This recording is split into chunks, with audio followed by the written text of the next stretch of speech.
The Hole by Hye-Young Pyun. 1. Ogi slowly opened his eyes. The light was blinding. Something flashed at the center of a grayish haze. He closed his eyes, opened them again. The difficulty of this reassured him. This meant he was alive. The physical burden of struggling to open his eyes, of squinting against the light, was proof. A ceiling tiled with plasterboard and lined with fluorescent bulbs appeared. Every single light was on, which meant it had to be a hospital. Only a hospital would require so much illumination. He tried turning his head, but it was difficult. The best he could do was move his eyes from side to side. "Ogi." He heard a voice, a woman's. At first he couldn't make out anyone. Then, gradually, a white tunic came into view. The woman, he assumed she was a nurse, walked right up to him. He could smell her. It wasn't a nice smell. Sharp, like she'd just finished eating. What time was it? Ogi wanted to say something.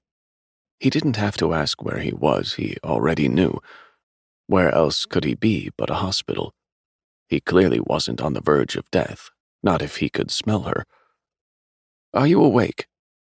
The nurse leaned in close to examine Ogi's face and pressed the pager button on the wall. "The doctor will be with you shortly. Do you know where you are?" She looked at the clock and noted the time on Ogi's chart. Ogi struggled to part his dry lips. No sound came out, only a little air. "You're in a hospital. You've been asleep a long time." The nurse's voice was loud. "I'll check your blood pressure while we wait for the doctor. He'll have to examine you when he gets here." The nurse took out a gray blood pressure cuff. Ogi stared at his arm held aloft in the nurse's grip as the cuff encircled his bicep. Strange.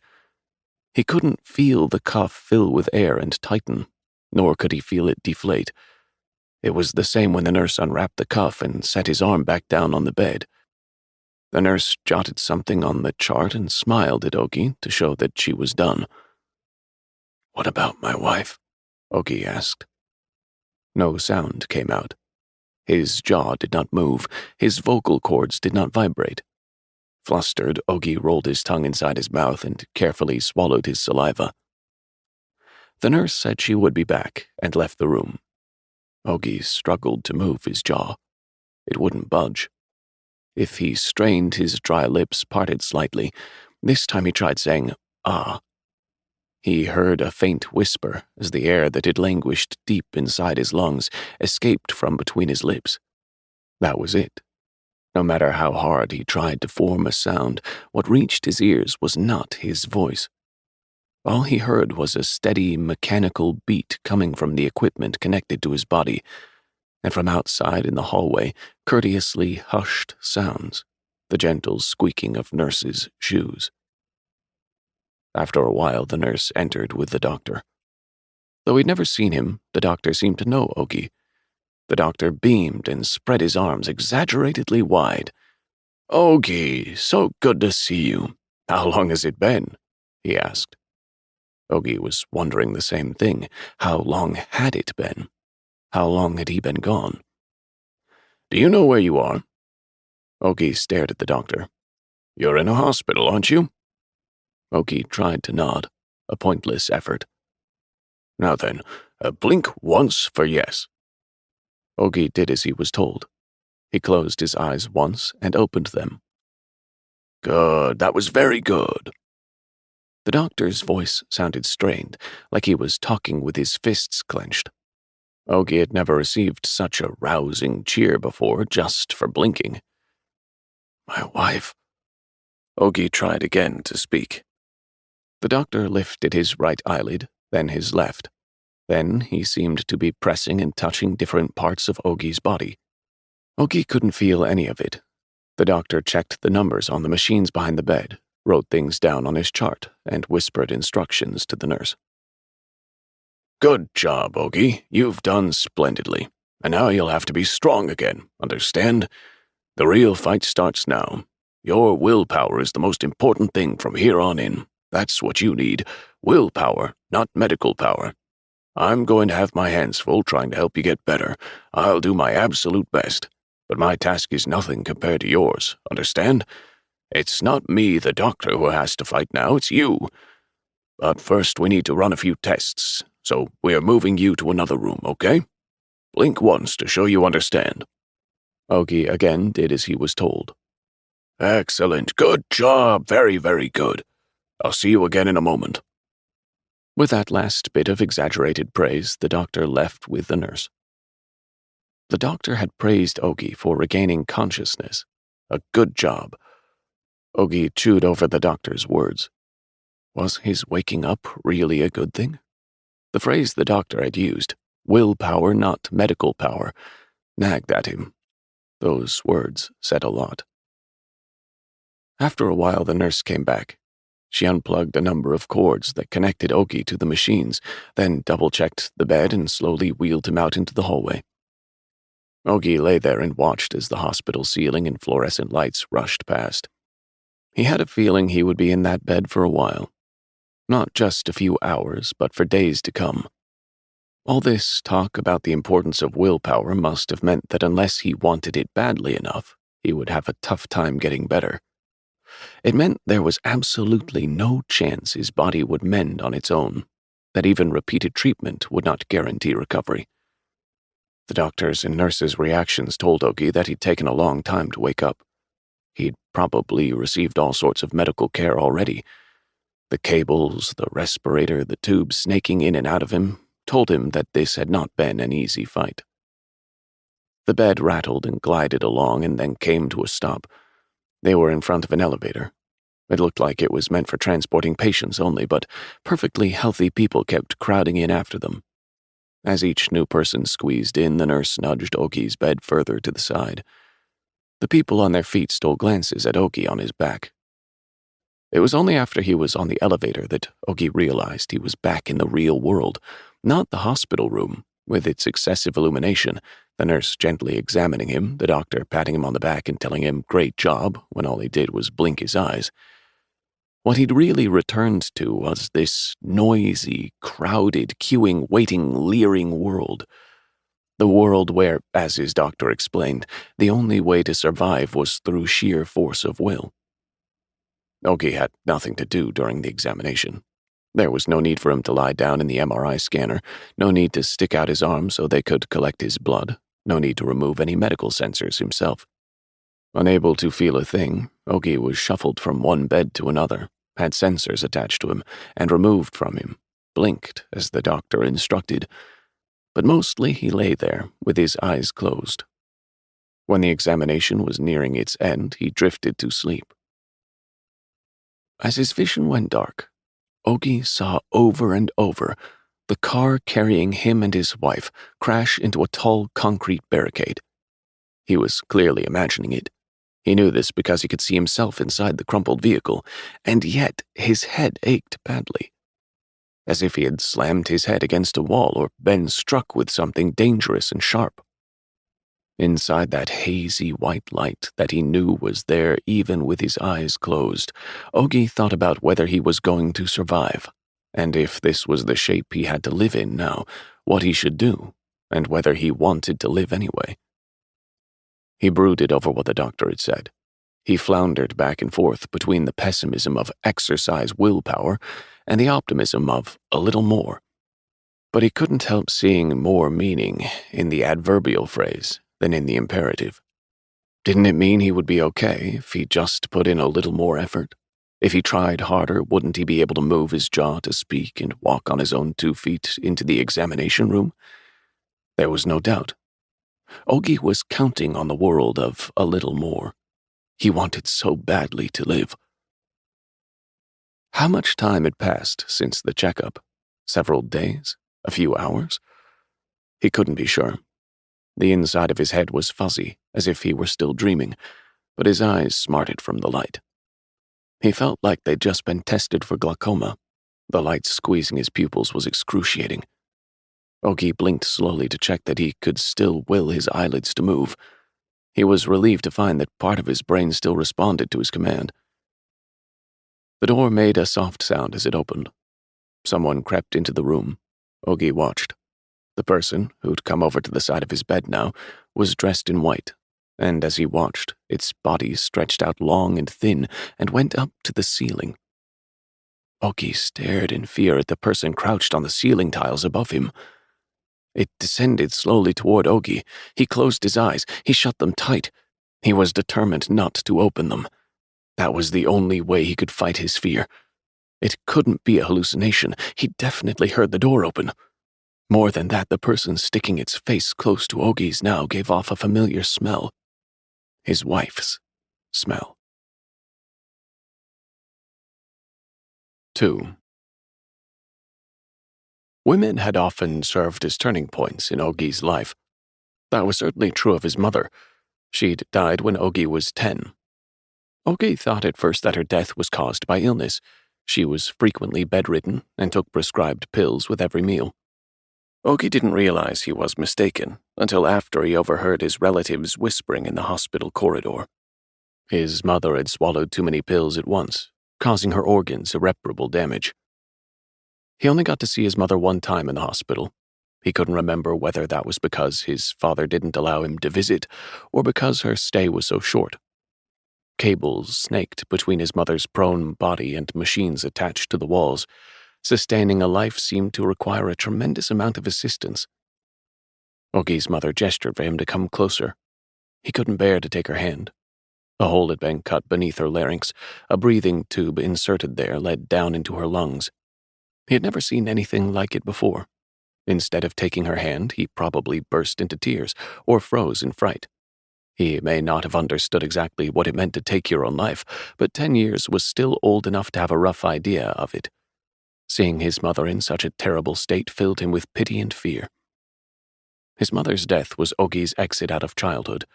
His obtuse, indifferent father either didn't notice the change in him or pretended not to. Ogi stopped caring about anything. He no longer complained about having to eat foods he didn't like, or whined about needing to buy a gift to take to a friend's birthday party. He did not stamp his feet at the grocery store because he wanted something. He did not stubbornly insist on reading comic books for hours on end, or playing computer games all night. Every now and then his father tried to talk to him. Each time he did, Ogi was reminded of his mother. He saw the hole drilled beneath her larynx. He saw the breathing tube. He couldn't help but clam up. Problems arose at school that Ogi had no control over. News spread that his mother had killed herself, and his classmates began bullying him viciously. At the time, he couldn't wrap his brain around why his mother's death should make him a target. Only after much time had passed did Ogi understand that the other children were probably just afraid. Initially, they simply avoided him, without making it obvious.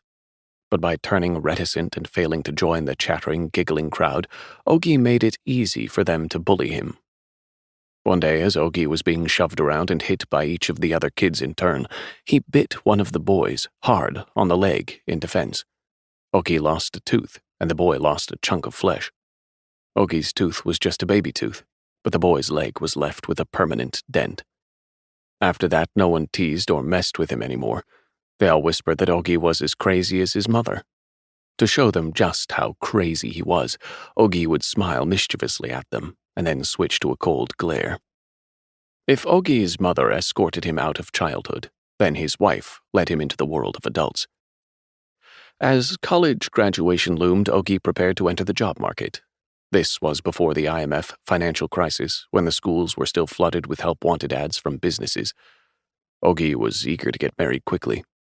His wife said it was too soon. She wanted to go to grad school, and she wanted Ogi to do the same.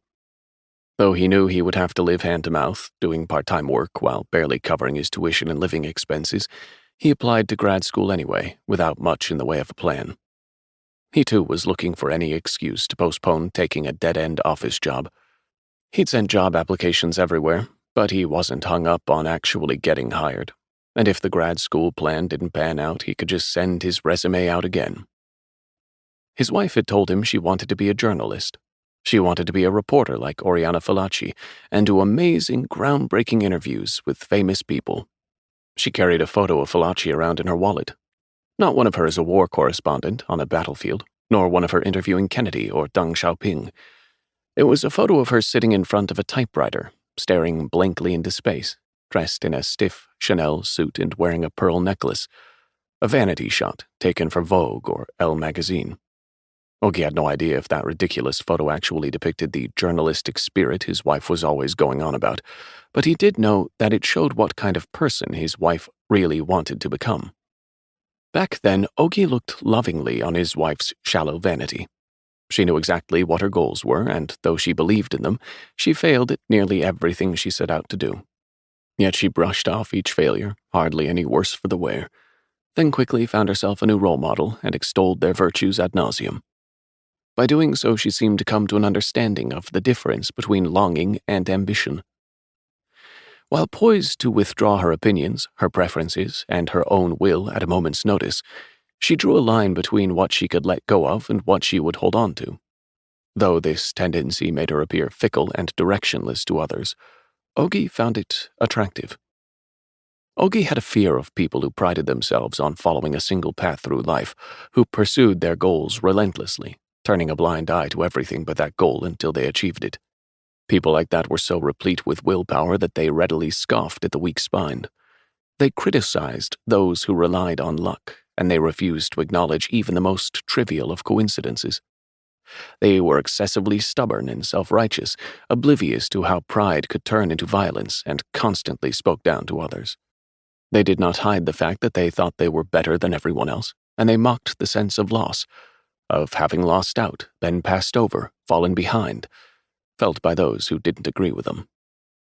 Every now and then, they would make a show of being open-minded and magnanimous, their attitude one of grand dispensation.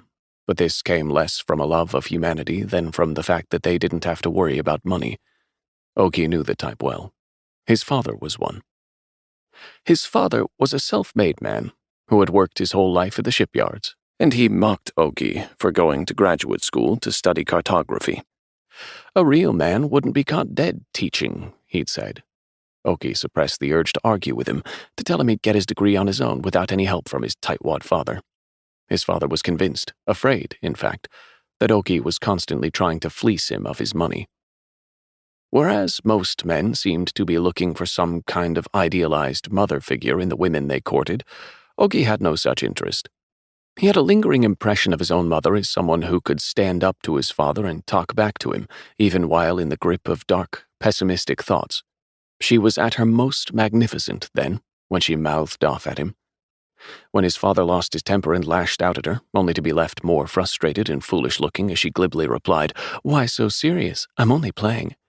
When she laughed right in his face as he fumed and huffed and puffed with anger. No, his wife did not remind him of his mother. Nor was she her complete opposite. In some ways, she encompassed both of his parents' personalities.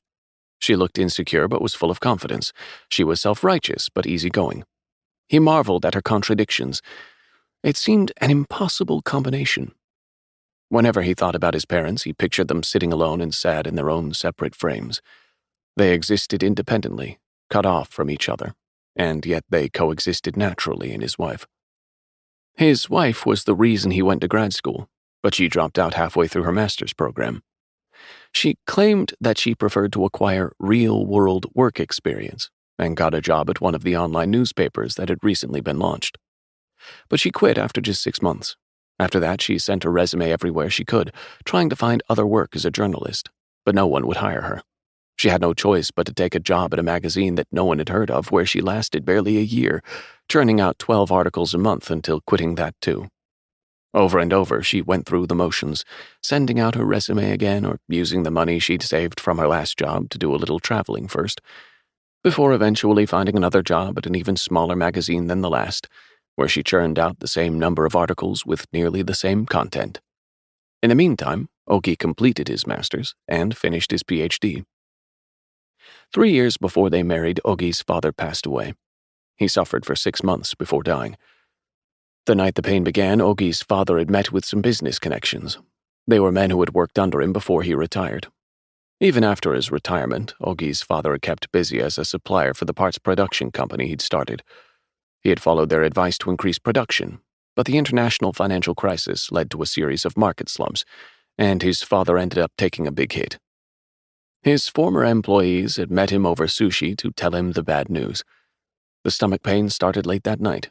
Ogi's father said that when he tried to stand up straight, it felt like a metal wire threaded through his intestines was being pulled taut. He blamed it on the sushi. It had been absurdly expensive, and when he'd gone to pay the bill, his guts had tightened into a knot.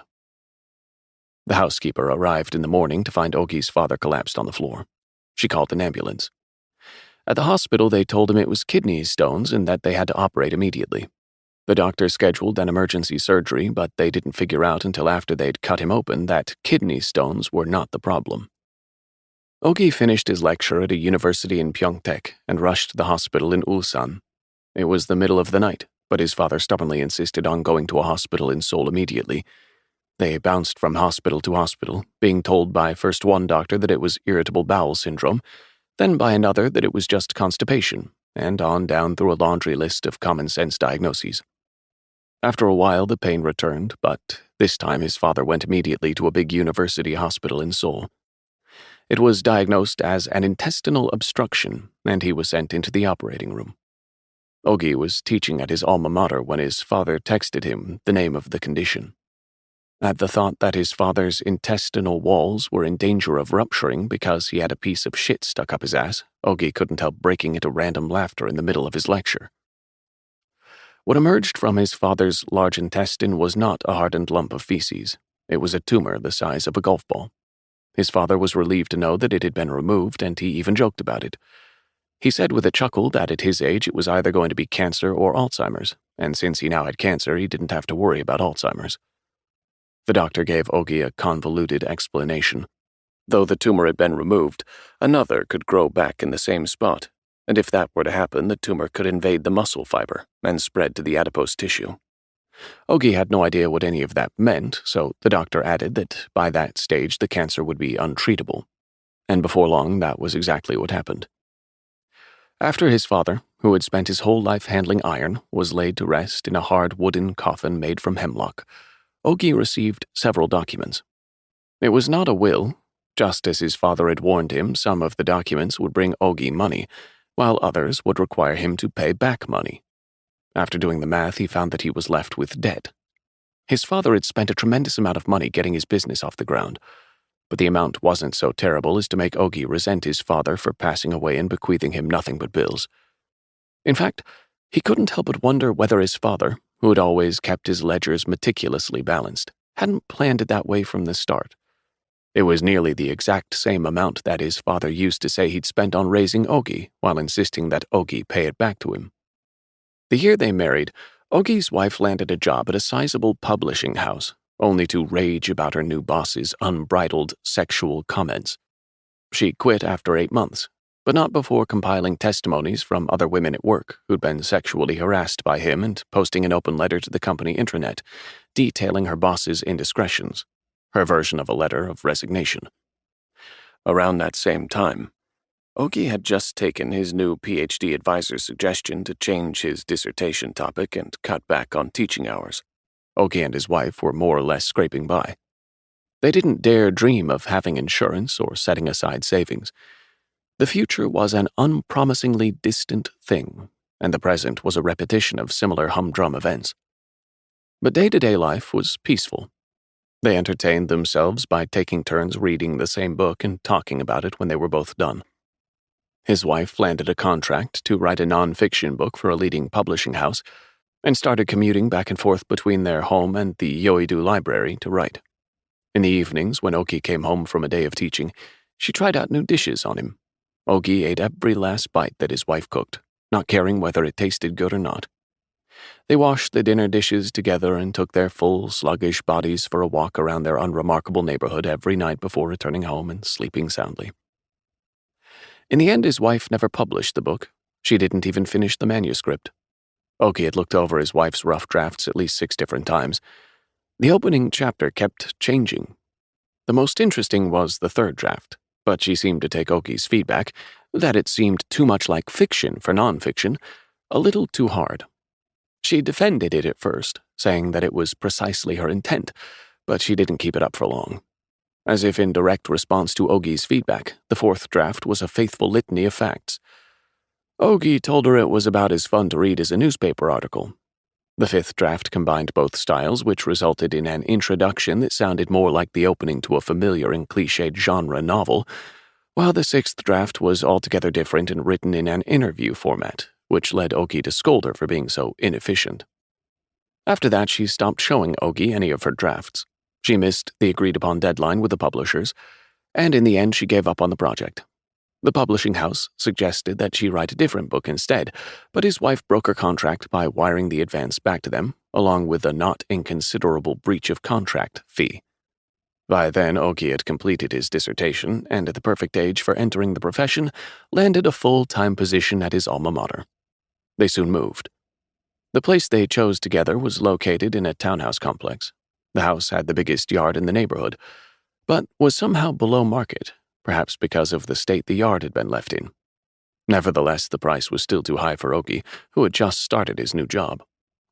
In the yard were the unsightly remains of a large vegetable garden that, had it been looked after properly, would have produced a sizable harvest, but was now buried beneath dead leaves that had withered and yellowed on their stems.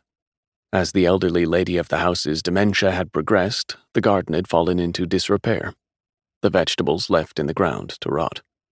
Ogie wasn't sure if it was the fault of the dying garden, but the house struck him as gloomy and bleak.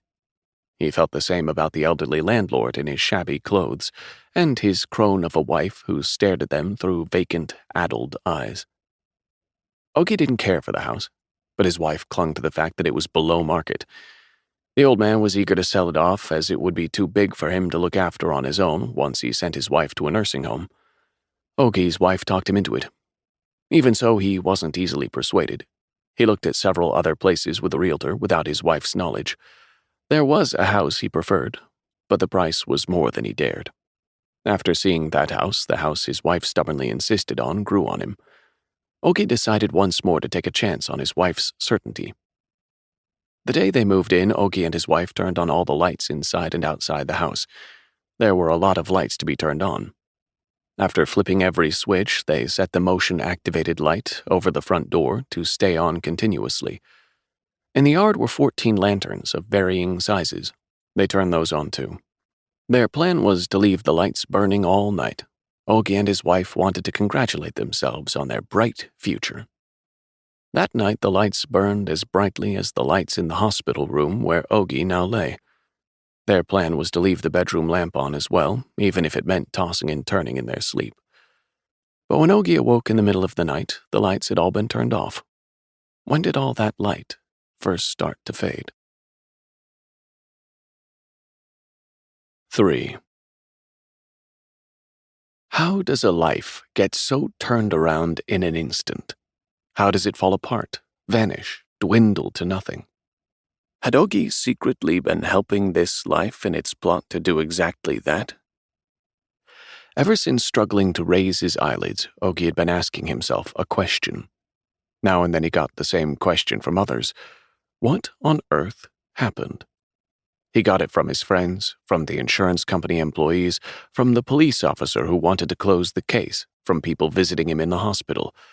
His mother-in-law had not yet asked him anything, but their conversation would probably be the hardest of all.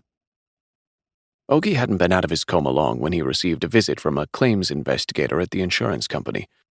The investigator had already been to the hospital once while Ogie was unconscious, and now that Ogie's condition had turned, he was back. The claims investigator understood that Ogie was incapable of expressing himself with any sort of precision. The nerves and tendons in Ogie's jaw were damaged, leaving him unable to speak, and when he did manage to part his dry lips, the only sound he could produce was a faint whisper. Ogie's only means of communication was to blink his eyes for yes and no. When asked, "Where were you going?" Ogie could not answer. He could only respond to, "Were you going to Gangwon province?" Ogie and his wife had planned to take a short trip. She'd been shut up in the house for too long, while Ogie spent long hours away from home but wasn't able to relax when he was there. It was a peaceful trip, unlike the ones they'd gone on when they were dating. There was no need to rush around preparing food to take with them or to spend a lot of time hunting down someplace that would be both cheap and clean. His wife had chosen the date and the destination. She had even squared away all of the reservations. Oki was so busy with work that they were nearly unable to go and didn't leave until late in the evening. When asked what was the weather like that day, Oki could not answer. He blinked once in response to, "Did it rain? Oki, were you driving?" This time as well he blinked once and started to blink again, debating whether or not he should, but kept his eyes open after a brief hesitation. The investigator appeared to take that as a yes and wrote it down in his notebook. It wasn't a lie, nor was it the truth. His wife was driving when they left Seoul, but after a quick break at a rest stop, Oki had taken over at the wheel. Oki would have liked to add that detail. It seemed very important to him, because it was the sort of thing he would blame himself for and regret for a long time. If his wife had continued driving, if he had not been in the driver's seat himself, then the person lying in this bed right now answering questions, the person spending the rest of their life in the hospital paralyzed, would not be Oki, it would be her. He had no idea which scenario was better, but he was alive, regardless, and he knew that, in order to stay alive, he had turned the steering wheel toward his side of the car at the decisive moment. Unconsciously, just as any other driver would have done, to protect himself. "It seems you accelerated suddenly. Do you know how fast you were going at the time of the accident?" Oki stared at the investigator. He might have rolled or circled his eyes. It was not a question he was physically capable of answering, and in order for him to provide an answer, the investigator would have to rephrase it. But the investigator dropped the question instead. "Did you see the car out front?" Oki blinked once. He'd seen it, but it was too late. If he could have talked, that's what he would have said. He was unable to brake in time. The rain had started sooner and fallen heavier than forecast. The road was slick and the braking distance short, and though he slammed his foot on the brake as hard as he could, the car had skidded helplessly forward. It was a common story, an everyday occurrence, and precisely what had happened to Ogi. None of the investigator's questions technically required an answer from Ogi. All that was required was his signature for the insurance settlement.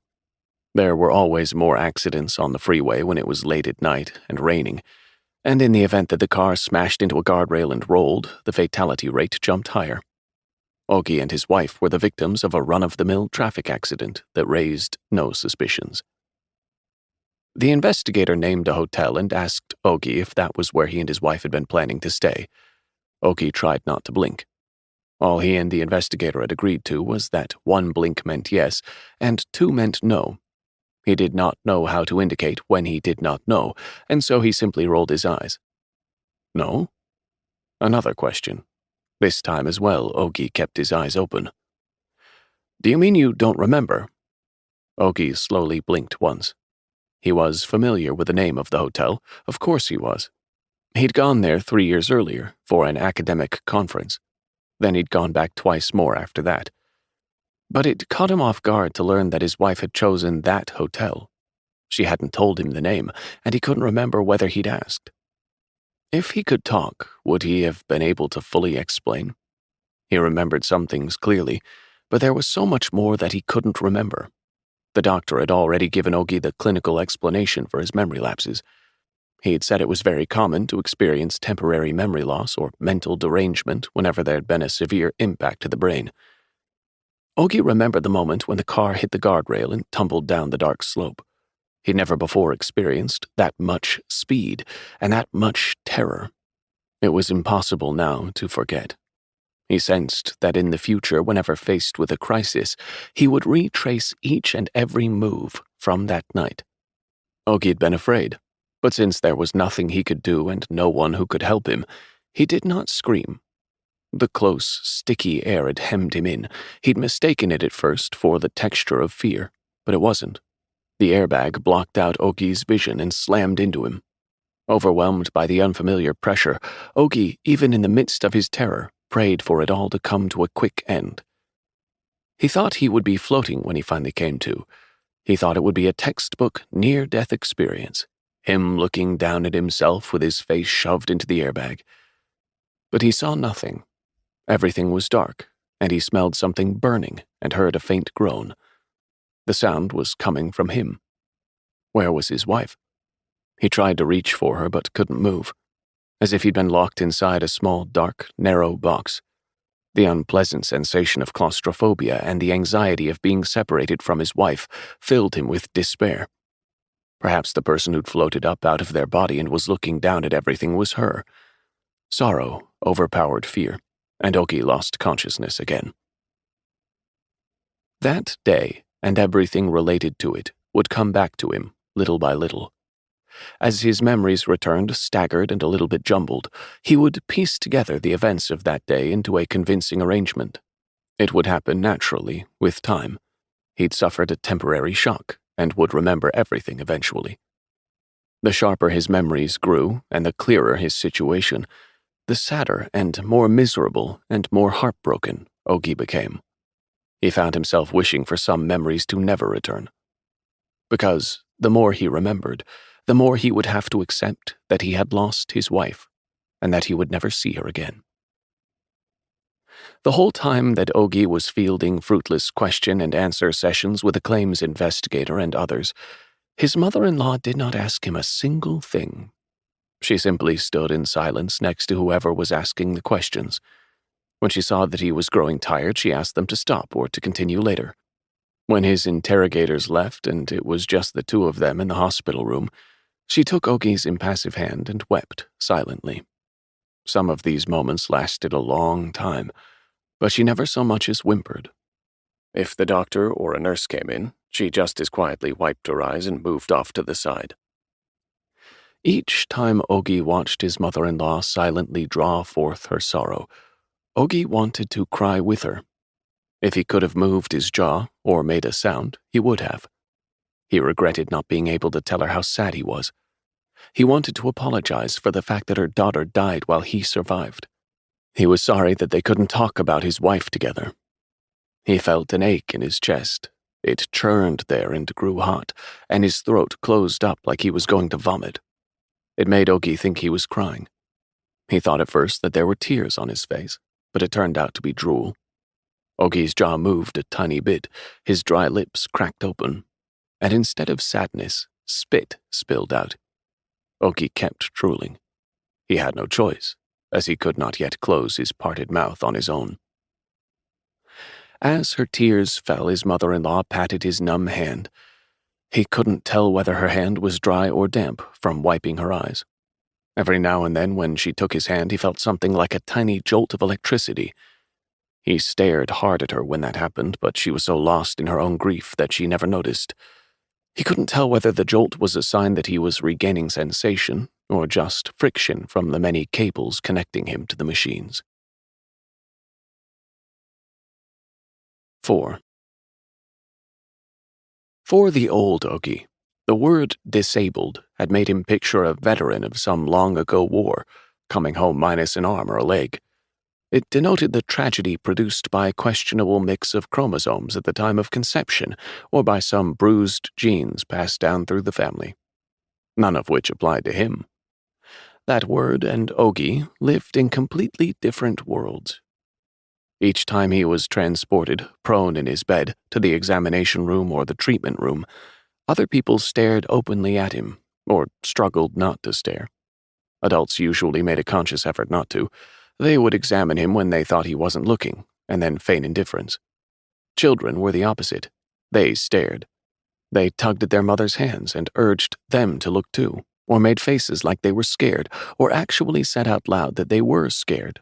They trailed after Ogi and asked, "How did that man get hurt?" or "What's wrong with his face?"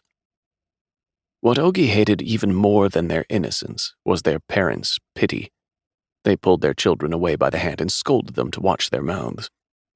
When they quietly whispered, "He had an accident, that poor man," he felt angry.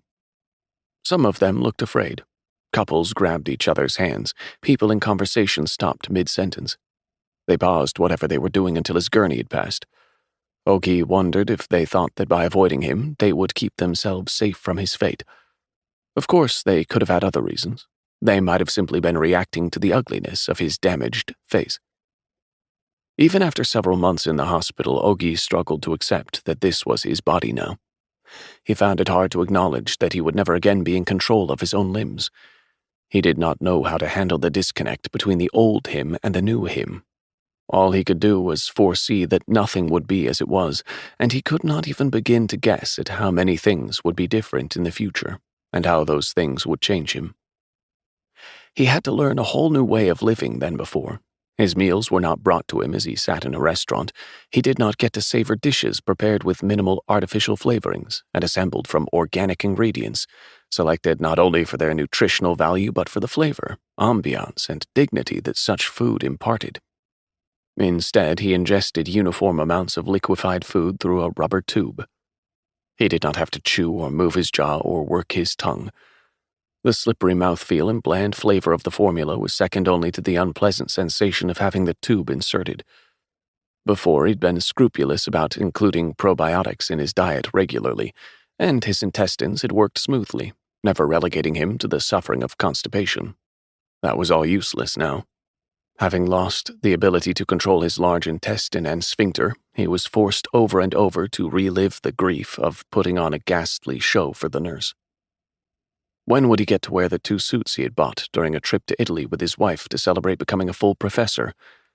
Now his choice of outfit came down to choosing which pair of hospital pajamas, printed with the name of the hospital and designed for easy opening and closing, smelled less strongly of antiseptic. Ogi spent his days prone in bed. The nurse propped his legs and ankles up on a pillow to keep his heels from touching the mattress. To prevent bed sores, she turned him on his side twice a day.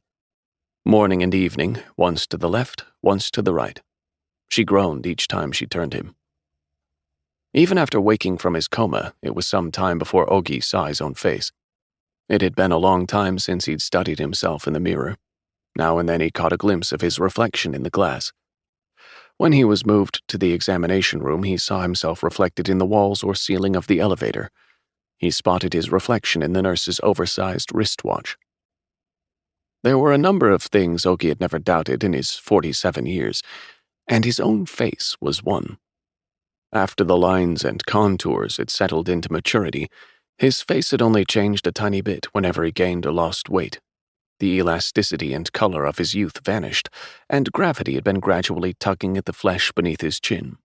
He had acne and milia, and his skin was growing darker, along with other continual small changes. But even with those changes, his face had remained a constant. The bridge of his nose, not very high but not too flat either, the roundish apples of his cheeks, the bushy eyebrows that needed a proper trimming whenever he went for a haircut, his eyes, with their long, sharply creased lids. It was all gone. Now he saw patches of skin grafted on to protect the flesh underneath, the prosthetic attached to his jaw to stabilize the muscles. The person in the mirror was a stranger. The only thing confirming it was really him was the name tag at the foot of his bed. Ogi was more shocked than when he first learned he was paralyzed. He asked himself the same question he had when he first recovered consciousness. Was waking up really a good thing? He couldn't shake the urge to give up. His doctor's continuous attempts at psychological therapy were not exactly filling him with hope. If he'd never woken from his coma, they could have given him a merciful death instead. It angered him that even that opportunity was lost. It was his wife's fault. The night he'd started to regain consciousness, she had stared down at him from the ceiling. She was the reason he woke. At night, before sleeping, he prayed. For the world to end, for his symptoms to suddenly worsen, for him to have an adverse reaction to the medications, for his breathing to stop. Of course, he knew even as he prayed that none of that would happen. The sun would rise the next day as it always did, and wake Ogi from sleep. The world would coolly start its day without him in it, and Ogi would exhale the foul-smelling breath that had pooled in his mouth overnight, and begin another day in his hospital bed. His mother-in-law stopped by once a day to visit him. Each time she fixed him with a look of deep concern, and asked the nurse about his condition, and then asked Ogi as well, who was clearly not okay, if he was okay.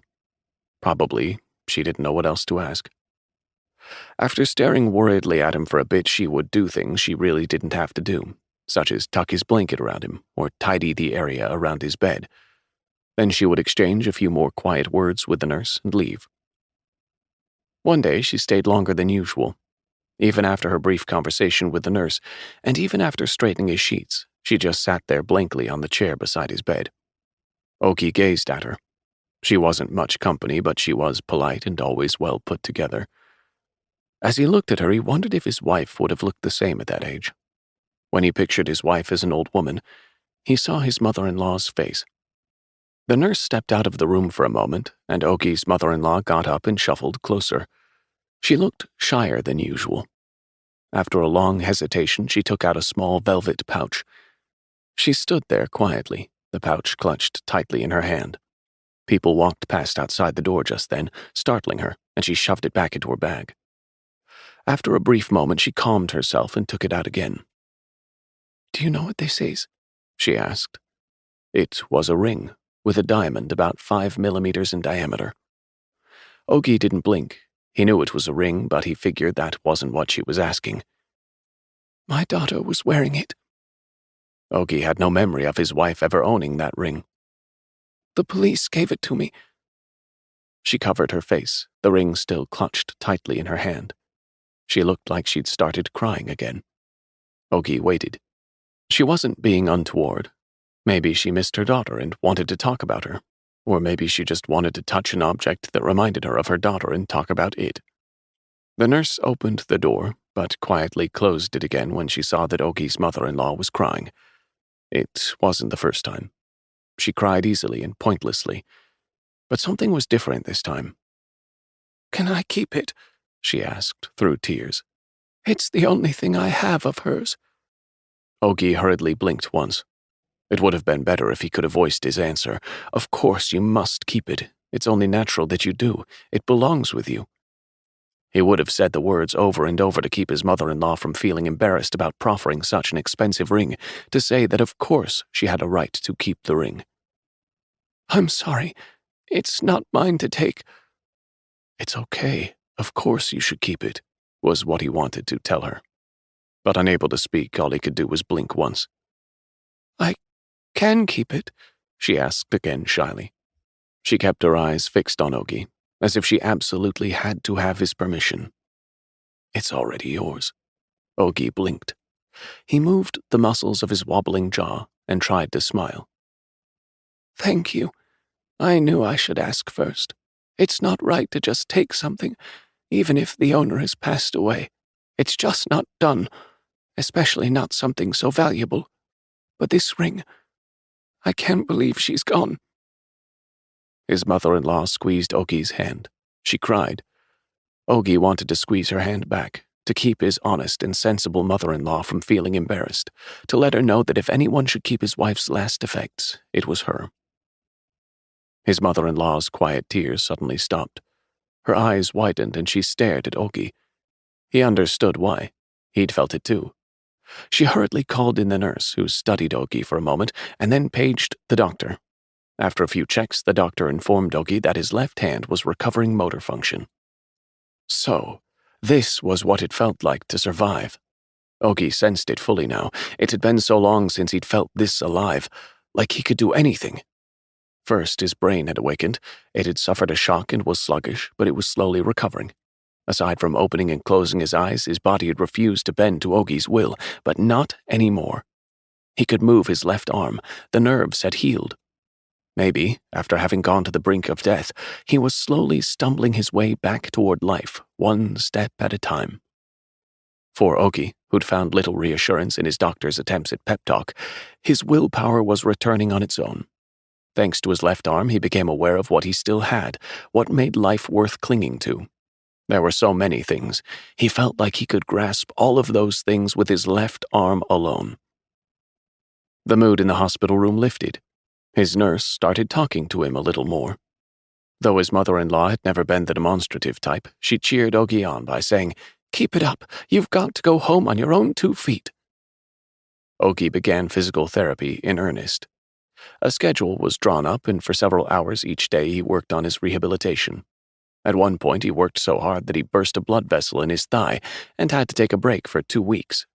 After all the effort, he felt confused and depressed and refused any further therapy. "It happens to everyone," his doctor said with a shrug. "Whenever there's a physical injury, it's only natural to experience a period of chaos. The accident dulled your nerves and numbed you, so of course you would feel this way. You can't help but wonder, why did this happen to me? How did I end up like this? Who wouldn't wonder that? But it's also natural for you to keep hoping, because you're a human being. First you get stable, then you throw yourself into therapy, but you don't get far, because the harder you work at your rehabilitation, the worse the pain gets. Meanwhile, recovery takes a long time, and when you realize it doesn't happen overnight, you get depressed and anxious. But it's okay, because you're alive, because you can do whatever you set your mind to." The doctor explained in a kind voice that Ogi's case was not unusual, and that it was simply what any person would experience. Ogi was reassured. It comforted him to know that he was treading a path that many others had taken. He couldn't bear the idea that he was different now, that his being different was just another word for being disabled. 5. 2 orderlies carried Ogi carefully through the iron gate on a stretcher. Ogi's prone position gave him an unusual angle on his house. Each time the stretcher dipped, the gabled roof seemed to warp and twist and cast out a long shadow. The dark exterior walls of the house pitched and swayed, and the camphor tree stretched its overgrown branches down toward Ogi's body. Then the porch loomed over and closed in on him. It took a long time for Ogi to enter the room he would be staying in, the bedroom that he had once shared with his wife. The orderlies had not made a mistake, nor had Ogi insisted on dragging his broken body into the room himself. He was in no shape to try. Despite 3 months of intensive physical therapy, there had been little improvement. He was able to use his left arm and to turn his head slightly from side to side, but that was all. His left arm, that had once filled him with a will to live, now only made him despair at how little progress he'd made. Even after concerted effort, none of his other limbs had recovered. When he overused his left arm, he got cramps and the muscles ached afterward. The difference from his atrophied right arm was stark. Only the one arm had recovered, leaving his body out of balance. What prevented Ogi and the 2 orderlies from entering the house was Ogi's mother-in-law. She clung to the side of the stretcher and wept. He'd never seen her cry like this before, wailing loudly like a child, her face twisted up in a terrible grimace.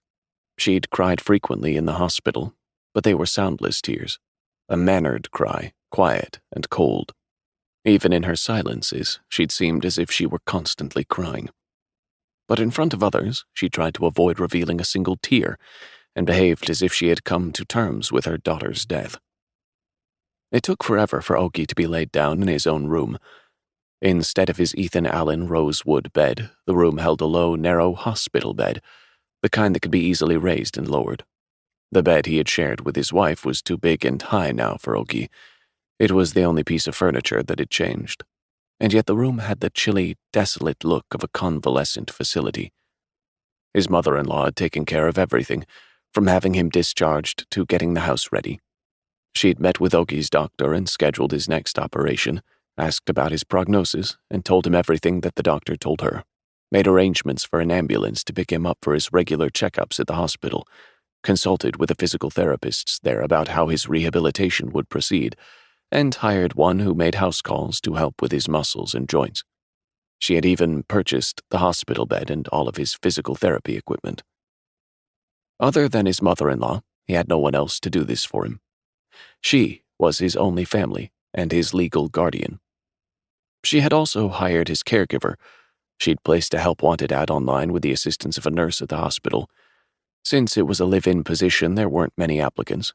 She met each of them in turn and interviewed them, asking about their work experience and qualifications, and then selected one and negotiated the wages and working conditions. She told Ogi that the caregiver she'd hired dressed like a country bumpkin, but what mattered was that she had plenty of experience. She said the last person she cared for was on the verge of death, but she brought him back to life. Ogi smiled. If he could have made any sound, he would have laughed out loud. His mother-in-law was not the type to exaggerate or make a big deal out of things. The caregiver must have talked herself up. She told him something similar about the physical therapist who made house calls, that his current patient had made a full recovery. He said it took just 1 year for the patient to walk again. He must be very skilled.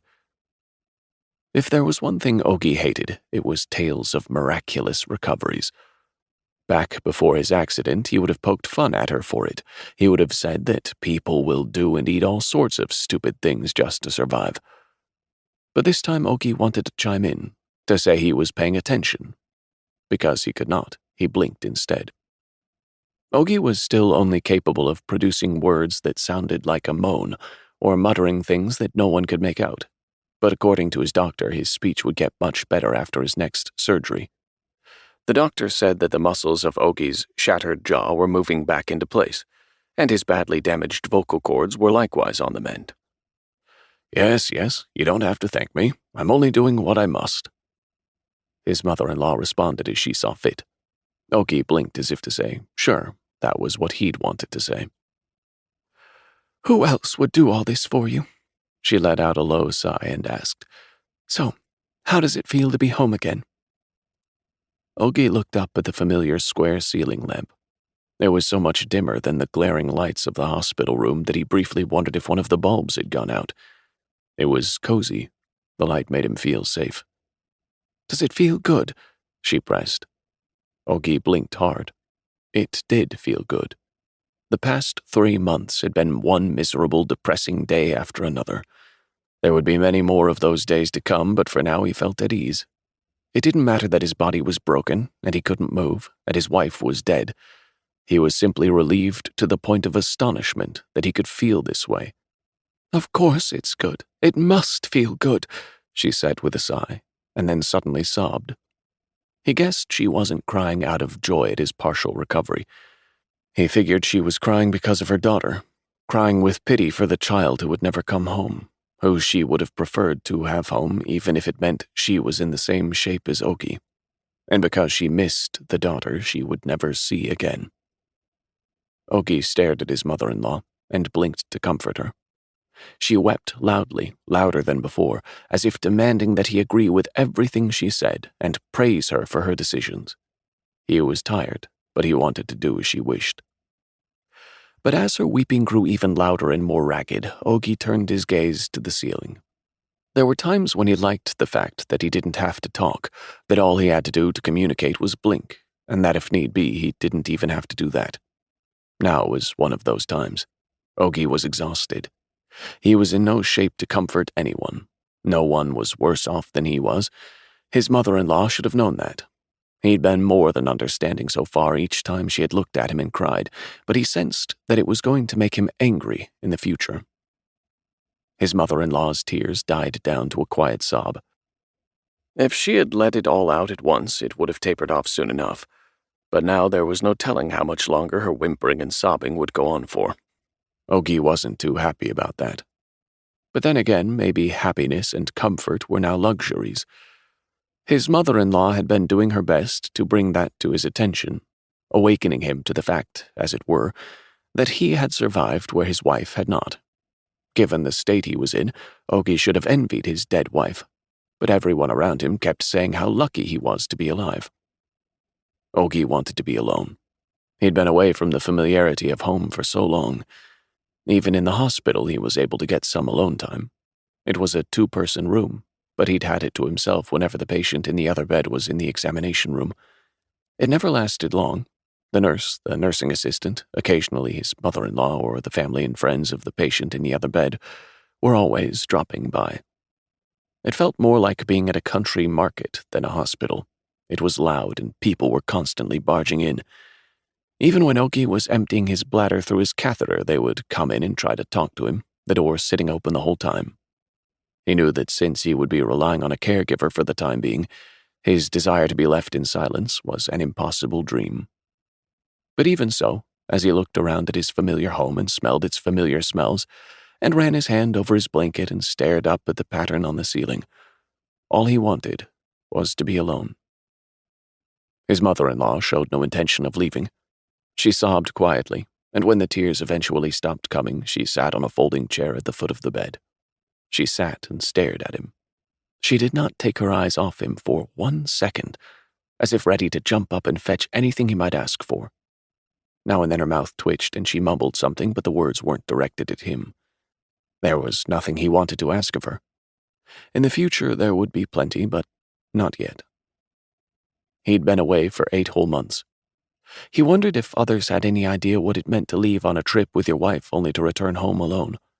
He felt angry about the state he was in, and at the same time lonely at the thought that no one could possibly understand him.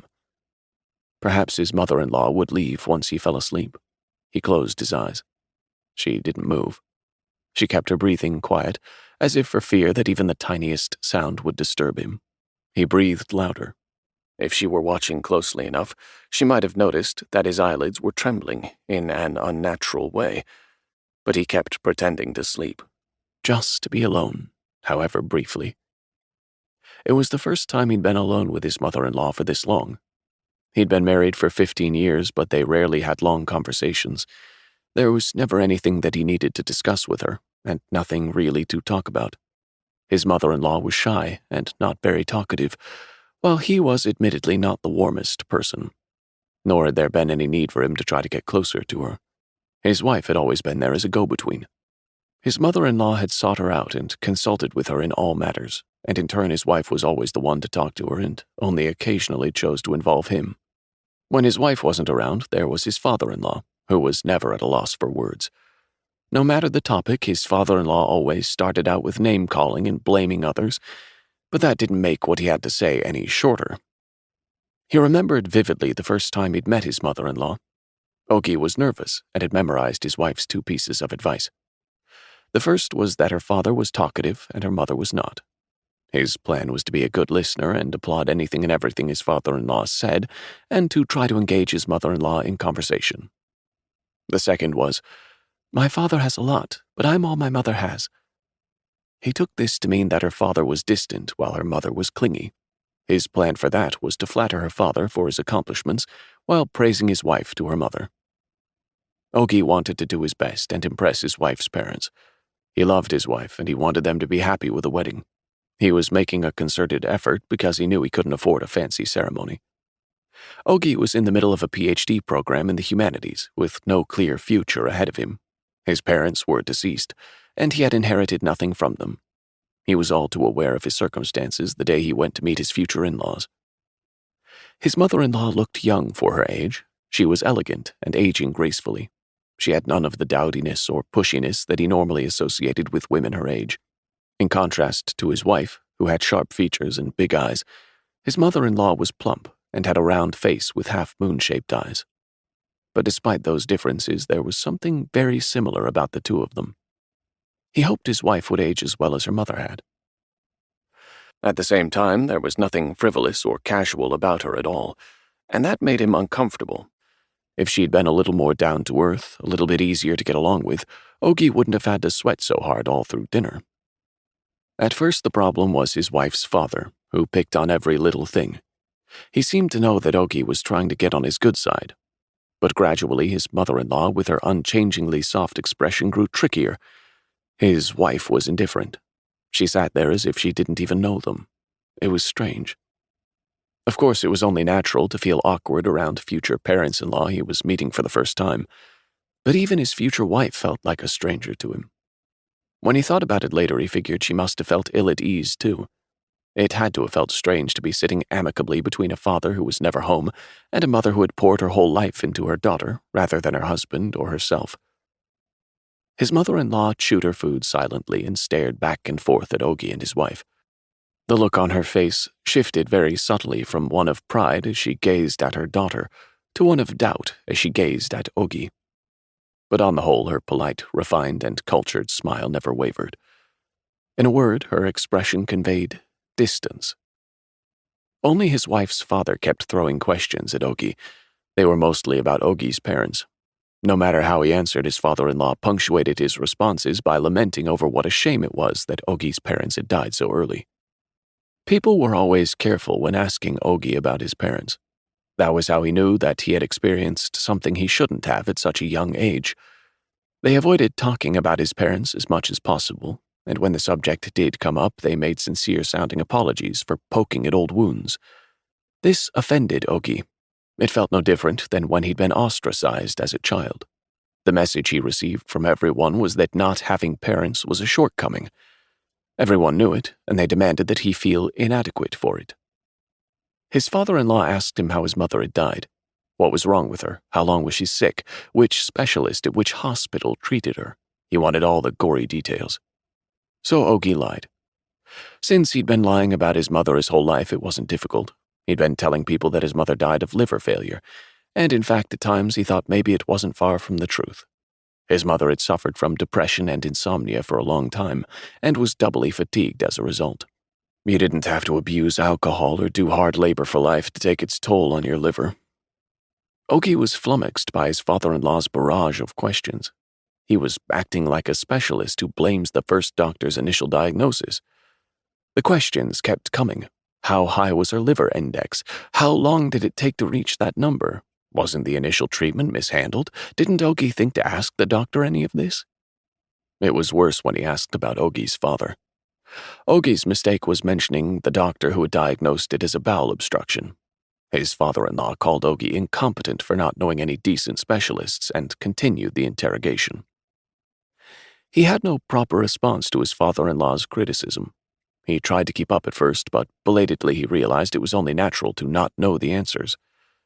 As a result, he prattled on pointlessly about how they'd wandered from hospital to hospital, sounding like an idiot because of how little he knew, got picked on for that, and in the end found himself being asked, his father-in-law's voice laced with suspicion, whether cancer and liver disease ran in his family. Even after they'd changed the subject, his father-in-law kept abruptly bringing up Ogi's parents. It didn't seem to be out of any concern that their deaths were caused by particular diseases, or that those diseases might be passed down, thus inviting disaster into Ogi's future family. He simply seemed displeased with Ogi, as if it were his goal to remind Ogi that he had nothing. His father-in-law seemed intent on awakening him to his inferior position by telling him that he had nothing now and would never have anything in the future. Ogi's wife stared at the opposite wall, her face a blank. She made no move to help him. For all he knew, she might have heard it all from her parents already before they'd sat down together. Finally, his father-in-law jokingly asked Ogi, "Since you're an orphan, I guess that means you can skip the piebek." This was the traditional wedding custom in which the newly married couple bowed to the groom's parents. Ogi squirmed. His mother-in-law stepped in. "Mr. Principal, I'm an orphan too, as are you. We all lose our parents eventually, so why are you giving him such a hard time about it?" Looking embarrassed, his father-in-law reached for his water glass. He downed it in one shot and bellowed for a refill. Ogi scrambled up out of his chair, poked his head out of the door of the restaurant's private dining room, and asked the waitress to bring them more water. His mother-in-law continued her quiet admonishment of his father-in-law. Ogi's wife seemed accustomed to her father's behavior and to her mother's way of nagging him and calling him Mr. Principal. A frown crossed her face, but she didn't say a word. His mother-in-law's words seemed to take effect because his father-in-law did not say the word orphan again for the rest of the meal, and stopped asking about his parents altogether. His talkative father-in-law swiftly changed the subject, right to Ogi's hopeless choice of academic discipline and his prospectless future. Ogi was okay with that line of questioning. It had been an ongoing subject of conversation with his wife and cohorts, and even with his PhD advisor. He and his cohorts joked about the amount of time and money they were investing in such pointless work. It helped them to shake off a little of the anxiety they felt about their uncertain futures. Besides, looking like a deadbeat to parents was nothing new to him. Ogi's own father had considered him a constant disappointment. Every time he saw Ogi, he'd asked him, "When are you going to start acting like a man?" And, "What kind of man sits on his ass all day fiddling with books?" When his father said acting like a man, what he'd really meant was making his own money. His mother-in-law laid into his father-in-law again. "But Mr. Principal, you yourself taught ethics. You spent your whole life learning and teaching a useless subject. Who are you to criticize?" She laughed as she said it, as if she were telling a hilarious joke. Ogi hesitated, unsure of how he ought to react. His father-in-law laughed. His wife, who had been silent and unresponsive, laughed a little. Ogi was the only one who didn't. The in-jokes they shared reminded him that he would always be an outsider among them. From the appetizers to the final dessert course, his mother-in-law made flawless use of every bit of cutlery. Even the way she dabbed the corners of her lips with her napkin and lined her fork and knife up neatly to the right at the end of each course impressed him. Ogi felt caught between his father-in-law, who used whichever fork and knife he pleased, his wife, who seemed to think she was above caring about such things, and his mother-in-law, who practiced perfect table etiquette. He kept stealing sidelong glances at his wife and mother-in-law before choosing a fork and trying to match the pace of his eating to hers. More than his father-in-law, who openly lambasted him, he wished to impress his mother-in-law, who elegantly concealed her true colors. When the third course came out, she stared at Ogi. His father-in-law dug right in, followed by his wife. As Ogi squirmed, his mother-in-law said, "Go ahead." Her tone was kind and her expression friendly, but he felt he was being tested. She must have known that he'd been watching her the whole time, or maybe he was imagining things. Maybe she just wasn't that hungry. Ogi was so nervous that he was seeing everything as a test. Everything about that evening had weighed on him, from choosing the restaurant at Hotel Shilla for their first meeting and being told it was booked when he called to make a reservation, to then having his wife's parents call instead and immediately get one of the small private rooms, not to mention the smooth way his mother-in-law had ordered the restaurant's prefix meal for them in advance. When they had finished eating and were leaving the room, his mother-in-law hung back. His father-in-law walked ahead, coughing and sniffing as he went. His mother-in-law looked back and forth at Ogi and his wife. Then she gestured at her retreating husband and whispered to Ogi, "You really hung in there." She added, "Mr. Principal likes to mess with people." Ogi waved off her concern and said he was fine. "You're so well behaved. If your parents could see you right now, they would be proud of you. I know it. I was a little worried you might have an inferiority complex because of being an orphan, but I see I had nothing to worry about." She patted his hand twice as if to encourage him, said good night to her daughter, and walked away. Ogi and his wife watched her parents' retreating figures as they quietly made their way out of the restaurant. After seeing her parents off in their black sedan, shiny from a recent wash and wax, Ogi waited for his wife to take his hand, but instead she raised hers to hail a cab that pulled up at just that moment. It wasn't until much later that Ogi wondered if he should have been the one to take her hand first, instead of waiting. He'd wanted her to comfort him, but maybe she was trying to figure out how to apologize. Then again, she hadn't offered him any apology at all, not that he knew exactly what she was supposed to apologize for. His mother-in-law's parting words kept echoing in his mind. Well-behaved, inferiority complex. Those words dug at him more than the open criticism his father-in-law had unleashed on him all through dinner. He felt like she saw right through him. She knew that because Ogi had nothing, he had every reason to have an inferiority complex, and that he wasn't all that well-behaved either. His father-in-law had called him on it, and his mother-in-law in her own refined way made sure he didn't forget it. His wife made no mention of what her parents had thought of him, or what they'd said after the dinner. It made him uncomfortable to bring it up. He'd wanted to impress them, but it didn't seem to go the way he'd hoped. For all he knew, she might have argued with him about marrying him.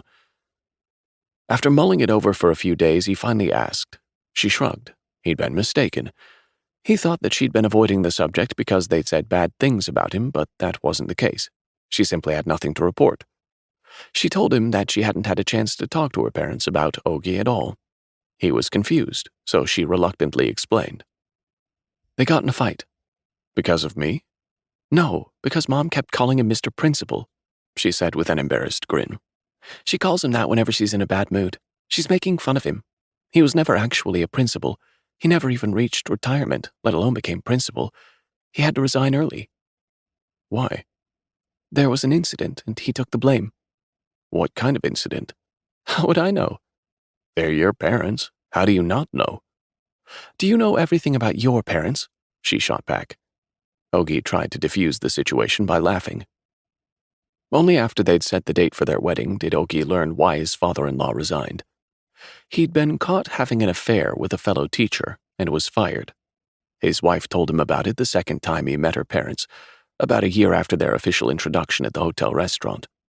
In trying to explain why her parents were so chilly toward each other, the subject had naturally come up. Ogi went to their apartment, which they'd just moved into. It was in an older-style building, where the apartment doors faced out onto long outdoor corridors in the Mapo district of Seoul. An oversized couch upholstered in water buffalo, the leather worn thin in places, sat in the living room. It made the long, narrow room even narrower. A flat-screen television hanging on the opposite wall was so big that it seemed to press right up against the couch. Ogi's father-in-law looked very much at home, sitting with both arms spread on the back of the couch and watching the Golf Channel with the volume turned all the way down.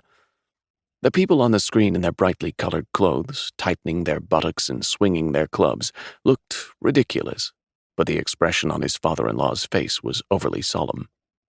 His mother-in-law was wearing a house dress, the hem of which dragged on the floor. When she floated out in the dress to serve them tea on a shining silver tray, the effect was unsettling. The tea was scalding and must have been brewed from old leaves, because it had no flavor whatsoever. Ogi blew on it to cool it down and drank every drop. Each time his mother-in-law walked back and forth through the cramped living room, her hem trailing, his father-in-law loudly clucked his tongue. And yet for some reason, aside from the tongue clucking, his father-in-law, who'd had so much to say before, kept his mouth shut this time. While his wife went into a room to change clothes, his mother-in-law pretended to read and did not look at Ogi or his father-in-law at all. Ogi had no idea where to rest his eyes, so he slowly looked around at the interior of the apartment. It was apparent that they'd come down in the world. The foreign electronics that didn't quite make sense there, the Kim Ki-chung painting of a red bird that was probably a reproduction, but still a rare piece, the designer shoeboxes that didn't all fit into the shoe cabinet and were stacked next to the front door instead. Adding to the impression was the fact that everything was too big for the apartment. The side-by-side Sub-Zero fridge stuck out into the living room, and small kitchen appliances, a toaster oven, a coffee machine, an electric kettle, were lined up on top of the heavy wooden dining table, making the living room feel even more cramped. He assumed the appliances had been placed there because it was the only space available. There wasn't enough room to consider anything like traffic flow while cooking. Inside a glass display cabinet was a small lidded porcelain vase. Ogi stared at it for a long time. It was the only item that showed no marks of daily use in the cabinet, which was crammed with pots and pans, bowls and dishes, mugs and teacups and other necessities. Perhaps his father-in-law's unplanned early retirement and the need to reduce their lifestyle for whatever reason meant they'd had to sell off everything that was worth anything, and all that was left was that porcelain vase. Considering its unremarkable shape and its unusual blue tint, it couldn't have been very expensive, and must have therefore survived the selling off of the family's possessions. Ogi's wife came out to the living room and tapped him on the shoulder. Just then he realized that his mother-in-law was staring hard at him. His father-in-law likewise looked displeased. "What a lovely chuggy vase," Ogi said pointlessly, suddenly embarrassed. His father-in-law clucked his tongue and slumped deeper into the sofa. His mother-in-law was speechless. The sound of children playing outside drifted in through the window, and she abruptly went out to the balcony and screeched at them, Hey, keep it down! Go play over there instead!" His father-in-law clucked his tongue again and openly glared at her. Ogi was shocked. His father-in-law's odd demeanor and his mother-in-law's shrill yell had put him on edge. His wife made up an excuse to get them out the door and led Ogi out of the apartment. In the elevator on the way down, she told him why her father had resigned. She seemed to think it was explanation enough for her parents' strange behavior.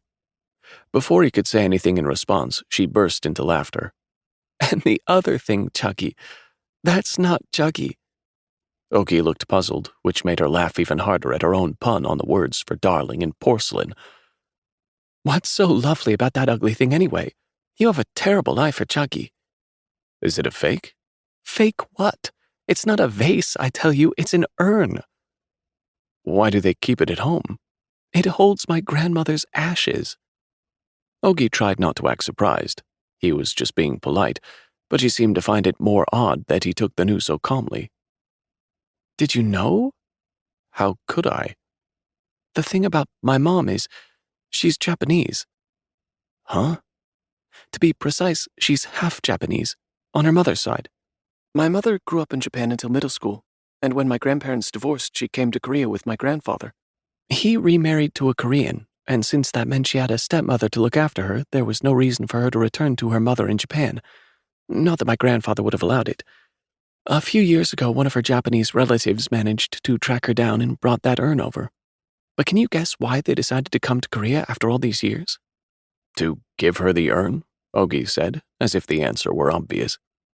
To go to Nami Island to see where that one TV show was shot, because they're fans of the actor Bae Young-jun.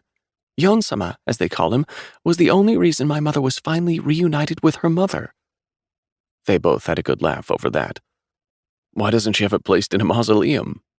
I think she meant to do so eventually, but it ended up staying in the house. She says the house she grew up in had a butsudan. You've seen one before, right? It's an ancestral shrine that's kept inside traditional Japanese homes.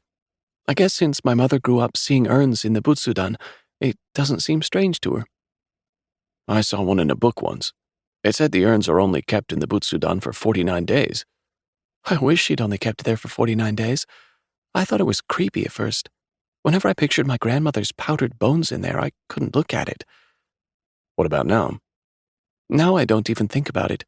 Every now and then someone will mistake it for a vase like you did, and I'll have a good laugh about it. But I'm still afraid of it sometimes. Why? Do you hear voices coming from it or something? My mother talks to it. She lowered her voice like she was telling him a secret. She strokes it and mumbles under her breath, in this really babyish voice, like she's talking to her mother. That's when I feel creeped out. What does she say to it? How would I know? It's all in Japanese. Wow, so she never lost the language? Not all of it. She said her father didn't allow her to speak Japanese, that he got really angry whenever her mother spoke it. He was worried people would mistake her for Japanese. She told me that because she'd lived in Japan up until middle school, she spoke Korean with an accent, and so she didn't talk much. I think she must have been teased by other kids or got funny looks from people. It was the first time she'd told Oki about her family. She might have not said anything before because she didn't think there was anything special about them, but to Ogi it was extremely interesting. He felt like he'd solved a riddle. It especially helped him to understand his mother-in-law. When he overlaid the image he had of Japanese people onto his mother-in-law, who was refined and elegant but difficult to get to know, certain things began to make sense. Though it wasn't a very nice method, whenever he felt like he didn't understand his wife's family, he simply told himself he was dealing with foreigners. 6. The garden was a wreck. Ogi wondered how anything could fall apart so completely in just 8 months. The plants stood long dead and withered, their roots still planted in the soil. The sight of those dead stalks standing straight and tall terrified him. It looked like the same garden he'd seen when the realtor first showed them the place. The same garden where the senile old woman and the feeble old man had watched Ogi and his wife from under the shade. The garden that his wife had cared for was gone. He couldn't remember which flowers had bloomed there. That was partly the fault of Ogi's indifference, but also testimony to her design, so organic and harmonious that no single plant had outshone the others. People walking past had often stopped to take a longer look at the garden, after catching a glimpse over the low iron fence. Some had even asked permission to come in for a closer look. Ogi and his wife were happy to let them. His wife was proud of the garden, and Ogi was proud of her. Compared to the other houses on the block, the owners of which had either planted a more modest garden of similarly sized pines and shrubs, or gotten rid of their high-maintenance gardens altogether and went for a modern look with only the house and bare yard, Ogi's was a sight to behold. His wife had labored for years to bring the garden to that point. She'd failed the first year. She had planted a similar variety of shrub as the house next door, but they were all dead before 2 seasons had passed. The following year was not much better. The garden didn't begin to take shape until the 3rd year. That was the year before last. Ogi wasn't exactly sure why his wife had been so keen on gardening, but he knew when her enthusiasm for it had started, that is, when she started putting their yard to a different use. They had originally used the yard for barbecuing. They'd furnished the yard with a large picnic table right in the middle, a sun umbrella, and 2 barbecue grills, side by side, on which they grilled high-quality tenderloin and sirloin, sausages and potatoes, mushrooms and other fixings. Now and then they invited others and hosted cozy get-togethers. His wife's family and Ogi's old school friends came over. His colleagues also came. It was after his old grad school friends came for a party that his wife changed the purpose of the yard. She sold the picnic table and shoved the barbecue grills and tools into the garage. Then she began overturning the soil. Though it was impossible to miss what she was doing, Ogi didn't realize just how determined she was until several days later. Ogi was very busy at the time. He'd taken an interest in other work outside of his department that was worth adding to his resume, and was going all out with it. He put together a research team with funding from a foundation, was on several academic committees, and never turned down an opportunity to do consulting work. Books he'd published were being selected as recommended reads by different organizations, and he'd even received the occasional lecture request. He accepted at first out of novelty, but later he kept accepting because he could reuse the same material. Some of his lectures took him as far away as Daegu, Kunsan, Busan. Ogi had always had a hard time explaining what field he was in. Even when he said he did geography, people assumed he meant history. He'd taken pains in the beginning to explain that geography was the study of drawing the world, whereas history was a form of literature in which you wrote about the world. But later he stopped feeling the need to explain. At any rate, experts knew the difference, and non-experts didn't care. Now and then he'd get a comment from someone about how being a geographer must make him a whiz at real estate, and that he must have bought some nice land for himself. And Ogi, no longer caught off guard by this sort of thing, would joke that that was why he'd bought a townhouse. He chose cartography for his dissertation topic because of his new advisor. The advisor, who was retired and busy writing his memoirs, had told Ogi it was pointless to spend his life studying topology in such a tiny country, and urged him to switch to cartography instead. Ogi did as suggested. He felt compelled to follow this advice, since he'd been unable to complete his PhD before his former advisor had stepped down. His former advisor got angry at Ogi. He warned him it was dangerous to specialize in cartography because the field had only recently gained acceptance in Korea. The only reputable cartographers were mostly from Europe or the US, which meant that unless you'd studied abroad, there wasn't much point. He gave Ogi some convincing advice. Research on maps and map-making was still so new that the future of those scholars was harder to read than the maps they were trying to study. Ogi took it all to heart, but did not change his dissertation. His upper classmates gave him hell for it. They hadn't been like that at first. It started as reluctant praise. Gradually, that changed to them saying Ogi was crafty. One said Ogi was the type who would abandon his wife and children to ensure his own success. They masked their disdain as self-criticism. Ogi had quite the sharp eye, they said. They should have been more like him. What was wrong with them? Why were they so inflexible? Later, they were open with their hostility. Thought he was just bitching about his dissertation. Who knew he was deliberately stalling for time? Son of a bitch was strategic. Just you wait, they said. Assholes like him always succeed. In order to prove how wrong they were about him, Ogi poured himself into researching map projections and spent considerable time staring at old rectangular maps.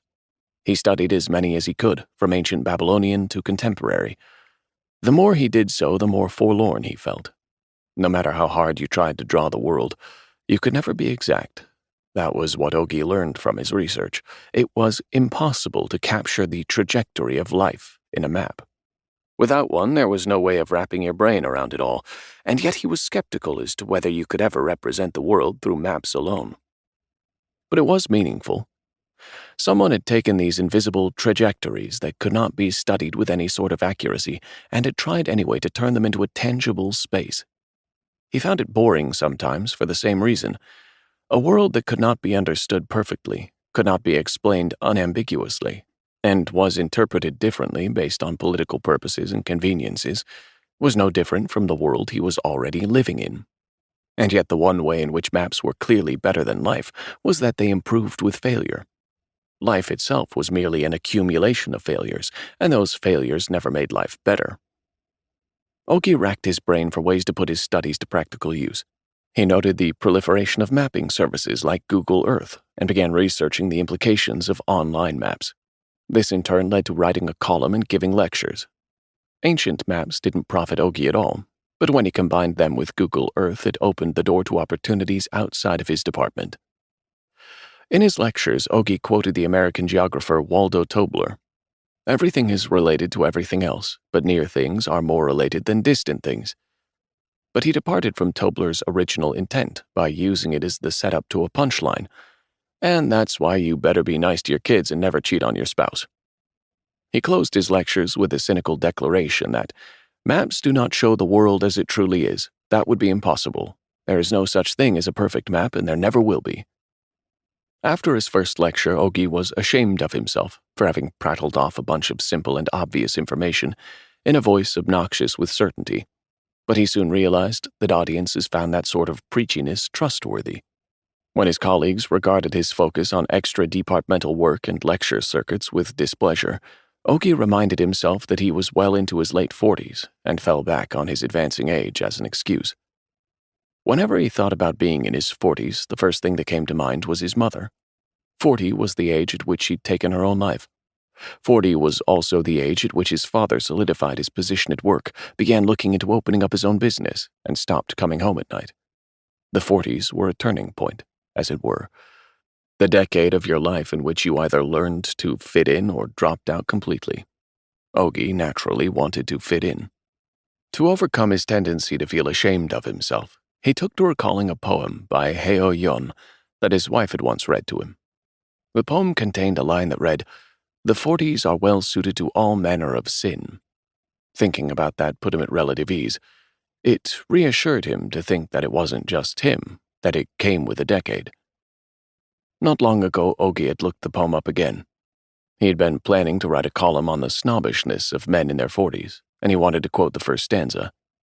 He pulled down every copy of Hye-Young's poetry collections from his wife's bookshelf and studied the tables of content, but he couldn't find a single poem with the word 40 or 40s in the title. He wasn't mistaken about who the poet was. He vividly remembered reading the poem with his wife and discussing it. They had talked about how the 30s were to Choi Sung-ja as the 40s were to Hye-Young. If Choi was the poet who gave voice to the cluelessness of one's 30s, then Hye-Young was the one who captured the corrupt 40s.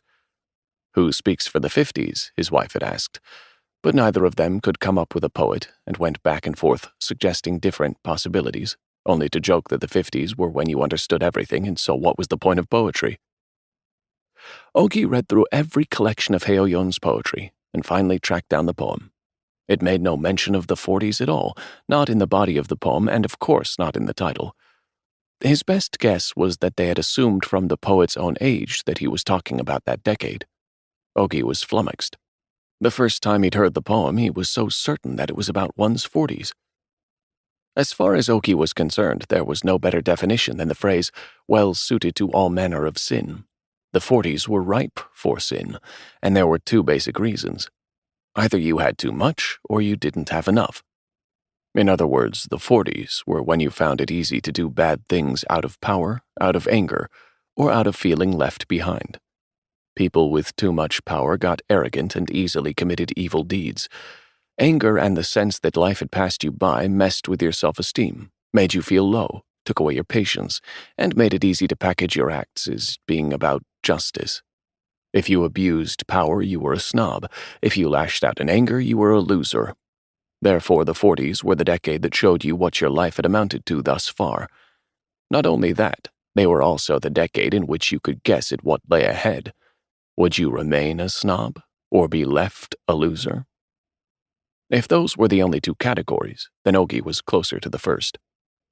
Whether he was aware of it or not, he had gradually come to have more than others, and had blatantly resorted to underhanded means because he wanted to have even more, and felt no scruples about it. But there were also times when his life felt so perfect that he didn't wish to change a single thing. He did not want to lose a single possession. He was critical of his father's relentless drive for achievement, and yet he was already living by those same values. Now and then Ogi would catch himself clenching his fists. Sometimes he wasn't even aware that he was doing it, even after they'd been clenched for so long that his palms had turned stiff and red. As he opened and closed his hands to release the tension, he would wonder just what it was he was holding on to so tightly. He never had to think on it long.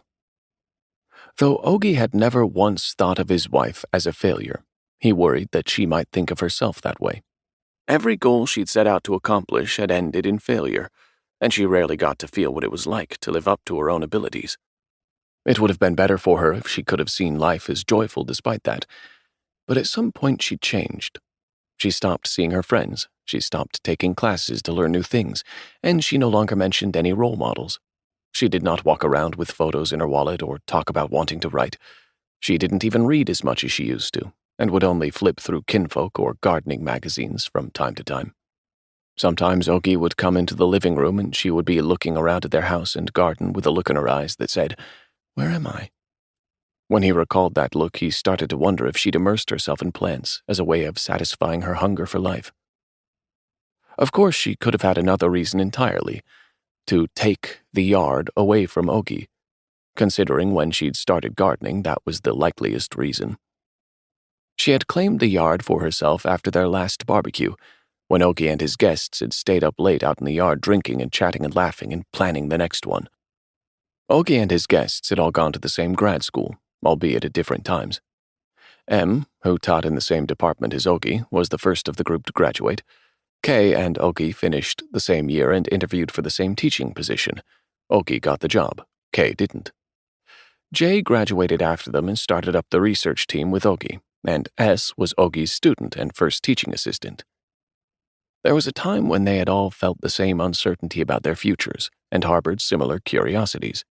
Together, they'd regretted choosing grad school, gracefully resigned themselves to their choices, and got drunk often. It was a time when their friendship had flourished for lack of hope. In fact, that was how they'd become friends in the first place. Then things changed. Their close-knit days waned, though Ogi still got along with them. His wife had known them for a long time, too. Whenever she joined them, she fit right in without any awkwardness. She was even the one who'd planned that night's party. She had sat at the large teak picnic table under the umbrella, conversing comfortably with everyone, helping Ogi to grill the meat, and quickly spiriting away empty dishes to refill them in the kitchen with something new. Ogi had been very concerned, above all, to not look like they'd invited them there to show off. But in his eagerness to avoid doing that, he bragged instead about how big their bank loan was and how high their monthly interest payments were. He immediately regretted opening his mouth. It was still early, but Jay got drunk and started nodding off. Since M and K's conversation showed no signs of tapering, Ogi helped Jay to the living room sofa before grabbing another bottle of wine from the kitchen. A few days earlier, while at the department store, Ogi had found a very tannic French wine that M was fond of, and he'd bought several bottles. No one else was drunk, not his wife and not any of their other guests. The hours had passed with quiet conversation over slow sips of wine, about nothing in particular, but plenty of laughter and no arguments. It was a satisfying get-together and a proper party. His wife hadn't seen it that way. The next day she was indignant and lashed out at Ogi. He tried to appease her, to convince her that what she thought had happened absolutely had not. This wasn't the first time something like this had happened. She had a habit of finding fault with some little thing and then blowing it all out of proportion and imagining the worst. She would become very sharp and high-strung and believe only what was in her own head, dead certain that she knew the truth. She'd reject everything Ogi tried to tell her and insist that he was lying. He had to be, as if intent on cornering him until he confessed. After she was done lashing out and venting her anger, she would eventually get around to apologizing, then blaming it on her tendency to exaggerate and promising him again that she would try to think only positive thoughts from then on. Ogi didn't mind so much. It was annoying, but he didn't get angry. After all, she wasn't always like that. The very next day, she plowed up their yard. She wasn't satisfied with merely pulling up the dead roots and tilling the earth, but instead seemed intent on turning over every last bit of soil that she set foot on. After she finished plowing, she went to a nursery, bought some seedlings, and planted them. They all died. Then she got a little more serious. She bought gardening books, read them, spent the entire day outside, and consulted professional gardening manuals while drafting several maps of a garden. Each morning when Ogi left for work, his wife put on a sun hat with a wide brim that covered most of her face, regardless of whether the sun was out or not, pulled on a pair of rugged gardening gloves, wrapped a towel around her neck, slipped on black arm guards meant to protect her skin from UV rays, pulled on a pair of rubber boots, and went outside to tamp the soil flat. When he returned home in the evening, she was invariably sitting in the garden, still in the same get-up, but scruffier and more soiled than when he'd left. She only left the house to go to the nursery or to the Yangche flower market. In addition to a trowel and hoe, she also bought a rake, a pick, pruning shears, wooden stakes, and burlap sacks, and explained the purpose of each item to Ogi. Ogi suggested they hire a gardener instead. His wife was not so inclined. Ogi stood by and watched. Only when she announced that she was going to buy enough soil to cover the entire yard did he shake his head no and make his displeasure clear. We bought a house, not a flower garden. But we don't have any worms. Worms? The soil here is dead. Whoever heard of soil without worms? It has to have worms. That's the only way anything will grow. Not only that, but the ground outside the house. She stopped there and laughed. Ogi had a feeling that what she was about to say next was not going to be funny, and he was right. It smells like ammonia. I think that old couple pissed in the yard. Ogi frowned. If his wife was passionate about something, then he wanted to support her no matter what. He was fond of his wife, who was gifted, but failed at everything she set out to do, and who only grew more talented at sarcasm and derision without ever acquiring a sense of accomplishment. If Ogi had spent the last years expanding his domain, then his wife had been left further and further behind as time went on.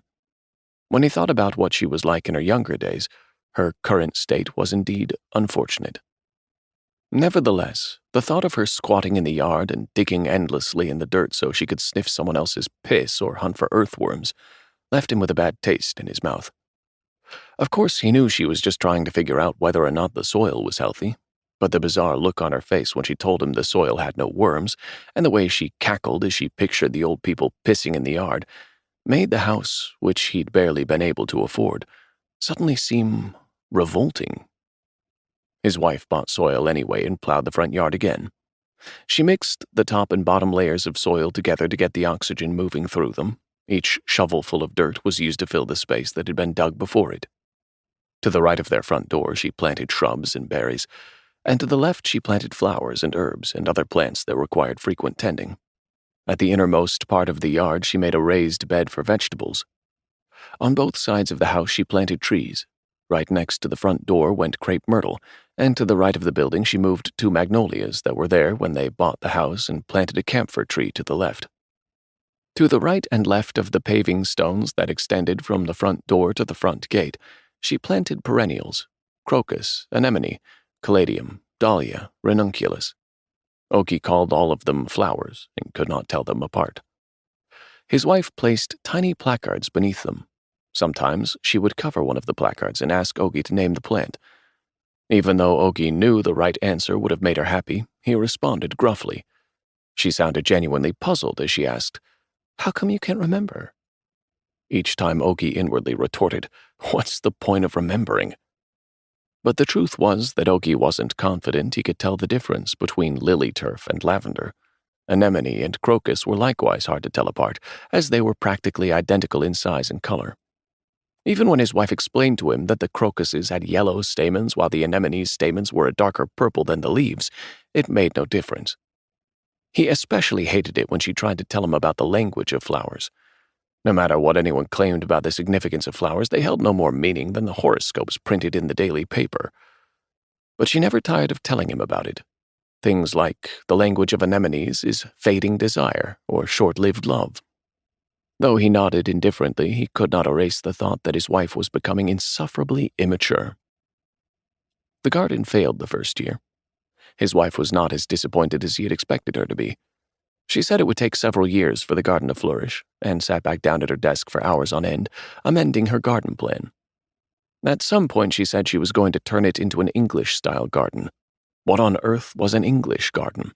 Was it one of those gardens with all the flashy colors and a regular jumble of trees that somehow still made sense together?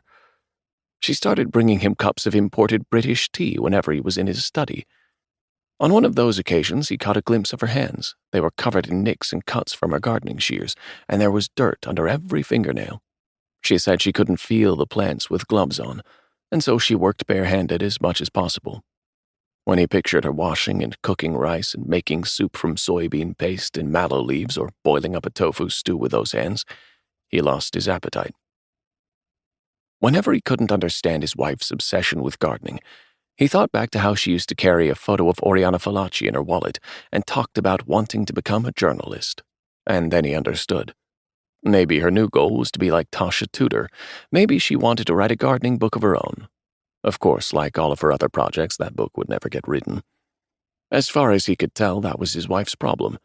Always wanting to be like someone else, and always giving up before she reached the end.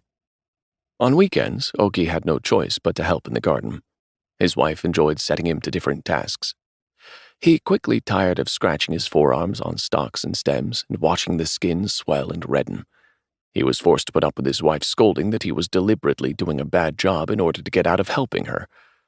But he actually enjoyed squatting side by side with her and exchanging pleasantries with neighbors who peeked over their fence as they walked past.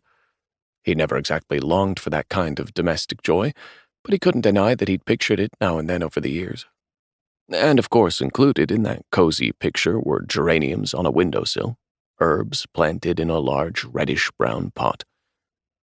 One day, Ogi asked his wife, "Why don't you hire a professional gardener and do something else with your time?" She stared at him for a moment, her face unchanging, and quietly said, "Something else? Something besides this. Something that will help you grow." "I stopped growing a long time ago. Only plants keep growing, not people. We stop after a certain age." "I don't mean that kind of growth. I mean, find something that you want." "There is one thing that keeps growing," she said, cutting him off. "What's that?" "Cancer. Cancer grows in people even after they've stopped growing." She giggled. "I mean that you should find something you really want to do." "This is what I really want to do." Oki realized he'd made a mistake. There was nothing stupider than telling someone to grow or to find themselves, but that's precisely what he'd just done. And to his wife, who knew better than anyone what a hack he was. Ogi decided to leave his wife alone. It didn't matter to him what she did in the garden. No matter how much money she spent, he would consent to her wishes. She had the skills and he had the means. His plan was to respect his wife's life, her preferences, her choices. In fact, he made that decision because he didn't want to care, but he did make one request, that she not cover the walls of the house with vines or other climbing plants. Though he had no particular affection for plants, he did sometimes marvel at how trees grew so straight and tall against gravity. But he did not feel the same about climbing plants. They gave him the creeps, the way they would wrap around a fence or a pillar, growing in spirals, the stem circling and circling until it found something to climb, coiling itself around an object the moment the barest tip of the stem made the slightest contact, inching its way up. The stems were covered in suckers, and the idea that they generated enough suction to climb walls and fences and cover entire buildings frightened him. It looked dreadful when they clung to things, planting their roots wherever, willfully burrowing, gorging themselves. His wife tried several times to teach Ogi. She explained that it wasn't strength or force that enabled plants to climb, but rather a hormone within the plant that moved in the opposite direction of whatever part of it came in contact with another object. This kept the stem coiling inward and moving up and around the object the longer it grew. It was simply a different form of growth. He found her explanation convincing, but it still turned his stomach to imagine a plant with that much ferocity. It was not long before the accident that Ogi discovered something creeping up the back wall of the house. He had no reason to be back there, but on that particular day his phone rang while he was out in the garden, and he'd slunk behind the house to answer it. Because he was in the middle of a call, he could not react as loudly as he would have liked to when he discovered the plants. Vines that looked like honeysuckle had encroached over nearly the entire back wall of the house. His wife had been growing them there, letting the vines grow thick and dense where Ogi wouldn't notice them. It seemed she had erected supports some distance from the windows, and the stems climbing the walls were not visible from the front of the house. Considering how fast they grew, they must have crept around the side of the house at some point, but his nimble-fingered wife had cut them back in time. Ogi was horrified and raked his wife over the coals for it. Now that she had been rendered incapable of tending the garden, the trees, grass, and flowers had all died. But the vines on the back wall had grown all the more lush, and their grip was so powerful that they were stretching and spreading around to the front of the house at an alarming pace. Each time the wind blew, Ogi saw enormous ivy leaves shaking outside his bedroom window. He gazed up uneasily at those dark green leaves. It would not be long now before they'd encroached over the entire window and blocked out his view. 7. Ogi was woken by noise, coming from the living room. It sounded like people singing in a low murmur. Wondering what was going on, Ogi tried to summon the caregiver by giving 2 long blows on his whistle. "Are you up?" His mother-in-law came through the door instead. Her voice was loud and cheery, the complete opposite of her usual quiet way of talking, or the indecipherable muttering she did when it was just the 2 of them. Each time she mumbled, Ogi assumed she was talking to him and tried to catch her eyes, to ask her to speak up. But she never once responded. It didn't even embarrass her to be caught talking to herself. Compared to that, it was much better seeing her as she was today, looking and sounding perky. She was excited about something. He'd never seen her like this before. He realized for the first time that there were many sides to his mother-in-law that he hadn't yet seen, and that he'd probably continue to discover them as time went on. "You'll never guess who's come to visit." Ogi remained silent. "Hold on to your hat." The only thing that would have sent Ogi's hat flying was if his dead wife had come back to life. His mother-in-law opened the door and a group of people trooped in and circled Ogi's bed. It was early morning, but they were dressed in black suits like they were on their way to a funeral, and in their hands they carried leather-bound Bibles. They greeted Ogi with smiles. They remarked on how great he looked, on how his eyes shined. It would have made more sense for them to frown or make pitying looks the moment they saw him, but instead their smiles grew wider. Ogi stared at his mother-in-law, asking for her help. "The pastor is here. He's come to pray for you. I bet if you knew where these kind folks were from, you would hop right out of this bed from surprise." The people in black laughed uproariously, as if she just told some wonderful joke. Now, you mustn't let surprise lift you," one of the visitors said. "You must let the Lord lift you." The visitor was a short man, whose unnaturally wide grin never once let up. Ogi's mother-in-law explained that he was the pastor. The pastor held Ogi's right hand, the one that still lacked sensation. He had grabbed his left hand first, but when Ogi's mother-in-law corrected him, he hurriedly switched. At his signal, the people flanking the bed all held hands. His mother-in-law offered them both of her hands as well. The pastor closed his eyes and began to pray. It was strange. Ogi had never met this pastor before, but he gave a very long prayer, as if he'd known Ogi forever. The pastor spoke of how Ogi had devoted himself to earnest and proper research and education over the years. He said no child of the Lord was kinder, a better family man, or a stronger role model than Ogi. He said the misfortunes that had befallen Ogi were indeed his greatest trial. He said he prayed that Ogi would overcome this ordeal, return to the classroom, foster outstanding students, undertake great academic research, and serve the development and spirit of the country. And in so doing, the Lord would use this small but precious nation. Ogi couldn't take any more and opened his eyes. They were all muttering to themselves or wagging their heads as they participated in this ridiculous prayer to national development. The church people kept blurting out, "Father," as they prayed, and though Ogi knew they weren't talking about his own father, it still bothered him. Had his father been there, he would have laughed at Ogi and said, "That's what you get for acting all high and mighty." The pastor's prayer kept going, and Ogi coughed to signal that he should stop already. The pastor ignored him and prayed to his heart's content. As the pastor closed the prayer with an amen, the circle of people chanted amen in unison and opened their eyes. Ogi mouthed his own amen. He had prayed, too, prayed that they'd hurry up and get the hell out. But Ogi's simple prayer was not answered. They held hands again, and this time they swayed their hands back and forth as they sang.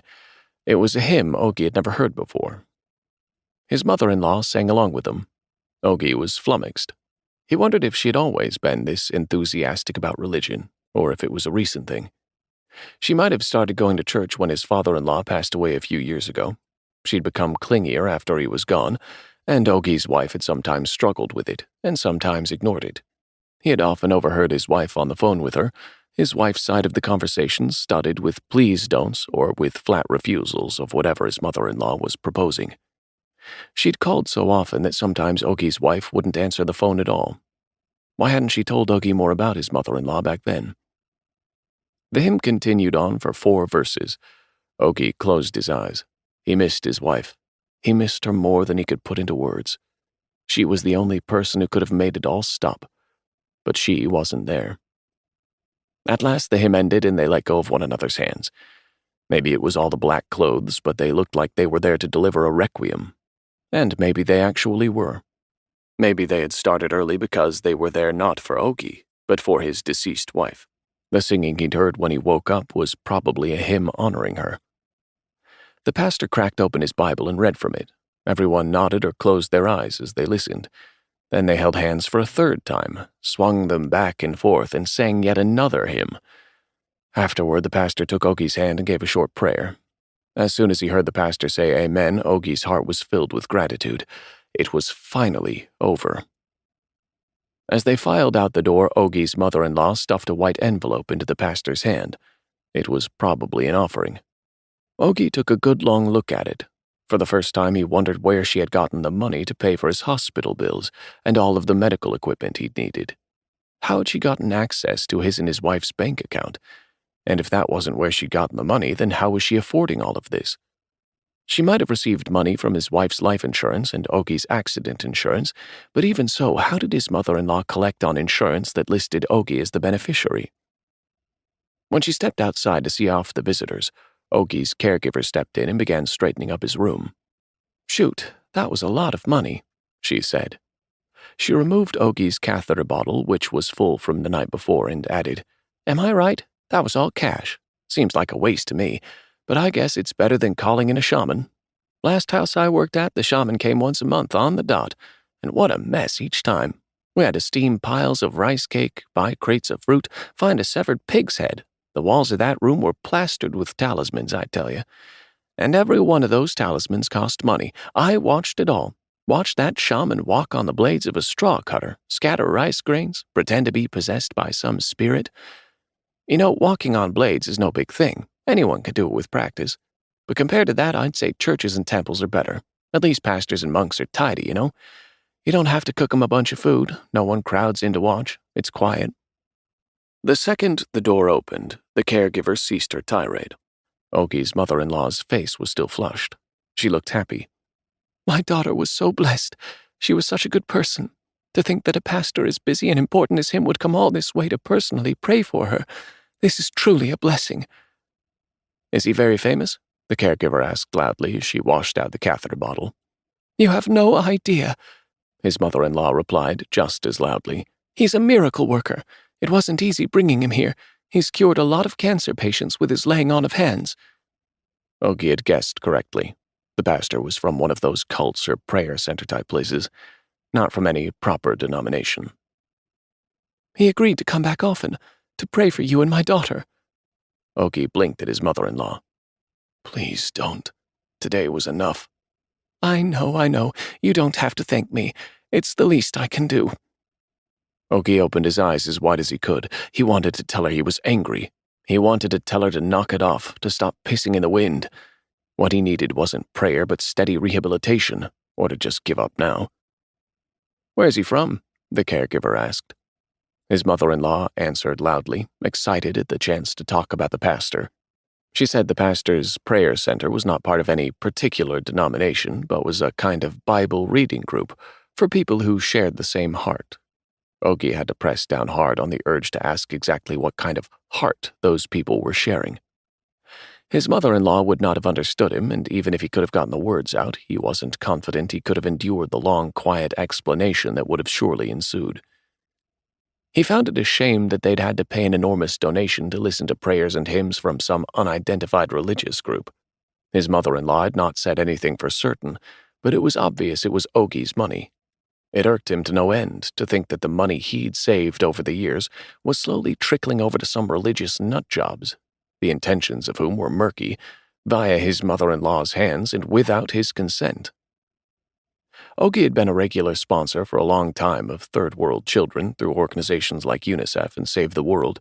Whenever he heard the occasional news story about the directors of such organizations embezzling or misappropriating funds, he questioned the utility of that sort of indirect philanthropy. But it didn't stop him from donating. He refused to help finance religious or political organizations or individual politicians. He had zero desire to give his money to some baby kisser or Bible thumper who'd never gone hungry a day in their life or known what it was to be poor or illiterate. The only person he could talk to at times like this was his wife. Who else would understand the suffering his mother-in-law was putting him through? But naturally, his wife was not there, and all Ogie could do was picture her. His wife had always imagined the worst possible scenarios for herself. As far as Ogie was concerned, she was just anxious and overly convinced that the hypothetical sufferings conjured up by her imagination had a chance of actually happening. He blamed it on the fact that after failing at everything she'd set out to do, she had lost all trace of her cool and laid-back personality, had grown too obsessive in her care of the garden. But not even she could have guessed what future lay in store for them. After his mother-in-law's morning visits, Ogie spent the rest of his days alone with the caregiver. His mother-in-law had fixed up the spare room next to the kitchen for her. It was a bit far from Ogie's room, which must have been why she didn't always hear him summoning her, no matter how hard he blew on his whistle. Or maybe she pretended not to hear. Either way, she was slow and tactless. It didn't seem like she'd had any formal schooling. His mother-in-law said she'd hired the woman after several rounds of interviews, but she wasn't very reliable. In fact, she was completely unskilled. He had a feeling she was really just a run-of-the-mill housekeeper. She talked a lot and would chatter away at Ogie, and though she knew he could not respond at all, she would blatantly poke fun at him. "I guess the big boss man has nothing to say to that," or "Boss man's awful quiet today," she would say. When she grew tired of making fun of him and wearied of being the only one talking, she made phone calls. Ogie could hear every word all the way in his room, whether she was on the house phone in the living room or using her own cell phone. He learned a lot about her that way. He knew how much money she contributed each month to the Ge, or rotating savings group that she'd joined, how she got along with the person in charge of that group, and what type of gift she was planning to take to her relative's baby's first birthday party, which was coming up soon. But most of all, he knew all about her grown son. How bright and clever he was when he was younger. Where had he gone wrong? How much time he was wasting just loafing around. How late he stayed up each night playing those computer games. Her voice changed completely when she talked to him. It sounded pleading, and she said things like, "Please don't." Sometimes she added a hint of childish coquetry as she said, "Please think of your poor mother." And sometimes she threw up her hands and snapped viciously, "I don't care if you starve to death. You're not getting any more money from me." Whenever her calls dragged on for too long, he blew on his whistle. His mother-in-law was the one who'd decided on the whistle. She'd given it to him. Blowing on it twice summoned the caregiver. She never came the first time he called. He had to whistle several times before she'd finally bother to check on him. He blew it whenever he needed to pee, or his head or back itched, or his legs ached, or he couldn't bear the sweat on his back. He blew it even when that wasn't the case. He blew it when her phone calls seemed to be getting too long, and when she cursed at or pleaded with her son over the phone. When he couldn't figure out what on earth she was doing in the other room, and when he heard her eating by herself, he whistled. Because that was what the whistle was for, and she was his live-in caregiver, after all. The situation was always the same. She would drag her feet down the hallway, but once she'd stepped into the room, she would chuckle, say something like, "Boss man sure likes to toot on that whistle," and then undo the front of Ogie's barely closed pants. Without even bothering to consider why he might have called her in there, she would first wipe down Ogie's crotch with the damp towel she carried. It was always lukewarm. He wasn't sure if it was the temperature of the damp cloth or the fact that she used it to wipe down everything she saw as she walked around the house, but he cringed each time. Whenever Ogie had a bowel movement, on cue, right after she had slid the flat bedpan under his buttocks, she praised him and said things like, "Aiko, well done." When he finished swallowing another liquid meal, she patted him on the head. Ogie hated this very much. He was angry at the meanness of the caregiver, who treated him like a child. Twice a day, she turned Ogie on his stomach to wipe his back. To keep bed sores from forming, she spread oil on his skin and gave him a long massage. From the nape of his neck, down his back, past his buttocks to the ends of his legs. As she massaged his body, she laughed insidiously. The exact opposite of treating him like a child. Sometimes she gave him a smack on the buttocks, and sometimes she toyed with his darkened, shriveled penis. She did it on purpose. Ogie voiced his protests with long, indecipherable sounds. After the massage, she bent her fleshy body over his to straighten the blankets. It would have been easier for her to just walk around to the opposite side of the bed and do it, but she never did. She leaned over very far each time, and when she did, her pendulous breasts brushed against Ogie. Sometimes she did it while wearing a tank top with no bra underneath, and her nipples visible through the fabric. When she wore that shirt, the thick patches of dark hair in her underarms showed as she reached over him. They gave off the damp, musty odor of sweat. She seemed indifferent to the smell of her own body, or to the smells coming off of Ogie. At first, Ogie suppressed his anger. Later, he didn't have to. It had been a long time since anyone's flesh had touched his like that, and Ogie found himself overcoming his disgust.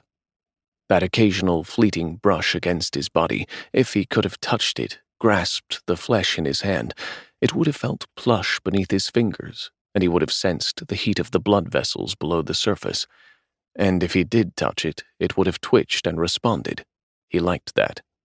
Ogie had never been entranced by fleshier body types, but he liked that meaty weight pressing against him. But that was all. He did not touch the caregiver or caress her. Of course he didn't. He enjoyed it simply because it was another living person, not the body of an alluring woman.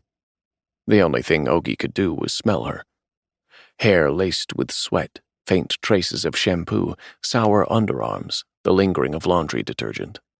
The scents given off by a living human being. They were completely different from the odors of sweat and urine that came from his own body. That was all it took to excite him.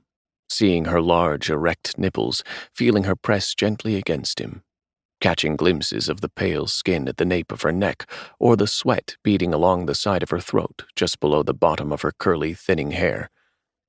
This was not what used to turn him on in the past. The women he'd slept with were all small and slight. Of all the organic parts that made up a body, Ogie especially liked protruding joints and slender, frail-looking bones. When he stroked the silhouette of a bone through its thin layer of flesh, he felt like he was embracing the woman in her entirety. It made him sad to be enticed by something so different from before. To be turned on not by the scent of a woman, but by the familiar smells of everyday life. To be excited not by taut, bare skin, but by the sagging, bloated, thickened meat of a person. That was sad.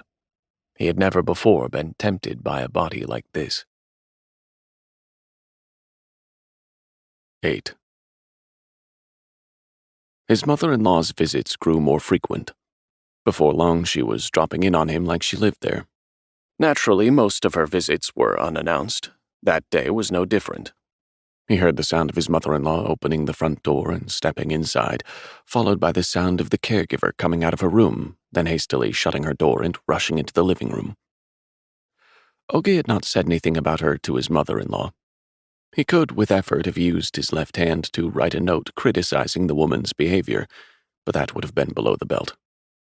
The truth was that he didn't mind any of it, all except for the woman's son, that is, who'd lately been showing up at Ogie's house as well. It was possible the boy had dropped by before then without his knowing about it. He might have come to bum some cash off his mother and eat some food she prepared for him, and then slipped out again quietly. Certainly there would have been times when he'd lingered, but at least he would have tried not to make a sound, to keep his presence secret from Ogie. But he was young and immature, and brash and rude. Maybe he viewed behaving himself as damaging to his pride. At some point he talked loudly enough to be heard, and barged into Ogie's room. When Ogie awoke from his light nap, he was startled and let out a shriek. A young man with darkly bronzed skin and closely cropped hair was standing stock still and staring down at him with a blank look on his face. His jeans sagged at the hips, and he wore a black T-shirt that read, "I am your father." The caregiver's son laughed at Ogie's reaction. He held his finger up to his mouth, as if to swear Ogie to secrecy, and left. Ogie heard the caregiver scold her son and ask what he was doing in his room. He heard the boy say, "That guy can't talk," and the caregiver continue with her quiet nagging. Ogie was angry and blew on his whistle. 2 whistles meant the caregiver had to come. As usual, she didn't. He whistled again. He whistled several times. He kept on whistling. He refused to put up with this. He wanted her to know just how angry he was. Instead of the caregiver, her son burst through the bedroom door. He looked nothing like his mother. He was skinny to the point of looking sickly, but he was more wiry than frail. He looked like his leanness was due to prolonged suffering. Considering his nearly shaved head and darkly tanned face, he might have just finished his army service. "Fuck, man, who do you think you are? A drill sergeant? Why do you keep bossing everyone around with that stupid whistle?" He kicked Ogie's bed. Ogie glared at him, so he ripped the covers off and used his foot to poke at Ogie's numb leg. Ogie's leg must have shook like a twig. The caregiver stood by and watched. The look on her face said there was nothing she could do. Maybe she was enjoying it. She must have been embarrassed, but she showed no intention of stopping her son. "How would you like it if I used it to order you to stand up, huh? Would you like that?" He grabbed the whistle from Ogie and blew on it. At first he blew on it where he stood, but then he held it right up to Ogie's ear and blew. He kept blowing. If the caregiver had not dragged him out of the room, Ogie might have lost his eardrum as well. "Use your words instead, man, got it?" he yelled as he was dragged through the door. "We'll be real polite with each other." Ogie had never felt so scared of a kid before. The students he encountered as a professor had all been raised by well-educated parents. They were all well-nourished, too, so they were in good physical shape. There were times at the end of the semester when they raised their voices at him and demanded a higher grade in his class, but they were fundamentally conformist and conservative, afraid to rock the boat. There'd been no students like the caregiver's son, so rude and disrespectful. At least, not in Ogie's department. It was the first time since coming home that Ogie had waited eagerly for his mother-in-law. He never imagined being terrorized in his own home by someone he was paying to be there. It drove home the fact that his mother-in-law was his only family, and it made him nervous to think what would happen if she were to abandon him. But though he'd wished for his mother-in-law to intervene, the timing went awry. The person who should have been kicked out was the caregiver's son, not the caregiver. That day, when his mother-in-law stepped into the house, the caregiver's rush to shut her door seemed to raise her suspicions. She immediately barged into the caregiver's room, fending off the woman's attempts to stop her. A loud racket ensued. Ogie heard a sharp, hysterical sound that he couldn't believe was coming from his mother-in-law, and something else that sounded like the caregiver weeping and wailing. The two of them carried their argument out of the cramped spare room and into the living room. Ogie could hear their voices clearly now. His mother-in-law was furious. She called the caregiver a thief. The woman feigned innocence, insisting it was a misunderstanding. "I didn't steal it. The boss man gave it to me, I swear. He told me to keep it." Ogie's mother-in-law grew even angrier. She demanded to know what on earth she'd done for him that he would have given her this. "Do you have any idea how much this is worth? Trash like you doesn't deserve this." The caregiver's tone changed. "How the hell would I know what it costs?" she snapped. "Let's go in there and ask the cripple, find out how much he paid for it." Ogie was shocked. He knew he was a cripple, saddled with a disability that was difficult to treat, but it was the first time he'd heard the words actually directed at him. What bothered him even more was what his mother-in-law said next. "You're such trash that you're only good for wiping the asses of cripples." Ogie closed his eyes. He wished to be no part of this. Mud-flinging and hysterics, excuses and lies, stealing. It had nothing to do with him. He didn't need to experience this. But as hard as he tried to convince himself of that, he could not. His mother-in-law threw open his door. She stomped into the room and held a small ring up to his eyes. Look at this." Ogie closed his eyes, so his mother-in-law grabbed his shattered lower jaw. She would make him look. The prosthesis shook and his jaw ached. She did not let go. No matter how angry she was, Ogie felt she was going too far to be so careless with his injuries. "Did you give this to that woman? Did you? Tell me." The ring had a blue stone. His jaw hurt. It hurt so bad his eyes were tearing up. She seemed to notice because she let go then. Ogie's face throbbed. His mother-in-law had straightened up the house before the caregiver moved in. She'd gathered together all of the jewelry and accessories that his wife had carelessly left scattered around the house. She'd showed the box that held all of it to Ogie. She'd even pulled each item out and displayed it on her palm. There was quite a lot. Some had been gifts, while others were items his wife had bought for herself. Some of it Ogie had bought for her. He couldn't tell what was what. His mother-in-law had said several of the items were very expensive. She'd singled them out and showed them to him, but he did not remember them. Ogie blinked at his mother-in-law. He kept on blinking. Even though he could shake his head a little and move his left arm, he lay as still as he had when he first awoke from his coma. and only blinked his eyes, all while feeling relieved that no matter how hard his mother-in-law grilled him, he was unable to say a single word. "I knew this would happen. Get out," she yelled. Ogie flinched. He thought she was telling him to leave. "Who do you think you are, stealing from us, getting drunk in broad daylight?" She shook her finger at the caregiver. The caregiver rushed at Ogie. "You crippled son of a bitch! How dare you accuse me of stealing?" She grabbed his numb legs and shook them. If he'd had any feeling in his legs, they probably would have hurt in her tight grip. But Ogie felt no pain at all. He didn't even flinch. He didn't feel them shake. His body was standing strong against the lies and excuses and misunderstandings. His body held out, but his mood had soured. He'd already been through one terrible accident, and he'd assumed the pain he had to suffer because of it was over by now. But even after all that he'd been through, there was still this endless parade of lies, excuses, misunderstandings. No different than ordinary life. It made no sense. The caregiver wasn't the one who'd gotten drunk. It was her son. He'd started out cautiously in her small room and then later drank openly in the living room. When he was good and drunk, he sang loudly and ranted at his mother.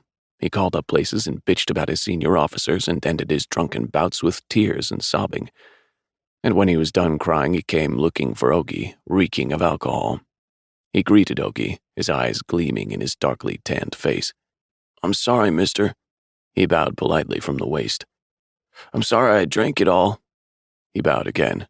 "God damn it, was just so good." Now and then he would dip the corner of a towel in alcohol and hold it to Ogie's lips. The first time he did this, Ogie had closed his mouth. He didn't want to participate in the boy's mockery of him, but the boy didn't give up. He kept touching the dampened cloth to Ogie's lips until Ogie could no longer resist the peaty aroma of single malt whiskey. How long had it been since he'd had a taste? He was in heaven. The boy gave him a little more, and Ogie stuck his tongue all the way out to lap it up. Later the boy fed it to him with a spoon and even put a straw in a cup for him. The whiskey the boy fed him was good, but it wasn't the best. There were many better whiskeys, but either the boy didn't know his whiskeys or he'd already drunk them all. Ogie's mother-in-law went back into the caregiver's room and tossed all of her belongings out into the hallway. The caregiver grabbed whatever she could carry. His mother-in-law threw the front door wide open and chucked the rest of the woman's belongings into the garden. Ogie watched from the window as the caregiver hurriedly stuffed her belongings into a large suitcase. She was leaving. Now Ogie would have no one to let him smell her skin or to wet his lips with whiskey. A feeling, he didn't know if it was hurt or sorrow, filled his chest. But instead of feeling sad, Ogie told himself that the whiskeys the woman's son had drunk were all high-quality single malts, bottles he'd gone to great effort to bring back from academic conferences and seminars, from his travels, from all over the world. He tried hard to think about how wasteful and annoying it was. His mother-in-law spent the whole afternoon cleaning out the caregiver's room. She shoved everything the woman had been unable to pack into the trash can. Then she made several phone calls and informed the people on the other end that she was looking for a new caregiver. She was told over and over by the employment agencies that, unlike hiring nurses by the hour, finding a live-in caregiver was no easy task. "What can we do?" she lamented to Ogie. "Even if we do find someone, they won't be any better." That evening, after she left, Ogie was on his own. He was finally alone, just as he had wanted to be when he first returned to this house. It was the first time since waking up from his coma that he was left without a nurse or a caregiver. He thought he would feel free, but he didn't. He was lonely, and frightened, and scared. Ogie blew uselessly on his whistle. No one looked in. There was no one to pick on him or treat him badly, no one to yell or get angry at him. The house was dark. His mother-in-law had been negligent. She had left without turning on any lights. It was stingy of her and cruel to imply that Ogie wasn't worth the electricity. But then again, it was the first time she'd done this, so maybe it simply hadn't occurred to her to leave one on for him. There wasn't a single light on in the garden either. It would have been nice if she had at least closed the curtains. But because she hadn't, Ogie was left to watch as the world outside the window turned dark, as the branches waving in the darkness looked like someone beckoning to him. A red light flashed on the nightstand. Someone was calling. If the room hadn't been so dark, he would have missed that faint light coming from the telephone. It did not ring. Come to think of it, the telephone had never once rung the whole time Ogie had been in that room.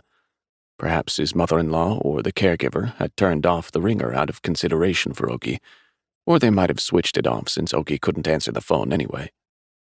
When he looked at the telephone, he got an idea. He groped around in the bed with his left hand and found the back scratcher the caregiver had left there. She'd given it to him and told him to use it whenever his legs itched. Ogi had never once bothered. If he needed to scratch, all he had to do was blow his whistle and summon her. His idea was to reach over with the back scratcher and use it to pull the phone closer, but it didn't work very well. His left arm almost immediately cramped up. Soon the light stopped flashing. It did not flash again. Ogi didn't give up. He kept reaching for the telephone. The cord stretched to its limit until he couldn't pull it any closer.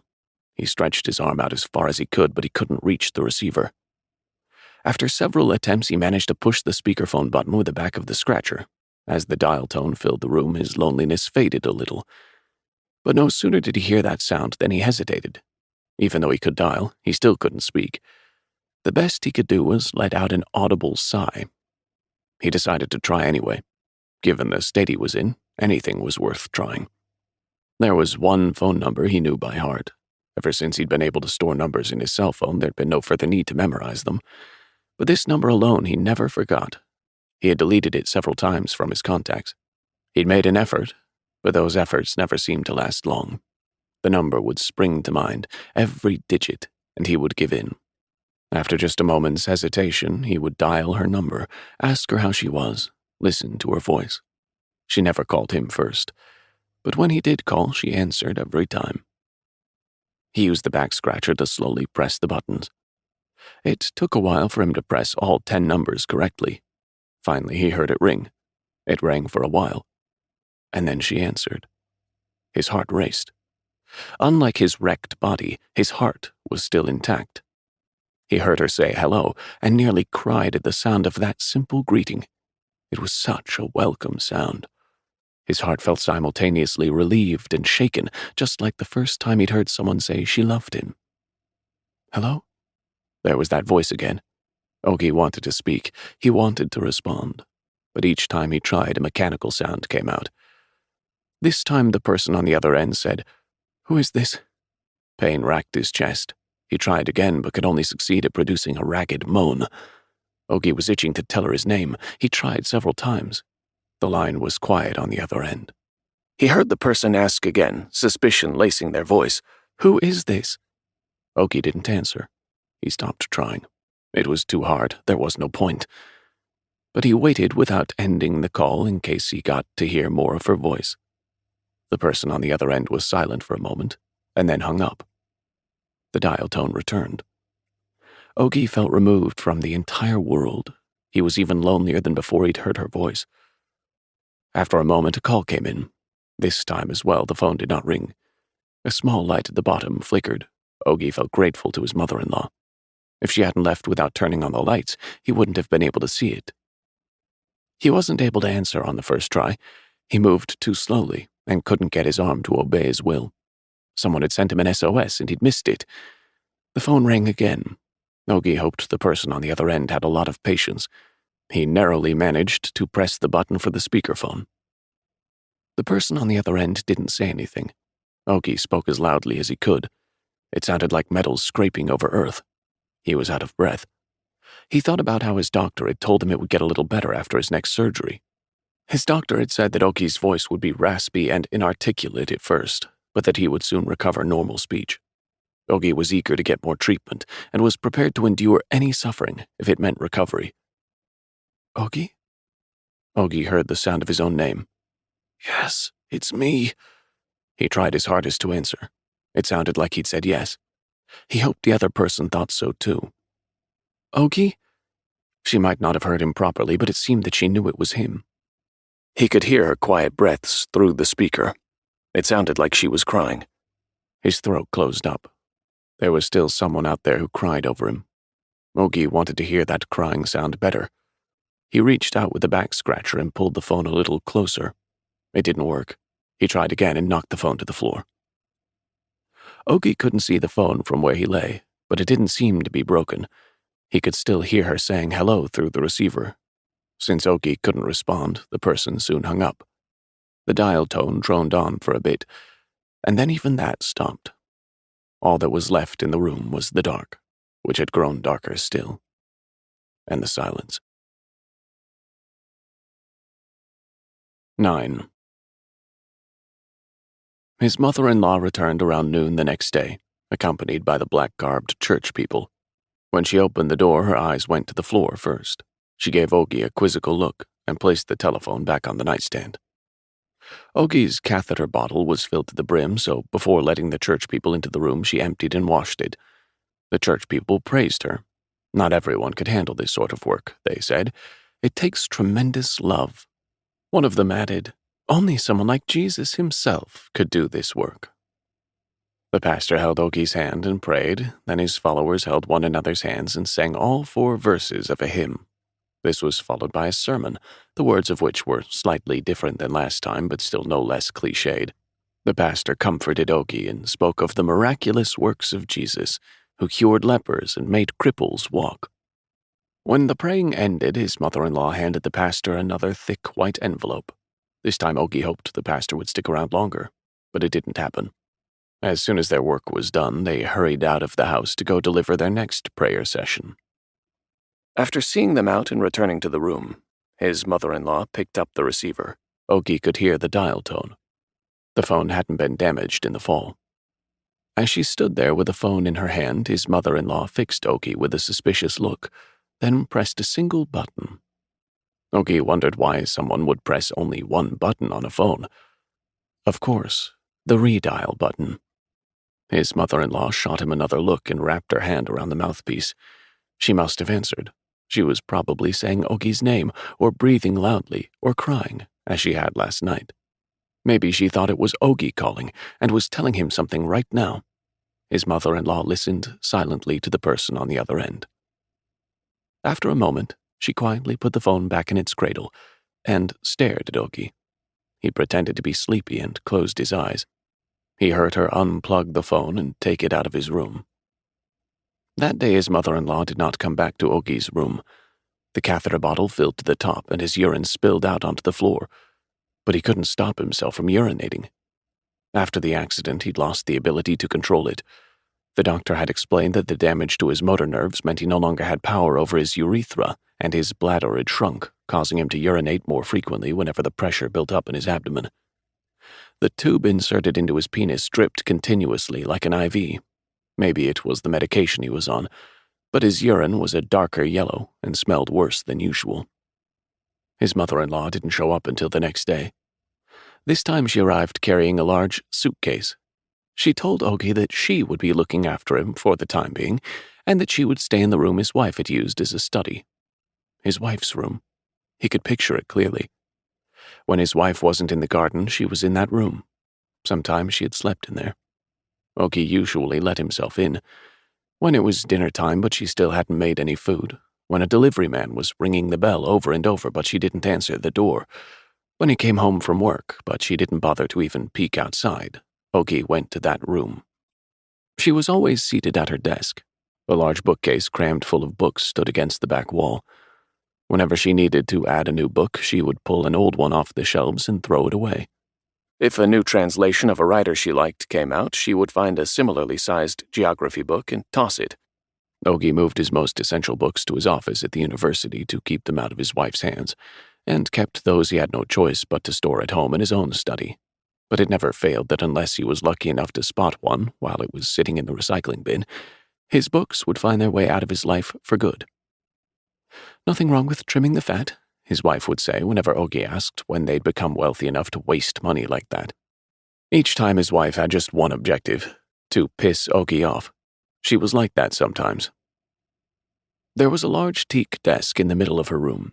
She'd waited 3 months to put it there. She browsed an antique furniture store in Songbuk-dong every week before buying it, saying she had finally found a desk she liked. It was the most expensive item in their house, after the sofa in the living room. More expensive than anything Ogie owned.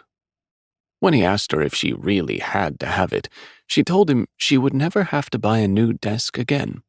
And come to think of it, she was right. She had literally used that desk for the rest of her life. To one side of the desk was a sideboard that she'd purchased from the same furniture store. On top were souvenirs from her travels and a collection of unusual and expensive picture frames. Only one of the frames held a photo of her and Ogi. It was a snapshot of the two of them riding a tandem bicycle during a trip to Gyeongju that they'd taken back when they were dating. It had obviously been placed there as a reminder of when she'd been young and beautiful, and not because it was that special of a memory. The rest were all photos of women. Susan Sontag, photographed by Annie Leibovitz, Virginia Woolf with her hair up, Sylvia Plath at the beach, smiling brightly in a white bikini, Tasha Tudor in her garden, Louise Bourgeois in her later years smoking a cigarette, Georgia O'Keeffe with her hair down and the top buttons of her shirt undone, Cindy Sherman in lingerie sprawled on a rumpled bed. Some were still alive, some were dead, some had killed themselves, some had died of illness. They were all different, but Ogi soon figured out what they had in common. They were all successful women. Just as his wife had walked around with a photo of Oriana Fallaci in her wallet during her college days, so she had placed these women's photos in her room.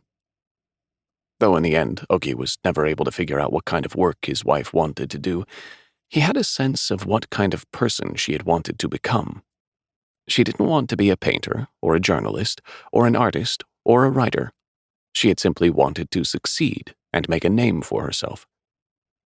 When she wasn't looking after her garden, his wife was shut up in her room with the photos of successful women. Each time Ogi checked in on her, she was sitting at her desk, writing something. That was right. She had written something every day. She wrote on a laptop and in a large notebook. She wrote on post-its and stuck them to the wall, and she wrote on squares of memo paper and stacked them inside a tin case. Ever since returning the advance for the nonfiction book she'd been contracted to write long ago, she'd stopped talking about writing or showing pages to Ogi, but she had kept on writing. She mentioned it only once, shortly before their trip. She told him that she'd been working on something. Ogi guessed it was a gardening book. "Wrong," she answered simply. "It's an open letter." Open letter? This was interesting. She hadn't written anything like that before.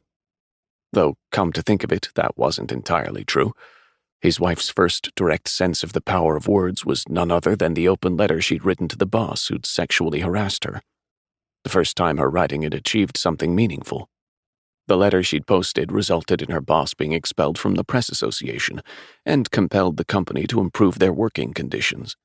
And it had all started with something she wrote. "J'accuse," she murmured. "What kind of open letter is it?"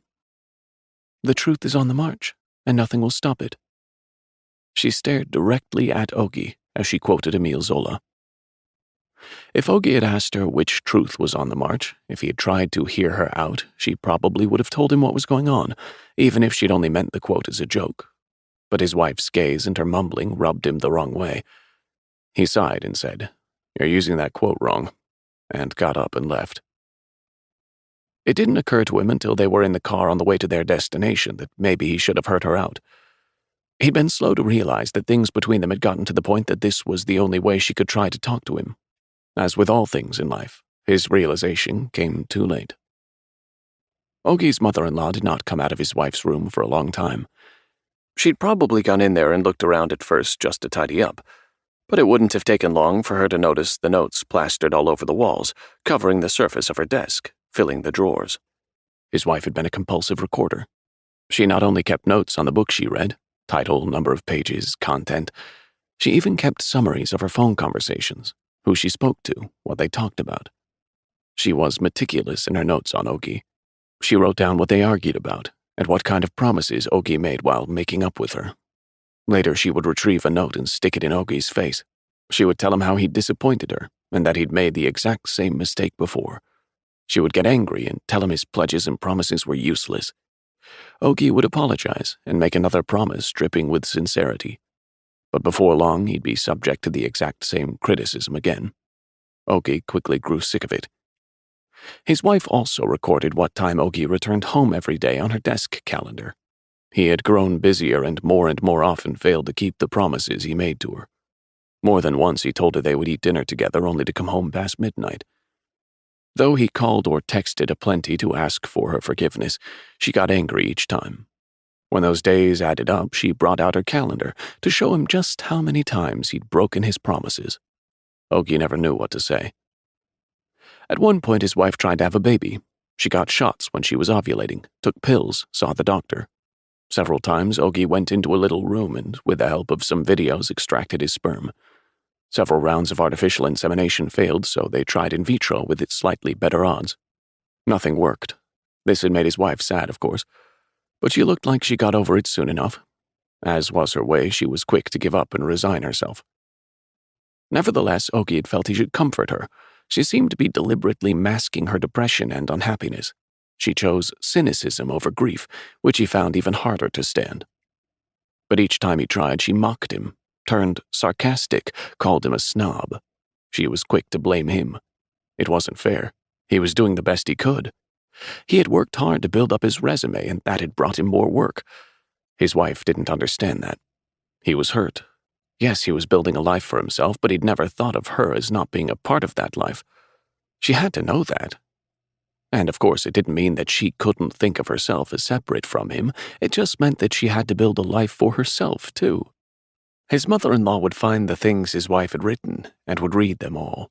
She would learn all the things her daughter had not told her over the years, from the words she'd jotted down in notebooks, from the even stacks of memo paper, from the post-its scattered everywhere. His mother-in-law would think the same things about Ogie as his wife had, the same misunderstandings, the same harbored grudges. This filled him with dread. The next morning, she came into his room early. Her face was haggard, like she hadn't slept well, or at all. He tried to read her expression, but he couldn't tell what she was thinking. She sat on a small chair and gazed at Ogie without saying a single word. He grew uneasy. What had she learned about him overnight? She let out a long sigh and began to speak calmly. It's time to rethink things. Did she know that, had his trip ended safely, Ogie and his mother-in-law might not have been family anymore? It was unfortunate that, of all possible times, she had to find out right when he was without a private nurse. Ogie quickly tried to think of who might help him besides his mother-in-law. He couldn't think of anyone. I mean, just look at the shape that garden is in. It doesn't look like anyone lives here. She was talking about the garden? But Ogie knew he couldn't breathe easy yet. After all, the garden was his wife's space. That meant she was really talking about his wife. But the garden isn't the problem right now. It's not the real problem. Of course, the problem wasn't the stupid garden. The problem was Ogie, always Ogie, and his recovery.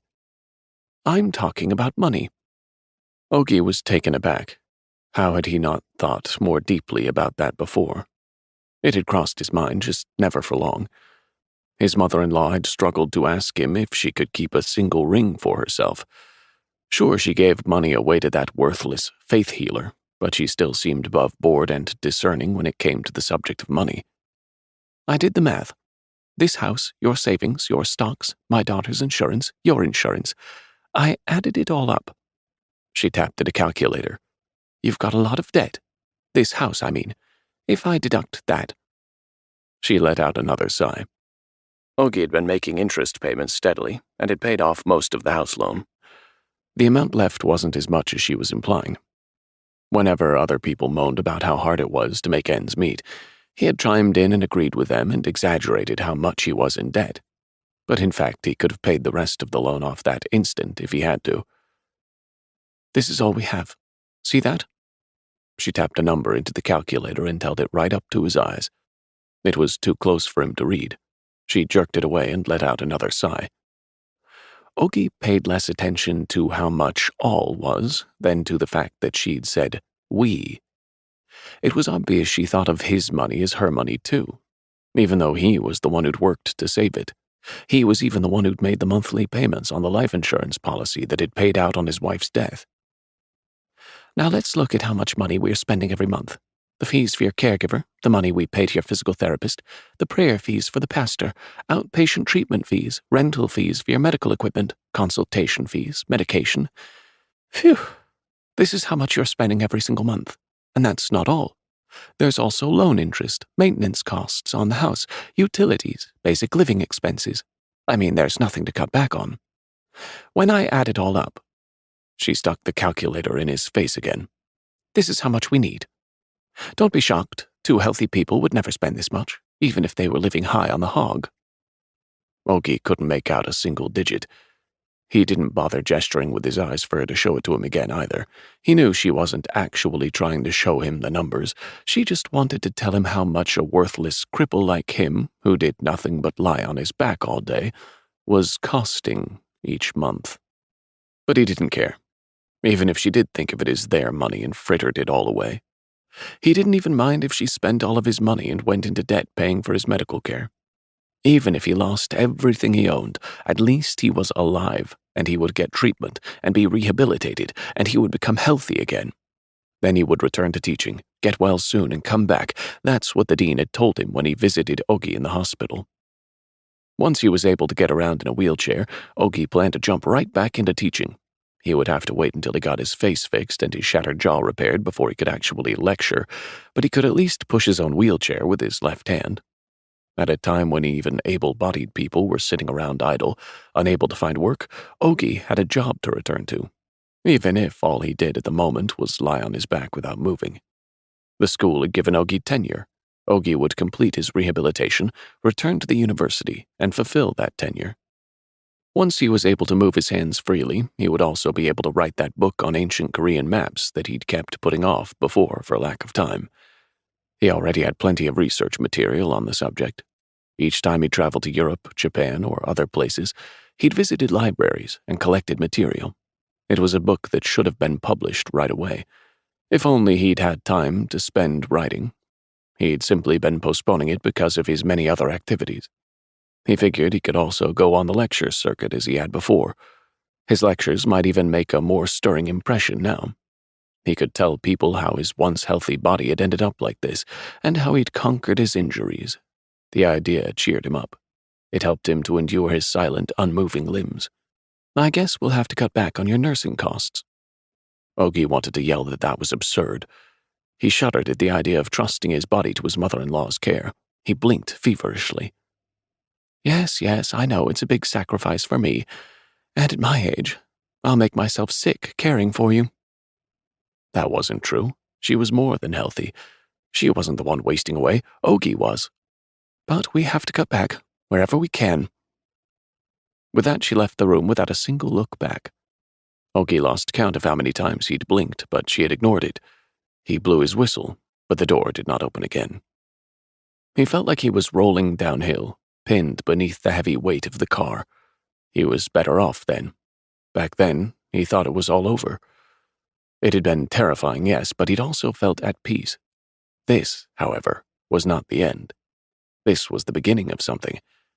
He thought he'd already been through a lot, but it seemed there was more to come, and it would be nothing compared to the torment he'd experienced thus far. 10. When she was in the garden, Ogie's mother-in-law wore a hat with a brim so wide it nearly covered her whole face. On her arms were black sleeve protectors, and she wore pants that tightened at the ankle. She looked exactly like Ogie's wife used to. Everything she wore had belonged to her. Ogie used his left hand to raise the head of the bed until he was in a half-reclined position, so he could watch his mother-in-law as she worked outside. What was she doing? He couldn't see her very well from where he sat, but she seemed to be turning over the soil. She must have had plans to revive the garden, just as his wife had long ago. She showed no intention of spending any time filling in for a caregiver and looking after Ogie properly. His mother-in-law glanced up at Ogie's window, turned away with a hard look on her face, and dove back into work. The mother-in-law who'd greeted him when he woke from his coma in the hospital was the same mother-in-law he'd met at the hotel restaurant before he and his wife got married, refined and discerning. But this mother-in-law now was the version he'd seen when he visited their apartment in Mapo, the mother-in-law who'd shrieked with no warning at children playing outside. After a while, she stood up. Her back must have ached, because she arched her spine and rubbed her lower back. And then, as if to show off her perfectly functional limbs, she stretched them out long and massaged the muscles. She put away the hoe, came into the house, and did something in the kitchen for a long time before finally coming to Ogie's room. She pulled on a pair of latex gloves and emptied his catheter bottle. The caregiver had done everything with her bare hands, but his mother-in-law took pains not to touch anything Ogie had used, as if afraid she might catch something from him. Then, just as the caretaker used to do, after emptying the catheter bottle, she opened the front of Ogie's pants. Ogie shook his left hand to tell her no, to make her stop. His hand flapped uselessly, unable to reach her. She paid no attention. He tried to close his legs. He tried to bend his knees. Of course, nothing worked. Helplessly, he shouted as loudly as he could. He wanted her to know that she was making him extremely uncomfortable. It came out as a moan. She wiped down Ogie's body and connected his feeding tube, all while muttering something. Ogie strained to catch what it was. He thought she was talking to him. He couldn't quite make it out.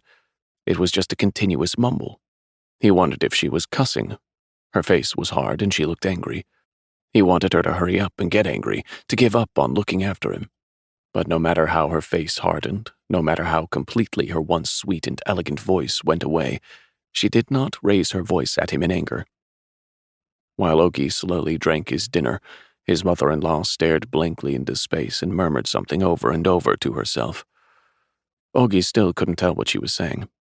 When he'd finished his meal, she stood with a grunt and let out a sigh. Mixed in with the sigh, one phrase suddenly stood out clearly. "Tasukete kudasai." Ogie memorized it. He repeated it to himself so as not to forget. "Tasukete kudasai, tasukete kudasai, tasukete kudasai, tasukete kudasai, tasukete kudasai, tasukete kudasai." The ambulance came in the afternoon. With the orderly's help, Ogie lay on the stretcher and was loaded into the back. His mother-in-law came with him. She climbed into the ambulance and sat on the narrow bench next to the orderly, occasionally reaching over to brush Ogie's sweaty hair out of his eyes. As soon as they were in the hospital, he felt relieved. He felt he was in a safe place. He greeted the nurses who'd looked after him when he was first hospitalized. They told him he looked much better. They asked him if he liked being back home. His mother-in-law smiled and looked back and forth between him and the nurses. He gave them a slow blink. As the long, boring checkup went on and on, Ogie soon grew tired. His mother-in-law never left his side, despite looking just as tired and worn out as him. Each time he was moved to a different examination room, she trailed along after the gurney and sat in a chair in the waiting area, where she closed her sleepy-looking eyes while he was being examined, only to get up and follow him again to the next room, the heels of her shoes scuffing the floor behind her. While watching her trail after the gurney, her shoulders sagging, Ogie realized that his mother-in-law had aged greatly. Seeing her in the hospital like this, she wasn't dignified and elegant, nor was she rough and mean. She simply looked like an old woman, tired of everything. His mother-in-law had maintained her youth even after his father-in-law's sudden passing 3 years earlier due to arrhythmia. But after his wife's death, she seemed to instantly lose her tight grip on life. Before, from certain angles, she could have passed as being in her 50s. But now, with the loss of her daughter, she'd lost her looks, too. Liver spots had cropped up along the contours of her face, and her white hairs had multiplied, making her hair look ashen, as she never bothered to dye it. Up until then, she'd always dressed in chicly monochromatic outfits, but now she wore loose, comfortable, garishly colored clothing. Ogie thought about how genuinely happy his mother-in-law had been when he was made full professor. Aside from his wife, no one else had congratulated him more. He received almost no congratulations from his colleagues. So when he saw how happy his mother-in-law was, it had made him realize that they truly were family. After he and his wife married, the words orphan and inferiority complex never came out of his mother-in-law's mouth again. Instead, she told his wife that it worked out well for her that Ogie had no close living relatives. When his wife grew depressed from her continued failure to get pregnant, his mother-in-law comforted and reassured Ogie more than her. His mother-in-law was the only family Ogie had left, and it finally hit him that it was the same for her, too. They were each other's sole surviving family members. Of course, had his wife lived, their relationship might have become a non-familial one. That very nearly happened, but not anymore. Ogie and his mother-in-law had lost that chance, and now they were stuck with each other. Ogie and his mother-in-law were learning the sides of each other that only family would see. His mother-in-law had screamed in front of him and thrown out his live-in caregiver. She had brought in a whole pack of people from some unsavory religious organization and bowed and scraped and showered them with offerings. She muttered to herself constantly in Japanese. Ogi was no better. She had to look after him. She had to wipe his crotch and sprinkle it with baby powder so he wouldn't get a rash, empty his catheter bottles and wash his bedpan when it was full. Only now that his wife was dead had he and his mother-in-law become true family. The doctor pointed to the results of the CT scan on the computer and told Ogi that his prognosis was good. If he worked hard at rehabilitation, he would be able to use a wheelchair someday. Ogi wasn't thrilled. What that really meant was that no matter how much better Ogi got, he would still never walk again. His mother-in-law cautiously asked if that meant he was recovering. In a flat voice, the doctor said it was difficult to be optimistic about his lower body, but there were clear indications that the muscles and nerves in his upper body were improving. He joked that soon Ogi would be able to scratch his leg with his right hand. "This is all thanks to you, ma'am. Isn't that right, Ogi?" Ogi stared up at the ceiling in response. His mother-in-law stared vacantly at the doctor. She did not look at Ogi. He'd gotten a clear look at her face right when she heard the doctor say that his prognosis was good. She looked terrified. He'd never seen her look that way before. She looked frightened and anxious, like she was asking herself whether she'd really helped Ogi to get better, whether the son-in-law who'd survived while her daughter died should really get to keep living, whether he really would continue to get better, whether that really was thanks to her. It seemed he would be seeing that look on her face often. That look of fear that Ogi might get better, that look of hope that he would not. Ogi mouthed the word paper at the nurse. The nurse didn't understand. He had to mime writing with his left hand before she finally got it and brought him pen and paper. The doctor and the nurse did not rush Ogi, but waited as he wrote something down. With his violently trembling left hand, Ogi was barely able to scribble a handful of letters. "Does that say surgery sooner?" Ogi blinked. "Why, that's fantastic, Ogi. You must keep writing. That's the only way your left hand will get stronger. You'll build muscle," the doctor said in encouragement. "After your next surgery, you'll be in much better shape. You'll even be able to talk slowly." That was what Ogi was hoping for. Being able to talk, not blinking his eyes, but really communicating. Right now, Ogi wanted that more than walking. "That too will take practice. You'll have to relearn everything.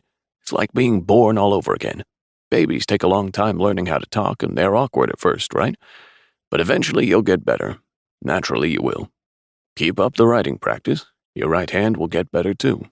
But you have to keep using the side that's already recovered motor function in order to adjust. Understand?" The doctor instructed Ogi's mother-in-law to give Ogi pen and paper so they could communicate. She nodded slowly, her face hard. "Now let's take a look at the schedule." The doctor conferred with the nurse. It took them a while. Once he was able to talk, the first thing Ogi would do was hire a new caregiver. He would stop his mother-in-law from looking after him herself. He would ask a lawyer how to go about appointing a legal representative. The doctor's calendar was full. The only way to accommodate Ogi was to switch his surgery date with another patient's. It would take some doing, but he offered to perform Ogi's surgery 1 day earlier. "Even if it's only 1 day, would you still like to move it up?" the nurse asked. His mother-in-law stared at Ogi and said, "What do you think?" She looked tired. Her terrified expression from before, the one he would never forget, was gone now. His mother-in-law simply looked old. She looked exhausted and worn out. If she hadn't unexpectedly lost her daughter, she would have been able to take it easy, to grow old with dignity. Just as she'd said she would make herself sick and waste away to nothing, trying to care for her son-in-law. That's how old she was. Fear washed over Ogi. When he looked at his mother-in-law's tired face, he could not help but acknowledge that he was stuck. Even if he recovered enough to look after himself, he might only be switching places with his elderly mother-in-law. But he was more than willing to do just that. 11. Back when Ogi first awoke in the hospital, he couldn't bear the thought of visitors. He didn't want anyone to witness his wreck of a face, the moans that only emerged from his throat with great effort, his petrified tree of a body.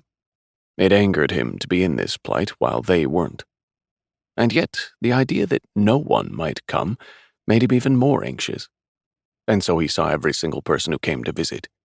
He saw the dean and the other professors from his department. He saw his old school friends and a whole crowd of colleagues. They all reminded Oki of where he was supposed to be. After a little while, he didn't have to think about it anymore because no one came to see him. It was only natural, but he still felt hurt. He sometimes pictured them receiving news of his death. He pictured those who would lament his passing, even while feverishly calculating how they could claim his now vacant position for themselves.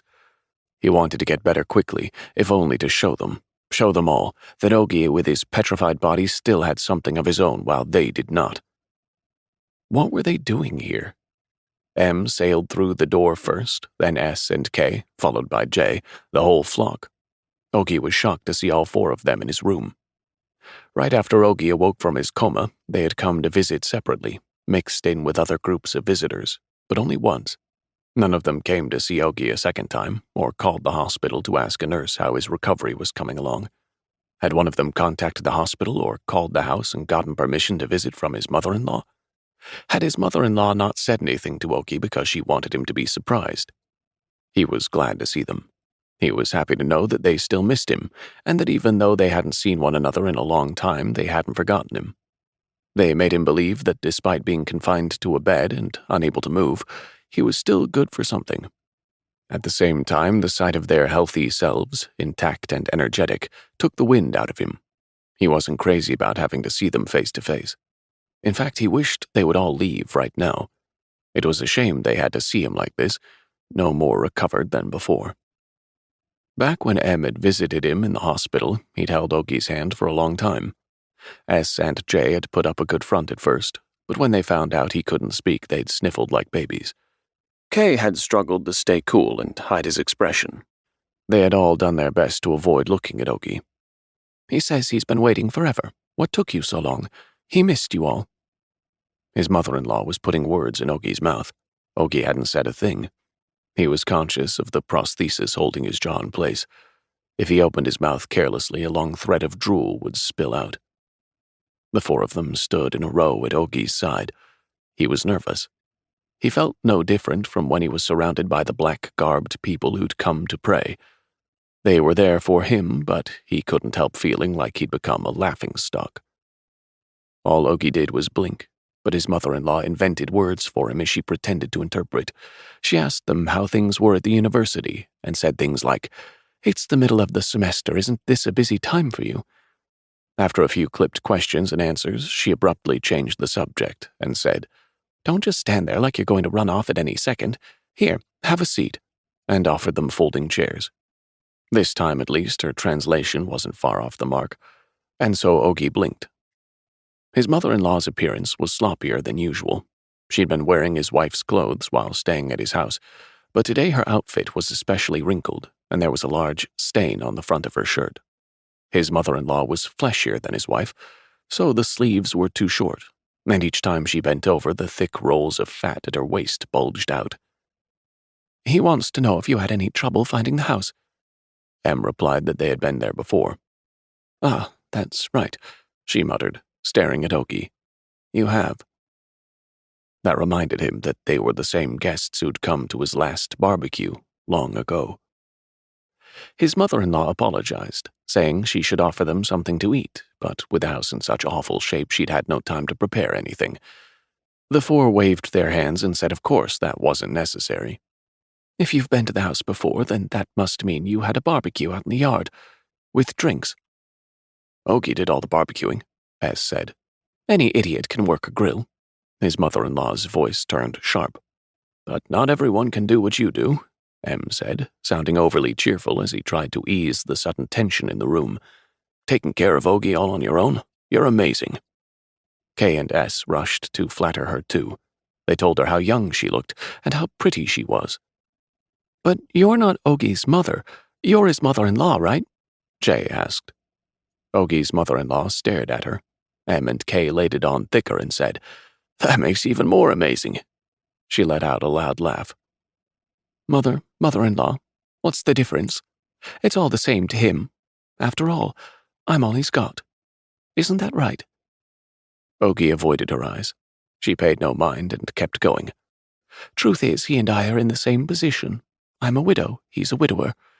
Misery does love company." The four of them smiled awkwardly and didn't respond. They seemed unsure as to whether she was joking or not. Widows and widowers aren't just to be pitied. Once you experience it, you find it has its good sides. Do you know what the best part of being a widow is?" She looked around at them. Even S, who normally had so much to say, was keeping his mouth shut and trying to read her mood. "Your husband can't cheat on you anymore. A dead husband is so much better than a cheating husband." She let out another loud laugh and stared at Ogie. She was clearly enjoying herself. Ogie frowned. His skin was so scarred that the frown probably didn't show very well, but he did his best. He wanted the four of them to know that he did not agree with her. "So, do you know what the best part of being a widower is?" The four of them stayed silent this time as well. His mother-in-law said to Ogie, "It'd be better if you could tell this one," and then answered her own question. "You can fuck whoever you want, and it's not cheating." She burst out laughing again. She laughed so hard that she had to wipe away her tears. The four visitors acted as if they hadn't heard her. "Oh, but where are my manners?" she said as she struggled to stop laughing. "I haven't given you anything to eat or drink." "Oh, no, please don't go to any trouble on our account." "It'd be nice to have a barbecue today, but as you can see, the garden is a mess." "It looks like you're planting something," S said. "I have to, because it's dead. Dead and gone. All of it. Raised with so much love and care, only to die for no reason." She paused before continuing. "I have to bring it back to life. I have to save it." "You're planting a tree?" "Trees? Yes, I should plant some." "You must be planting a big tree. That hole is enormous." "I have a long way to go. I have to keep digging." "It must be a really huge tree, then." "It's not a tree. It's a pond." "A pond? In the front yard?" "So I can release something living into it. Fill it with something alive, something that breathes and swims and flicks its tail at everything that catches its eye." "Are you talking about a koi pond? That sounds wonderful." "Are living things wonderful? They're filthy and disgusting. They'll scrabble like crazy to try to survive inside that cramped hole." Her sharp response made S stop asking questions. Ogie blinked at him. He was trying to tell him to knock it off, but S turned away and pretended not to notice. He didn't ask what Ogie was trying to say either. He acted like Ogie wasn't even there. "Even in a dead-end place like that, they still cling to life." Kay tried to take over from S. "Aren't ponds usually placed at the edge of a yard?" "You don't know what you're talking about. It has to get a lot of sun and good airflow. That's why the pond is where it is." Kay stopped talking as well. He seemed to realize it was better to keep quiet. "I'll bring you all some juice." "That's okay. We just came to see Ogie." M tried to dissuade her. "Ogie says I absolutely must give you something to drink. Isn't that right? That's what you're telling me, isn't it? He says he wants you to enjoy yourselves while you're here." She rushed out of the room. They heard rattling and slamming coming from the kitchen and what sounded like glass or porcelain being pulled from the cupboards. The four of them glanced at one another, identically ill at ease, but no one spoke. His mother-in-law quickly returned carrying a large tray. On the tray was a bottle of whiskey and 4 glasses. "My, oh my, I've been so behind on my housekeeping that this is all we have. I didn't realize we'd run out of juice. I'm so sorry about that.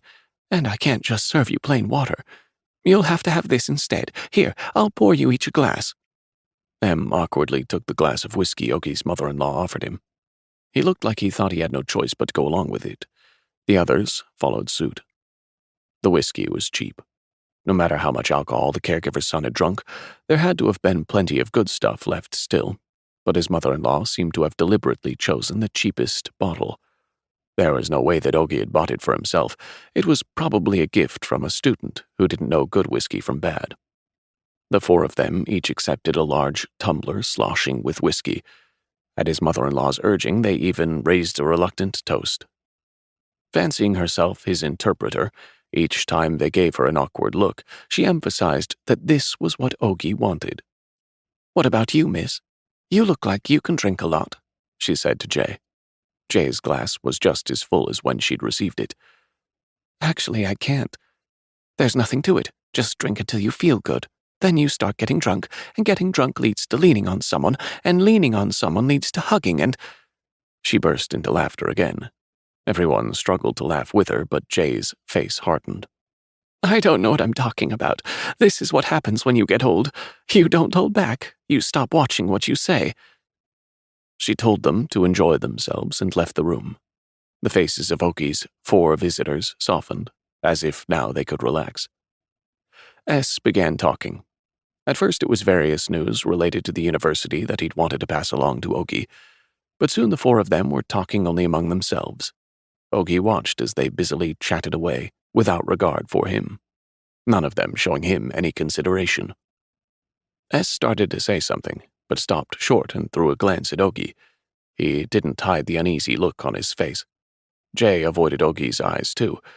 She acted as if she was not going to look directly at him at all. He opened his eyes wide.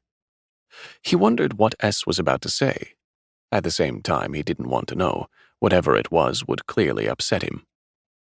While S struggled for words, K said, as if to change the subject, "Our department is very worried about you." Ogie blinked slowly. K didn't stumble like S did. He simply said what he'd come to say and did not hide the fact that he was now in a position to be able to catch Ogie up on department affairs. K had finished what S was afraid to say. As soon as he understood what they were telling him, Ogie got angry. He was furious at the world for rolling on its merry way unscathed and at peace. While he was lying there with his face torn and his body shattered and broken, everyone else was living their lives and rubbing his nose in it. Ogie's injuries had not disturbed their world in the slightest, the only one lying in bed all day pissing himself, sweating, shitting, worrying about bed sores, then actually getting bed sores, feeling constantly stoned from his meds, drowsy all the time and watching his life slide by while all he could do was stare up at the ceiling, was Ogie. Their lives were free of car accidents and unexpected handicaps. It had happened to Ogie alone. Ogie's world was the only one that collapsed. Ogie's life was the only one that got ripped to shreds. The tension in the room was thick. Everyone had polished off their glasses of whiskey and was sitting there in dumb silence. Ogie had to do something. He couldn't just fume. The 4 of them would leave any minute now. Ogie mouthed the word paper at Jay and mimed writing with his left hand. She pulled a small notepad and a pen out of her bag and helped steady his hand as he spelled out something. Kay watched nervously as Ogie's hand moved across the paper. This might be his only chance to write something down. His mother-in-law would not give him much more time. There was so much he wanted to ask, and so much he wanted to write. But there was one phrase that stood out before the rest. It had not just occurred to him by chance. He'd been repeating it in his head the entire time. S studied Ogie's scribbles and recited each letter, checking his reaction to see if it was correct. Once Ogie had the first part down, he read it out loud as K filled in the rest. "Tasukete kudasai?" Ogie blinked. He made an OK sign with his left thumb and forefinger to indicate that K has guessed correctly. "Save me? Help me?" K asked, looking puzzled. "Tasukete kudasai is Japanese for save me. Is that what you meant to write?" They all stared at Ogie. M said, "What are you saying? What do you mean by save me? Write some more." The look on his face had turned serious, and he gestured for Ogie to keep going. Ogie couldn't write anything. There was too much to write. He had to think about what it meant that his mother-in-law had been mumbling the words, "save me," the whole time. Was she referring to Ogie's crisis? Was she saying the situation had grown so desperate that she needed help? That didn't seem to be the case. Maybe it was just a habit of hers. Why on earth was she constantly muttering those words? Ogie didn't have long to mull it over before his mother-in-law came back into the room. Jay hurriedly put the pen and notepad back in her bag. "Oh my, look at that. We have to take care of that right away, even if we do have guests over. Please excuse me, this will only take a moment." His mother-in-law wasn't wearing latex gloves this time as she reached under the bed to remove the catheter bottle. The urine, which was so dark that it looked like food coloring had been added to it, sloshed out of the top. The 4 visitors seemed to realize at once what the smell was that had been floating in the room all that time, but they were careful not to show it on their faces. Ogie scowled hard. He wondered if his shredded skin gave any expression to what he was feeling. The sound of his mother-in-law dumping the contents of the container into the toilet and noisily washing it in the sink carried all the way down the hall to them. She put the washed container back under the bed, and with everyone still in the room, opened the front of Ogie's pants. Ogie raised his left hand to try to stop her. She pinned his hand down with one arm. Jay let out a quiet shriek and turned her head. Ogie's mother-in-law wiped Ogie's crotch and the tip of his penis, where the catheter tube entered, as if it were no big deal, first with a damp washcloth, and again with a dry towel. "We can't let a sick person go uncared for now, can we?" she said. Jay glared at Ogie's mother-in-law, her face stony. His mother-in-law blithely finished up her task.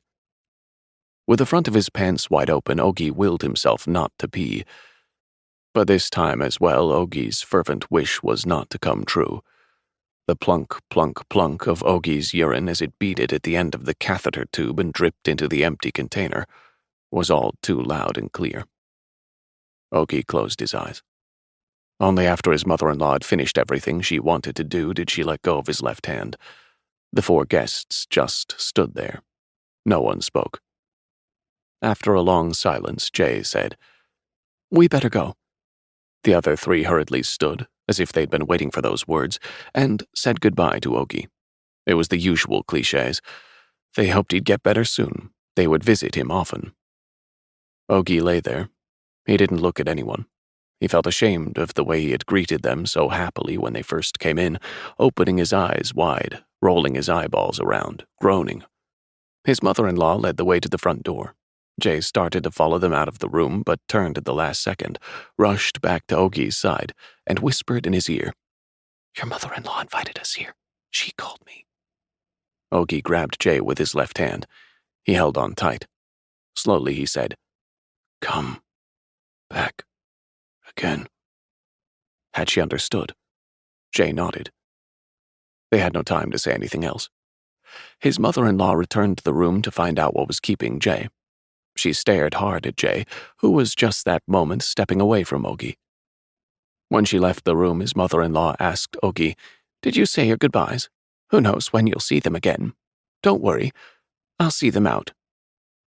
As she was closing his bedroom door, she added one more thing. "By the way, I submitted your letter of resignation to the school. Don't you think it's a little unfair to your students? There's no telling how long it'll take you to recover. Your students deserve to be taught by someone who's capable." She slammed the door behind her. Ogie watched through the window as his visitors walked out the front gate. After they were gone, the iron gate was shut tight. His mother-in-law did not come inside right away, but stood and looked around at the holes that now pockmarked the garden. She turned and looked in Ogie's direction. The darkness was turning his mother-in-law's face pitch black. She stood there a moment and glared at Ogie, and then hopped like a child along the paving stones that he and his wife had placed in the yard, and came inside. Ogie and his mother-in-law were alone in the house. It would be that way for a long time to come. His mother-in-law knew a lot of things. She did not hide it from Ogie. For all he knew, she might have learned all of the things that his wife thought she knew. The problem was, Ogie had no idea what on earth his wife had known. 12. The workers showed up in the morning, but it wasn't until they reappeared next to the front gate that Ogie realized they had uprooted the camphor tree planted at the side of the house. It was the same tree that the nursery owner had warned them was not a good fit for such a small yard, but Ogie's wife had been stubborn. The branches had grown quite dense, just as the nursery owner predicted, but the soft curves nicely complemented the straight square lines of the house. Despite the concerns, the tree grew thick and healthy, and put out lots of soft green leaves. The workers replanted the tree next to the front gate. Next to the camphor tree, they planted 2 magnolias, so close together their branches touched. Though they weren't as big as the camphor, the magnolia trees also had thick trunks and dense branches. Even Ogie, who knew nothing about growing trees, thought it was a strange arrangement. It looked like the trees had been transplanted not to give them room to grow, but to hide the house from view. Perhaps he was being too negative. Out in the countryside, it was common to see large fruit trees planted next to a house's front gate. Maybe it only looked odd to him because his mother-in-law's idea of what a garden should look like was so different from his wife's. But no matter how hard he tried to see it that way, it didn't work. It looked like his mother-in-law was building a wall. Now the people who used to peek over the low metal fence and gaze around at the garden would see nothing but tree trunks. More than that, Ogie would see nothing but trees. He would be unable to watch, albeit from afar, as his neighbors walked by. He would not get to enjoy seeing the peddlers' trucks coming to sell fruits or vegetables, and the neighbors crowding around them. Even after the workers left, his mother-in-law was still doing something in the garden. From his window, Ogie couldn't see where she was or what she was doing. He could only make out a few sounds, the sound of something sharp pounding the hard earth, the sound of dirt being dragged up, the sound of the ground being struck with a shovel. Every now and then he didn't hear anything at all.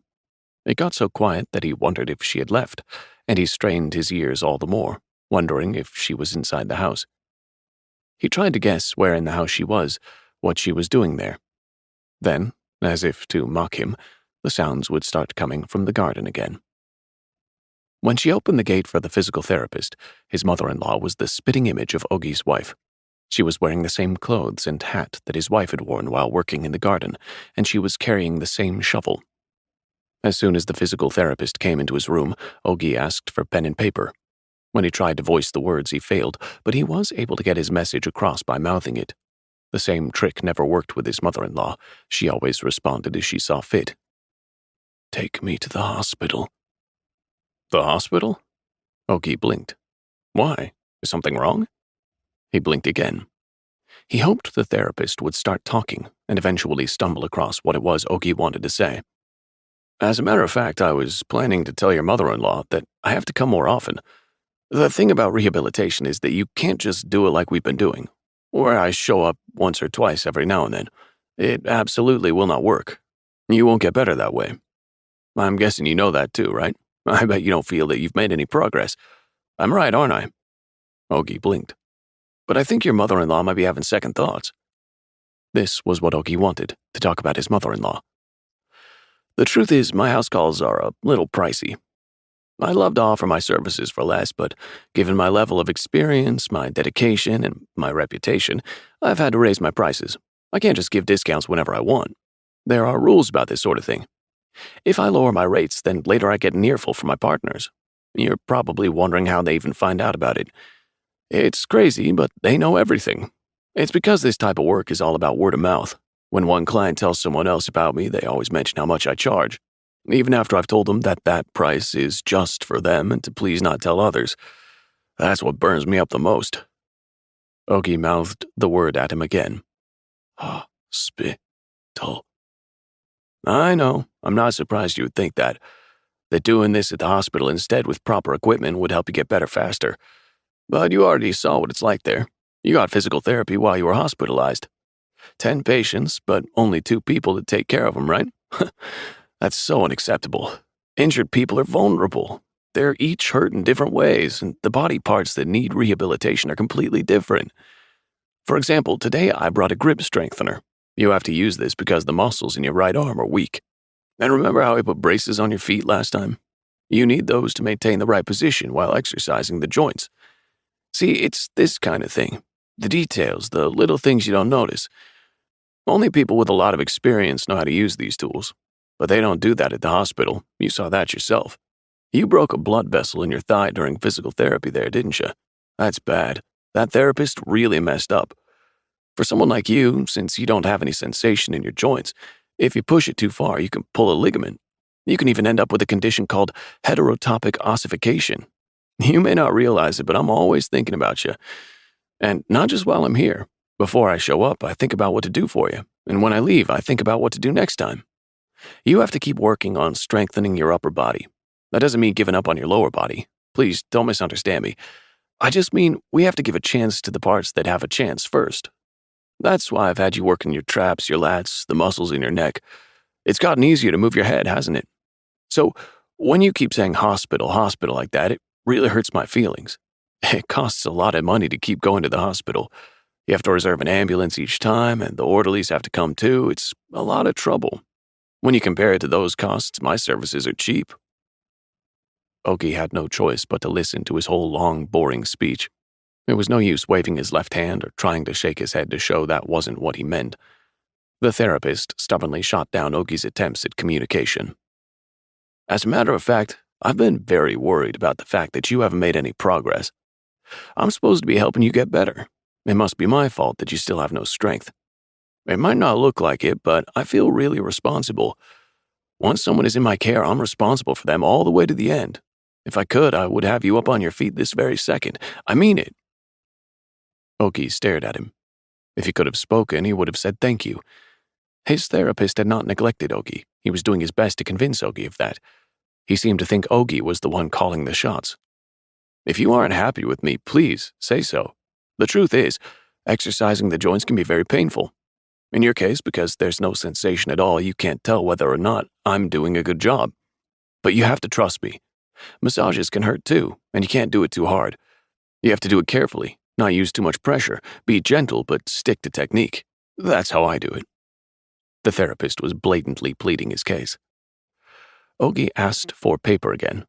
The therapist hurriedly opened his notepad. Ogi was anxious. This was the only person left besides his mother-in-law whom Ogi got to see now. This time Ogi wrote M-I-L problem. It took him a long time just to write those few letters. The therapist had trouble figuring out the second word and kept cocking his head to one side, then the other. "I'm guessing M-I-L is mother-in-law? But what does this say? Program? Problem? Progress?" Ogi mouthed the word at him. "Oh, problem. Mother-in-law problem. As a matter of fact," Ogi started to feel relieved. It seemed the therapist knew that she was up to something. He had been there on a relatively regular basis and had stayed for 2 or 3 hours at a time. He had witnessed Ogi's neglect and the dark changes to Ogi's house and had to have a better sense than anyone else that something was amiss. "It really is a problem." Ogi nodded. "I bet you don't know.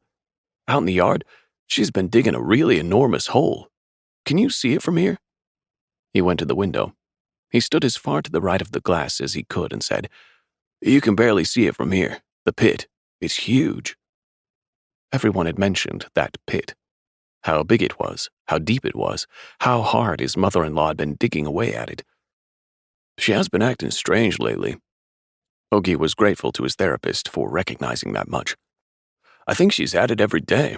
She ought to rest. When I came in earlier as well, she was dripping with sweat as she dug. Have you noticed? She's lost a lot of weight. There might be something wrong with her health, too. A person her age sweating that hard, she'll make herself sick." Ogi waved his hand to say that wasn't what he'd meant, but the therapist wasn't looking. "So you're worried about your mother-in-law, and you think she needs to go to the hospital? I'll tell you said that. I'll tell her you're worried about her. I told her myself that she shouldn't work so hard. She could just hire workers instead. She could even ask me for help. I mean, I do get paid by the hour, but if she tells me what's going on, I could knock a little off." Ogi wanted to exhale. He wanted to expel all the air until his lungs were completely flat. He wanted to rid his body of every last bit of breath. "I don't know how she intends to dig such a huge pond all on her own. She's going to get hurt overexerting herself like that. When I saw her, she looked like she was in worse shape than you. The elderly can pass away very suddenly, you know." The therapist slowly massaged Ogi's body. Ogi looked down at his old tree of a body and raised his left arm and bit it hard. It didn't hurt. He bit it some more. He kept biting. No matter how he tried, he could not flex his lower jaw any harder. This time he struck his left arm against the metal rail on the side of the bed. It hurt. He hit it again, harder. If the startled therapist hadn't stopped him, Ogi might have kept beating his arm against the railing until the bone broke. His forearm was red and swollen. He liked that. His body feeling pain and responding to it, knowing that was the extent of the pain he could feel. Afterward, on his way out, the physical therapist spoke with Ogi's mother-in-law in the garden.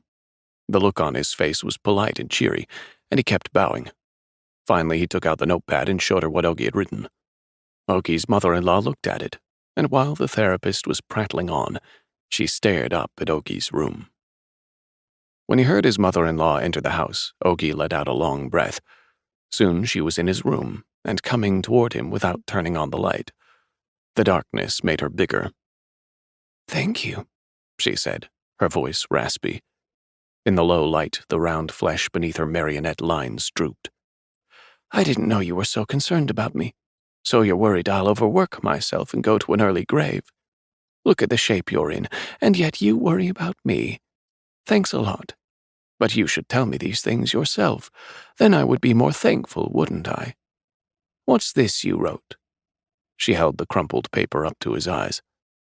"M-I-L problem, right?" She glared at him quietly in the darkness.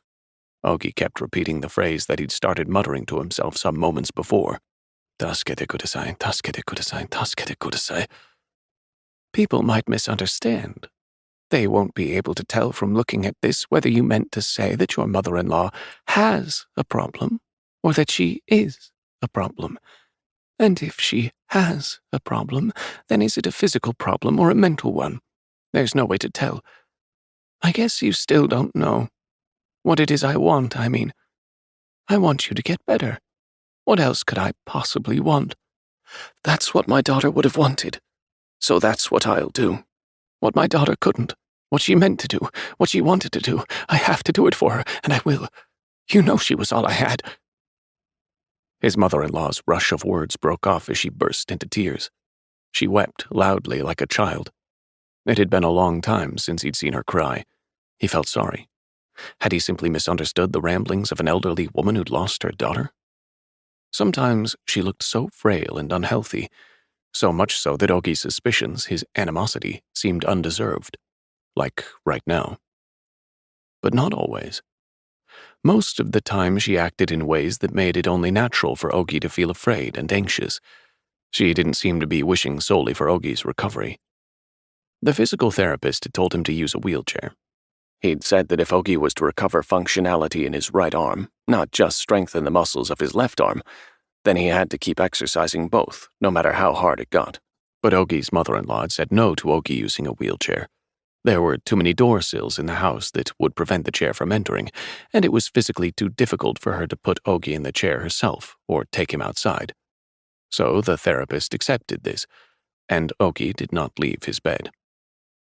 His mother-in-law also did not use any of the massage methods the therapist had taught her.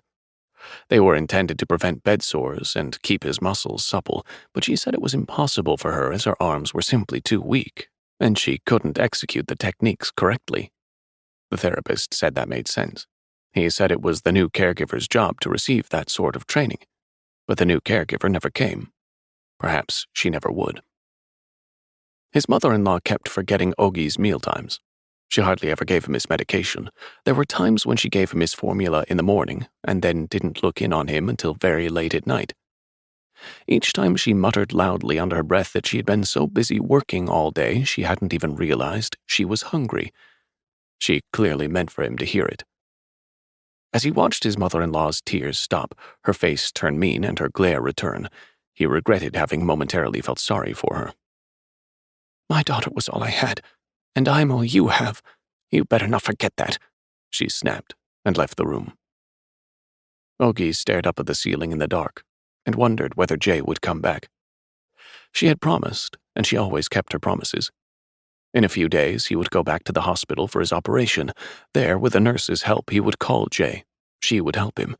He would consult with a lawyer and appoint a new legal guardian. But it was never to happen. Jay did not come back. Ogi spent those days staring out the window, watching for signs that anyone was approaching the gate. But the only person he saw coming or going was his mother-in-law, making trips to the supermarket. Maybe Jay had misunderstood Ogi. Or maybe she was still deliberating when to come back, who to come back with. Thinking about it that way reassured him. When he imagined Jay not coming back at all, he couldn't take it. The day of his scheduled hospital visit came, but the ambulance that was to take Ogi there never arrived.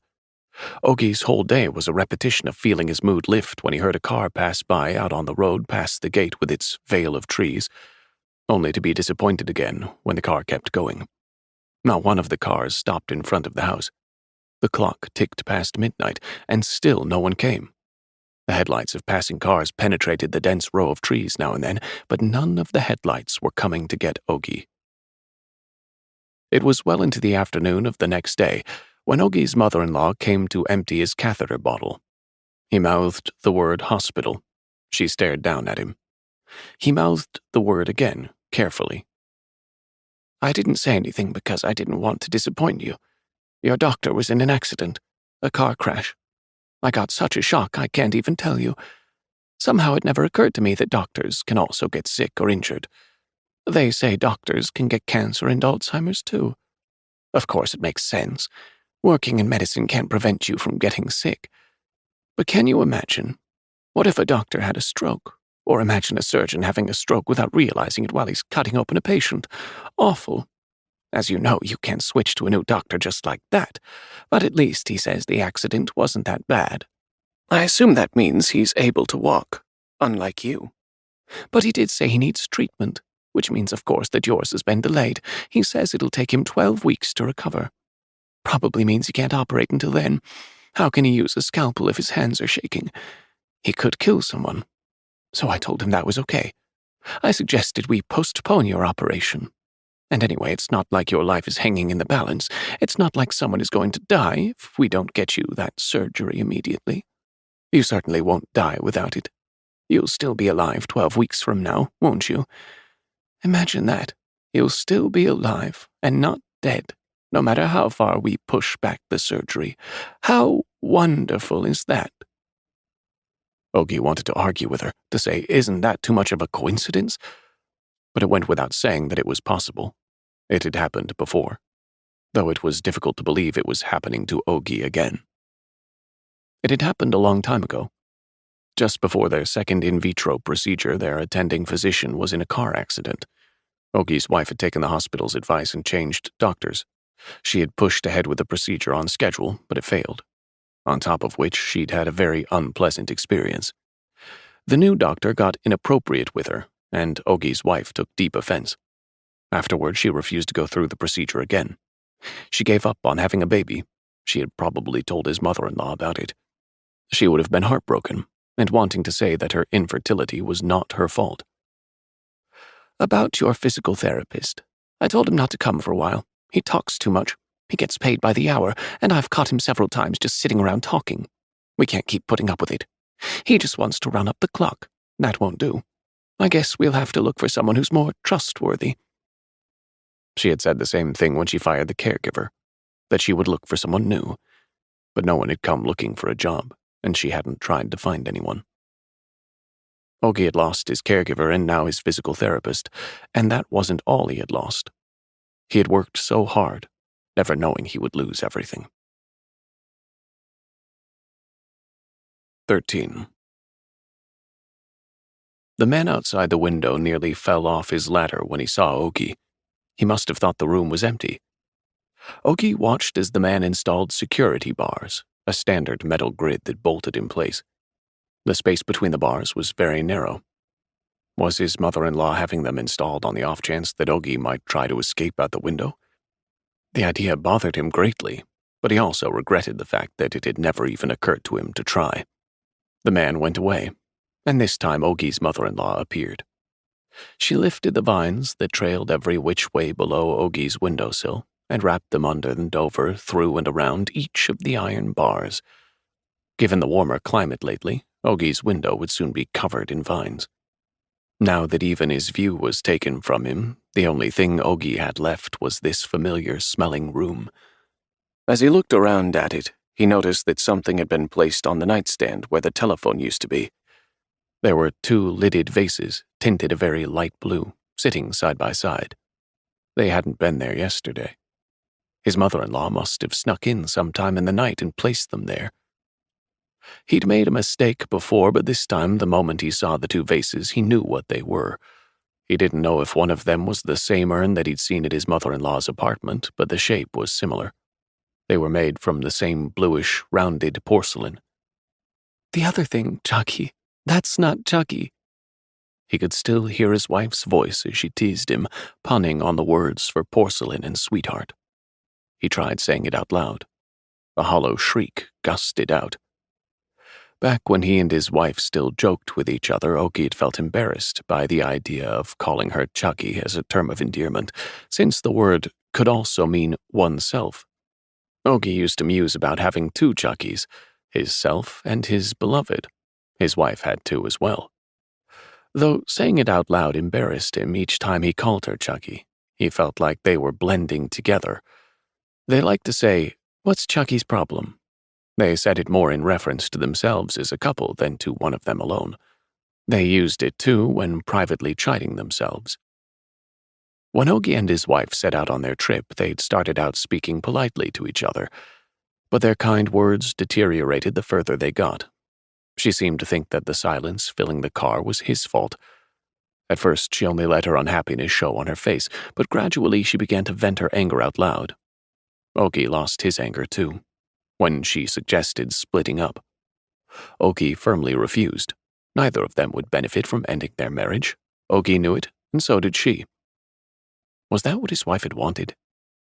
Had she simply, for the purpose of making Ogie angry enough to end it, started telling him what she knew? She told him her plan was to make him lose everything. She said she would make sure it happened. She was more than capable. But in the end, she didn't. Ogie did it to himself. Not because of the car crash and not because of the irreparable damage he suffered in the crash. He might have been losing everything all along, the whole time that he'd been living his life, possibly since long, long before the crash, starting way back when he first had some vague inkling of what life was. He sensed it sometimes, a feeling that despite how hard he had worked at everything, he was continuously missing something. That was why he sometimes clung all the more tenaciously. Ogie had wanted to make things clear. He insisted at first that nothing had happened between him and Jay. He still thought his wife might be bluffing. But it turned out there were things she did know. She fired off the names of several hotels, her face a picture of triumph. She seemed to think that would wring a confession from him. She looked ecstatic that her convictions weren't wrong, that her suspicions were not unfounded. The more excuses he made and the harder he tried to keep looking her in the eye, the more his energy flagged.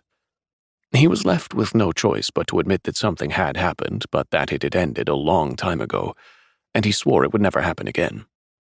It was depressing to belatedly sort out an old breakup. His affair with Jay was behind him, and he could do nothing about it. Though he didn't deny what he'd done, Ogie felt like he was paying the price for old mistakes. His wife had mentioned Jay several times before, but Ogie had never paid it much mind. He saw no point in letting her know each time he ran into Jay by chance and they grabbed a bite together, or even when they attended the same academic conference outside of the city. Not because it was a secret, but because he knew that his wife had long been suspicious of Jay. Though he'd never said anything, his wife had put two and two together. Sometimes he inadvertently mentioned Jay while talking about someone else. Since she wasn't a secret, there was nothing to hide. But whenever that happened, his wife gave him the third degree. Was Ogie hiding something else? There was no end to her suspicions. Each time Ogie felt like he was covering something up, and the conversation would turn to topics that were even harder to discuss with his wife. She'd become more openly suspicious of Jay after the barbecue. She even insisted that she saw them together in the living room that day. Jay was drunk and Ogie was helping her. He didn't know it at the time, but his wife had followed them into the house to get more alcohol. Unaware that his wife was standing behind them, he had helped Jay onto the sofa. She and Ogie had the closeness that came from having been friends for a long time. He sometimes confused it for a different emotion, and sometimes got the same impression from her as well. As Jay closed her eyes, he tugged down her jacket, which had crept up to reveal her stomach. He could have just left the room then, but he stood there a moment and watched her as she slept. A certain emotion washed over him, and though he wanted to say something, he did not. That was all. It had gone no further. He immediately went back out to the yard where everyone else was. But his wife claimed she'd seen him hug and kiss Jay. Ogie laughed. That hadn't happened. When it hit him that his wife's sudden tyranny, her anger, and her mood changes as she randomly showered Ogie with curses and spat out hateful things about his colleagues, and about Jay in particular, all while tearing up their yard, had started from a simple misunderstanding, he turned despondent. His wife's anger was not justified. It was sudden, uncontrolled, and violent. Back then, his wife had imagined things. Or maybe she'd seen the future. What she insisted she had seen didn't happen the day she said it did. But it did happen later. "You were mistaken," Ogie had told her repeatedly. He told her everything as he remembered it. What happened the day of the barbecue, what he did, what Jay did. There was no need to lie. Because nothing had happened. But his story felt flimsy. It was obvious to him that he'd done nothing wrong, and yet each time Ogie tried to describe what he remembered in detail, or the order in which things had happened, his story changed a little with each retelling. That in and of itself wasn't unusual, but his wife refused to accept that her memory too might have been faulty. She did not believe Ogie when he told her nothing happened that day. Only when Ogie was worn out from talking did she nod and say, "Fine." That meant she didn't so much believe him as that she would be watching him from then on. Looking back on it, his wife had always been suspicious of him. She thought he was irresponsible and insisted that he was constantly on the prowl. She would often blindly declare that he had disappointed her, that he had changed. She criticized him for being too caught up in making a name for himself and not taking care of his family. She knit her brows at him, called him a snob, slapped his hands away, pulled away when he tried to get closer. She had no idea how miserable it made him feel when she did that. Later, after he'd held Jay in his arms, he inwardly blamed his wife. Just as she thought, he did start meeting Jay, but the relationship didn't last long. He let Jay down as well, and had only himself to blame. He apologized and clung to her, but it was no use. Ogie was heartbroken. He still loved Jay. There were things he could only bear because of her. At the same time, it surprised him to feel that way. It was refreshing to find that he could suffer from love at his age, and it made him fantasize that he was younger than he really was. The proof was that he had lost love and been hurt by it. It was difficult and exhausting, but he quickly accepted the fact that life had to go on without her. He'd lost love, and yet the world was not the slightest bit shaken by his loss. The part of his life that had had Jay in it went away, leaving behind a cavity, a hollow, and still the world was unmoved. Nothing would ever fill that empty space. But Ogie's world would keep on spinning regardless. To be human was to be saddled with emptiness, and Ogie made use of this idea in his classes and lectures by saying that that might be the ultimate inner truth. He brought it up while explaining Babylonian maps. The world's oldest map, the Babylonian map of the world, had a little circle bored through the center. Scholars explain that the hole had come from using a compass to trace the two outer rings of the map. Ogie was captivated more by that hole than by the geometric shapes engraved in the clay tablet, and had stared at it for a long time in the darkened exhibit room of the British Museum. That dark, narrow hole went as deep as the memory of an age that no one could ever return to. The only way to reach that lost age was through that hole, but the hole itself could never be reached. Why did his wife think she saw him and Jay kissing? Why was she so convinced she saw something that didn't actually happen? Maybe she too had felt an enormous cavity open up in the middle of her life. Maybe she'd realized that the life she'd tried so hard to maintain was all for nothing. Maybe in her effort to close that cavity, tormented by a sense of falsehood, she had tended her garden alone, shut herself up in her room, kept on writing in vain, despite failing to finish anything she started. When they were about 30 kilometers from their destination, his wife broke the silence. She said that she'd recently completed a writing project. It had been a long time since she talked about writing anything. "You did? Congratulations. What did you write?" Ogie said without taking his eyes off the road. The number of large vehicles on the road had been slowly increasing. "It's kind of special. It's an open letter to someone." "The same letter you were working on last time?" he asked, glancing over at her. "Maybe it's more like field notes, on how people turn into snobs." She suddenly laughed. Ogie concentrated on driving. There was no reason to get upset at her. Her goal may have been to make him angry, but his was simply to get them to their destination. In a small voice, she told him what she'd written. The letter described a man who turned into a snob and used coincidence and trickery to get ahead, and detailed how lax his morals were. She added sarcastically that his ongoing inappropriate relationship with a younger colleague was a nice anecdote that highlighted his unique sense of ethics. She said she was planning to send the letter to several different addressees: his department office, his university administration, his academic committees, his colleagues. Ogie struggled to keep calm. As humiliating as it was, the worst-case scenario his wife was hoping to create would never come to be. Ogie must not have looked shocked enough for her because she kept going. She told him she'd met with Jay, which did surprise him. He bumped into Jay pretty often at school, and she'd never mentioned anything. His wife was surely bluffing, trying to trick him into admitting something. Or maybe Jay was still angry with Ogie and wanted to get him in trouble too. He thought he'd apologized sufficiently, but Jay hadn't accepted his apologies. What had happened was he had been unable to resist a student's advances. The fling hadn't lasted more than a day. That one day was nothing compared to all of the days he'd spent on Earth, but that changed when Jay found out. It turned into a day he would never be able to forget. While being interrogated by Jay, he genuinely regretted what he'd done. He tried to explain to her that he was just trying to comfort the student when one thing led to another. But Jay didn't believe him. Ogie got paranoid. If Jay really was in collusion with his wife, then there could even have been a third person orchestrating all of it. Was it possible that Kay had talked them into it?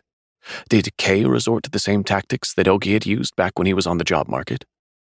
Ogie had known some unsavory things about Kay, and he'd put those things into a convincing arrangement and presented them to M, and then dropped sly hints to loose-lipped S as well. It was a low move, but it's not like it was unfounded slander, even if Ogie did use it to his advantage. Sometimes one's own success wasn't enough. Sometimes the failure of someone closer to you was better insurance. He'd been through so much already, but because of things that should have stayed in the past, because of old history he couldn't do a damn thing about anymore, he had to put up with the third degree from his wife. She laughed at him. Nothing was in the past, she said. Ogie didn't respond to that and declared instead that he refused to get a divorce. He said that to make her angry, and she did get angry. When Ogie mocked her, saying, "You're nothing without me. You can't even earn a living," she punched him as he drove. She stomped her feet so hard that it echoed through the chassis. She grabbed his arms as he held onto the wheel and shook them. If she hadn't done that, would they have been okay? If she hadn't told him what she was writing, if she had tried to calmly enjoy their weekend away and work on their relationship, as they'd said they would when they first set out on the road, if Ogie had meekly apologized right away when she couldn't resist bringing up Jay again, if he had not made fun of his wife's incompetence. Those were hypotheticals Ogie considered while staring out at the blackness of the asphalt. None of his suppositions were optimistic. He felt certain that even if they moved on from that moment safely, something similar would come up before long and repeat itself over and over without end. Ogie weakened and felt the cavity inside of him yawn open uncontrollably. He felt like throwing himself into that hole. The large vehicle blocking the view in front of him looked like a hole. It grew difficult to breathe. The pressure in his chest worsened. He was dizzy and on the verge of passing out from fatigue. He possessed a fierce attachment to life, but the impotence of that moment also refused to leave him. His wife wrenched at Ogie's arm as he held the steering wheel. Shocked, he shook her hands off as hard as he could. They rear-ended the truck in front of them, smashed through the guardrail, and tumbled downhill. The moment he realized what was happening, Ogie relaxed. It was over. He felt free and easy. Though it was unfair to have worked so hard to make a life for himself only to lose it now, the fatigue of having to keep up that lifestyle was worse. Ogie waited to float up out of his body, to rise and put some distance between himself and the face of the earth. Despite his wishes, Ogie was pile-driven into the ground. His body was so heavy he felt like he'd been buried deep below the earth. In the end, Ogie failed at sending his body aloft into thin air. His wife, at last, found success. While Ogie was squashed under the heavy wheel of an impenetrable darkness, she grew light as smoke. She floated up and distanced herself from the earth. Perhaps she was even looking down at Ogie. It was difficult to picture what look she might have had on her face while looking down at him. Had she grabbed his arm in order to steer them into the truck in front of them? Or was she trying to stop Ogie from doing the same? He had no way of knowing. Clueless as to whether his wife had tried to save or assist Ogie as he sped into the truck, Ogie had survived, while his wife died. 14. Greenery filled the window. The handful of vine stems his mother-in-law had twined around the bars had quickly grown over the entire grating. He saw nothing but green. Now and then a breeze rustled the leaves, and he caught a quick glimpse of the garden between them. He couldn't see much, but he heard noises coming from outside. He guessed from the sounds out there that his mother-in-law had not given up on the garden and was probably still digging the pond. The silence was broken by thuds, by the clanging of metal tools, by the sound of pouring. How big and deep was the pit? Not being able to see the garden made it hard to keep track of where his mother-in-law was. She would enter the house without making a sound and go from this room to that, before suddenly flinging his door open. Each time she did, Ogie closed his eyes and pretended to be asleep.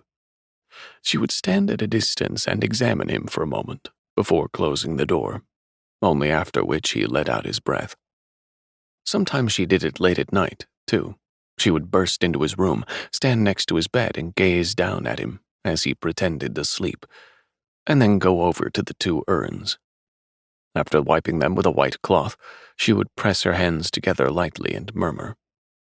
His mother-in-law never told him what the urns were, but he'd assumed they held the ashes of his wife and his mother-in-law's mother. If not, then who on earth was in there? But now he was beginning to think maybe that wasn't the case. Maybe one did hold his wife's ashes, but maybe the other was empty, and waiting for Ogie. Regardless of whether his eyes were open or closed, his mother-in-law sometimes abruptly asked, "What do you think?"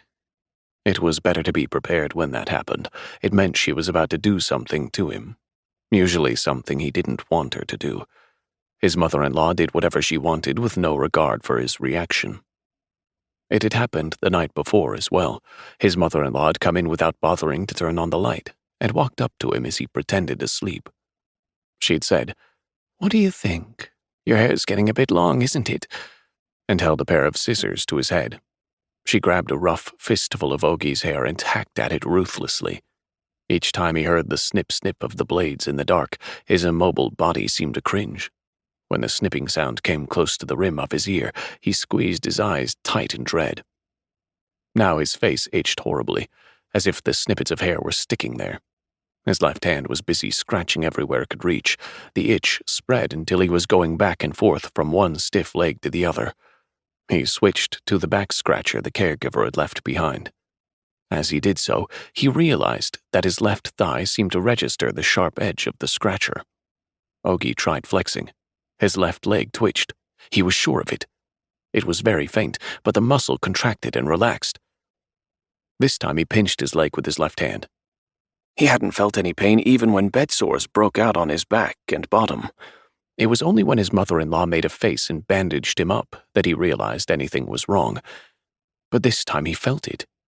The pain was very faint, but there was a definite, brief, sharp sensation. Even without being looked after by a caregiver, even without the help of a physical therapist, without his doctor's checkups and prescriptions, Ogie's rotting log of a body was gradually coming back to life. When his mother-in-law came in to clean the urns, he hid his new discovery. He did not tell her that he'd moved his left leg approximately 10 centimeters to the side. After wiping the urns, his mother-in-law stared down at him, causing his body to itch all over, but he willed himself not to move. His plan was not to reveal to her that he was getting better. When he was alone, he diligently practiced moving his legs left and right on the bed. He had not forgotten the exercises from his physical therapy sessions in the hospital. He was careful not to overdo it and break another blood vessel like last time. He could drag his legs along the mattress, but he still couldn't lift them. But it was just a matter of time. Gradually, he was able to noticeably wiggle the fingers of his right hand. If the doctor could see him, he would no doubt cheer him on and remind him, willpower, not medical power. He said nothing, but his mother-in-law picked up on the change in Ogie's expression. "Did you have a good dream or something?" she asked. Her voice was hard. It was a bad idea to tell her he was happy. He kept his mouth shut. As if anything good could happen to you, she said mockingly as she left the room. May as well try to dream. This wasn't a dream. She had no idea, but Ogi felt movement. He felt pain. He felt itchy. He felt alive. He felt it in his body. If he could get proper treatment in the hospital, his recovery would go much faster. But he didn't know how to get there. He briefly considered whether he should tell his mother-in-law the truth, but he just as quickly changed his mind. She would never help Ogi. He thought about the look on her face when his doctor had said his prognosis was good. If he told her he was getting better, she would only feel more afraid. The next day, Ogi began refusing to eat. It had been a long time since his mother-in-law had made sure he was fed regularly, but he still turned down her sporadic attempts at feeding him. She got annoyed at him for refusing to open his mouth. He shook his head weakly. With practice, he could have been able to lift a spoon. He could have been able to swallow rice porridge instead of formula. But his mother-in-law would not give up on the liquid food. She didn't want him to get better. She would not take him back to the hospital. It was obvious that only when his body was broken beyond repair, only when there was nothing they could do for him, would she seek the hospital's help. Whenever his mother-in-law looked at him, Ogi closed his eyes and acted weak. At first he had to force himself, but after a few days he really wasn't feeling well. She watched him more and more frequently. Ogi moaned and dripped with sweat. His moans of pain came out on their own, without his having to dress them up. Once he even caught himself murmuring, "Tasukete kudasai," along with his mother-in-law. He heard the words come out clearly. He had no idea how long it had been since he'd heard his own raspy voice or anything decipherable coming out of him. His mother-in-law must have been just as surprised, but she tried to pretend otherwise. Ogi frowned to disguise the sounds coming out of his mouth. His mother-in-law stopped looking after him altogether. She did nothing. Since he refused to eat, she stopped bringing him any food at all, and only provided him with a bare minimum of drinking water. Before long, Ogi was in a critical state. The fever that racked his body and the humidity in the room made him feel like a weight was pressing down on his chest. It became difficult to breathe. The person his mother-in-law reluctantly called to check up on Ogi was the physical therapist. Ogi watched through a fever dream as they came into his room, talking noisily. "He's in pretty bad shape," the therapist said the second he saw Ogi. "Bad enough to have to go to the hospital?" The therapist sounded surprised by the question. "You haven't taken him to the hospital? He absolutely must go. His fever is very high, and those bed sores are really bad. At this rate..." The therapist became aware that Ogi was listening and caught himself. "I'll take care of him today, but now is not the time for therapy. He needs to be in the hospital. He's in critical condition." Ogi's mother-in-law left the room looking haggard. Ogi mustered up what strength he could to speak to the therapist. His voice must not have been audible because the therapist came closer to him. "I can move my legs." The therapist couldn't understand him. Ogi had clearly heard his own words. Why couldn't the therapist? Ogi mustered his strength again and forced the words out. The therapist stared at him for a moment and chuckled. "Yes, you're right. It has been a long time. I bet you're happy to see me. I'm telling you, I should have been coming to see you this whole time. I assumed you were busy getting treatment at the hospital. You kept going on about the hospital, and never even went. And now look at the shape you're in." Ogi repeated himself again. This time he mouthed the word, spelling it out one letter at a time as big as he could. L-E-G... leg? The therapist looked at Ogi's legs. Ogi flexed. His leg inched over to the side. He wanted to show the therapist what he had accomplished on his own while he was gone. It was still impossible to lift his leg, but he could push it toward the edge of the mattress. "You want me to start with your legs?" Ogi was disappointed that he still hadn't caught on. He asked for paper and slowly wrote the words, "Leg, moved." The therapist looked at him in surprise. Then he stared at Ogi's leg for a long time. Ogi moved it once more for him. He could not have missed it this time. I'm not sure how to tell you this. Please don't be disappointed. This is actually quite common for people in your condition." The therapist looked at him sympathetically and gave his thin leg a gentle pat. "It can sometimes feel like a paralyzed limb is moving. like you're experiencing now, but it doesn't actually move at all. Some doctors refer to it as rejection of paralysis syndrome. It's a type of hallucination, but this doesn't mean you should lose heart. It may be a hallucination, but it's also a reflection of how strong your will is. The will to walk, the will to move on your own. That's important for people like you. Without that, it's easy to give up. Rejection of paralysis. Ogi found this strange new term appalling. He knew his own body. It had taken a long time to reach its current shape, but it had been with him since birth. His body was his closest ally, his constant companion.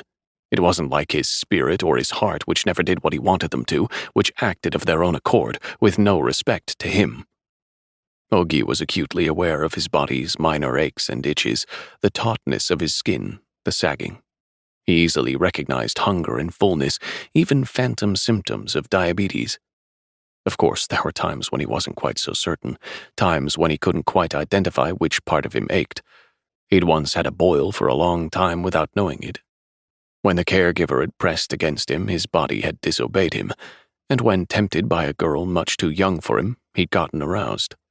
But for the most part, it had always moved in accordance with his will. "Let's give this another try. Move your left leg." Ogi did as he was told. It was difficult, but he wanted the therapist to believe him. "And now the right leg?" When he looked at the therapist's face, he lost hope. The therapist gave Ogi no encouragement. Next, the therapist instructed him to tell him which leg he was touching. Ogi said it was the right leg and knew from looking at him that he was wrong. He seemed to answer the next one correctly, but the therapist looked no more convinced.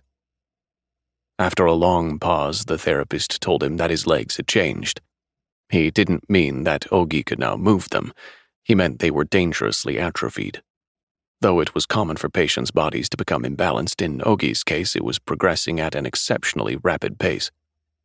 He used up the remaining appointment time trying to convince Ogi that it would be difficult to recover mobility in his legs and that they couldn't be optimistic. On his way out of the house, the therapist appeared to stop and discuss the problem at length with Ogi's mother-in-law. Naturally, not long after he'd gone through the front gate, she came to Ogi's room. "Why are you still lying there?" she said, holding her hand out to him. "Come, take a walk in the garden with me." It wasn't too dark for Ogi to make out his mother-in-law's wide grin. 15. His mother-in-law rarely went out, but he knew she couldn't stay in the house forever. Ogi kept exercising his arms, including the right arm that had just recently begun to recover sensation. The physical therapist had told him he was hallucinating. His mother-in-law had laughed at him, but his right arm was getting better. He could move whichever finger he wanted, and he could pinch his left arm with his right hand. No one knew more precisely than Ogi that his body was on the mend. He was determined to prove it to himself. If he could make it out of the house, he would find help and get to a doctor. Ogi concentrated on the sounds outside. He heard his mother-in-law walk out the front gate and shut it behind her. A moment passed and the gate did not reopen. He rushed into action. He grabbed the edge of the mattress with his left hand and pulled as hard as he could to try to drag his body over. His body would not budge. It was as stiff and heavy as a fallen tree. He flexed his legs again. The veins popped out on his arms. He'd been favoring his left arm for so long that the difference in his right arm became obvious. Though he could move the right arm, he still relied heavily on the left. After a great deal of sweat, he managed to reach the edge of the bed.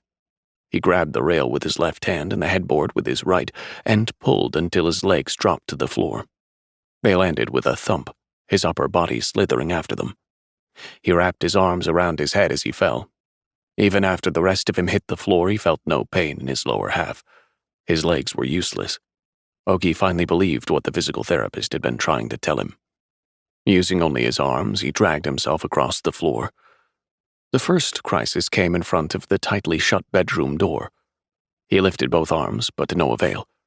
Ogi crawled back and grabbed the back scratcher that had fallen off of the bed with him. He reached up with his left arm and hooked the scratcher over the horizontal doorknob. It slipped. It wasn't going to work. His whole body was drenched with sweat. The cold floor did nothing to mitigate his fever. He hooked the back-scratcher over the doorknob again and tugged over and over.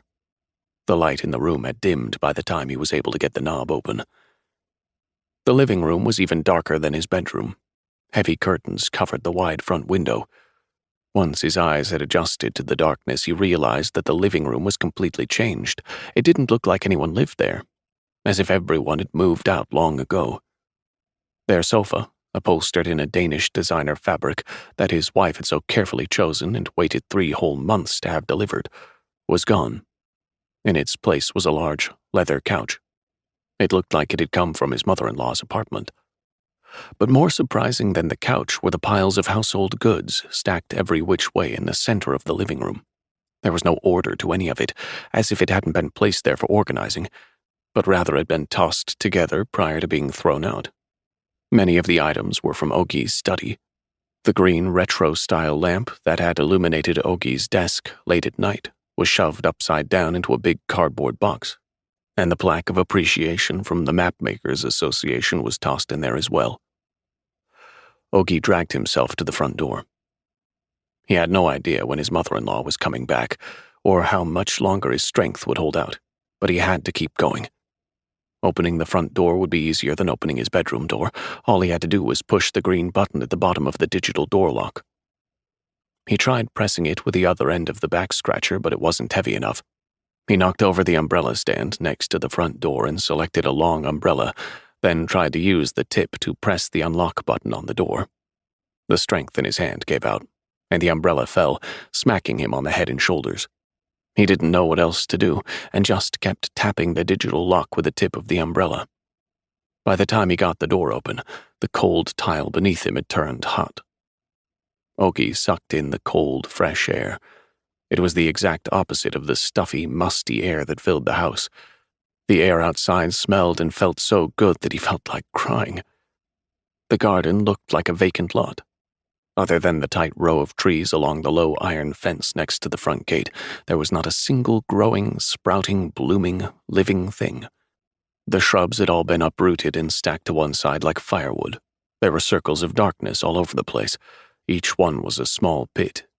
They didn't look like they'd been dug in order to plant something new, but were the holes left behind from yanking living plants out of the earth by their roots. In the middle of the garden, slightly diagonal into the right of where Ogie lay, the darkness pooled, slick, black, and enormous. It was the part of the yard that Ogie could not see from his room. The pool of darkness must have been the huge pit that everyone had talked about. Soft, loose dirt was piled up around the sides. He assumed that after digging the hole, his mother-in-law had lined the bottom with a tarp, so the rain or dew could pool there. Once it filled up enough, she would probably use the loose soil for planting and release carp into the water. Perhaps once Ogie was gone, those carp would be the only living thing at the house along with her. She would raise living creatures, just as she'd said she would. But on second thought, maybe his mother-in-law wasn't raising carp in order to see something live. Maybe she wanted them so she could watch them die. Even carp in a pond will die eventually. And when they do, their mouths gape and they roll and float to the surface, their bodies as stiff and unmoving as Ogie's. The gray paving stones that he and his wife had spent so much time discussing and had such a hard time selecting scratched mercilessly at his body. A sour odor, unlike anything he'd smelled before, wafted off of him. It might have been the smell of blood. Blood flowed from a deep scrape on his left arm, but he kept going. Other than his arms, he felt no pain anywhere else. He was, for once, grateful to his heavy, stone-like body. It enabled him to endure this. Ogie paused on the paving stones and looked up at the iron gate. It didn't look like he would be able to open it using an umbrella or a back-scratcher. After trying and failing, he decided it would be better to crawl to the fence and get help from a neighbor. Fortunately, his neighbors often went for walks on nights like these, when a fresh breeze was blowing. There were enough people around that if he had to, he could just stick his hand through the fence and someone would help him. Slowly, he made his way across the garden. Whenever yellow headlights came toward the house, he stopped, and when they passed, he leaned into his arms again. Several times headlights approached and scanned over his body like a searchlight before moving on. Once more he waited for a pair of lights to pass, but this time they stayed in one spot and did not move. All he could do was make himself as flat as possible and hope that the dark would hide him. The gate opened with a soft sound. Slowly his mother-in-law entered. He thought it was over, but there was still a chance. She hadn't seen him. She walked along the paving stones and into the house. The darkness helped, along with the fact that she wouldn't be expecting to see him in the garden. He had to go a little further. He leaned into his arms again. When the dirt touched his scraped-up arms, they stung more than he could bear and ached as if tiny pebbles were digging into his torn skin. He was lucky to have made it out of the house, but now he realized he was risking losing both arms as well. Nevertheless, he kept pulling himself along as hard as he could. His mother-in-law rushed back out. It hadn't taken her long to discover his door sitting open. He stared at her as she stood stock still before the front door. Her long shadow forked in front of her. He lay still and did not move. The shadow of his mother-in-law's body, made bigger by the darkness, stepped down onto the paving stones. He knew she wasn't strong enough to drag him. Just as no one had helped him to get out of the house, no one was going to help her to get him back in. He could choose whether to go back or to keep crawling along the fence until he found help. He didn't have to ponder it long. Ignoring his mother-in-law, she slowly walked toward him where he lay flat in the garden. Ogi chose to keep going. There was one thing Ogi hadn't considered. Though his mother-in-law did not have the strength to pick him up, she did have enough strength to get in his way. She blocked his path. She did it with her two thick, sturdy legs, planting them just out of reach of his arms. He tried in vain to grab her legs, and then had no choice but to change direction to avoid those trunk-like limbs. Too late he realized that she was steering him exactly where she wanted him to go. Ogi stopped. Not on flat land, but at the low ridge of loose dirt. On the other side was an enormous pool of darkness. The darkness gave off a chill. His body shook. The dirt lining the round sides of the hole felt different from the type of dirt he'd spent his life walking on. It was subsoil, not topsoil. The particles were very fine. It was the same soil he had touched long ago when he'd helped his wife to till the yard. Ogi turned to avoid the pit, but he couldn't avoid his mother-in-law's stubbornly planted legs. Each time he went around her, he ended up closer to the soft soil. His mother-in-law brought her foot up threateningly. Fearful that she was about to stomp on his spine, he turned. The loosely piled dirt collapsed beneath him, and his body tipped downward. He tried to stop himself from falling, but only pressed down harder on the loose, shifting dirt. He lost his balance and tumbled helplessly. Pain. He felt pain. It was completely different from what he'd felt when he thought his legs were moving. He couldn't tell if the pain was a sign of survival or the agony that came with dying. It made him happy, even if he did have no way out now. It had been a long time since he'd felt even this kind of pain. His arms, of course, but also his lower back and his bony legs were sending him pain messages. It was identical to the pain he'd felt when the car carrying him and his wife tumbled down the hill. He was certain it wouldn't be long now before he saw his wife again.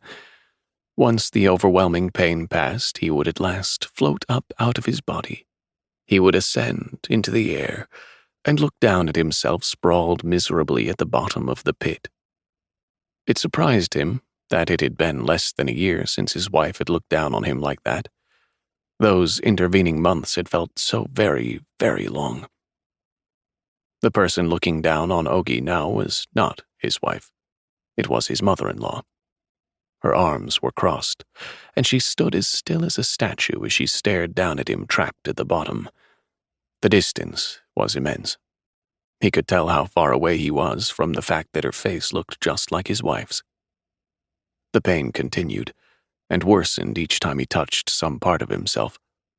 But as he did so, he realized he could no longer feel the dirt and pebbles beneath him. His body stiffened, and his breath grew light. The pain passed. After a moment, it vanished completely, and he felt instantly at peace. While looking up at the dark sky from the bottom of the hole, he remembered that he'd been here before.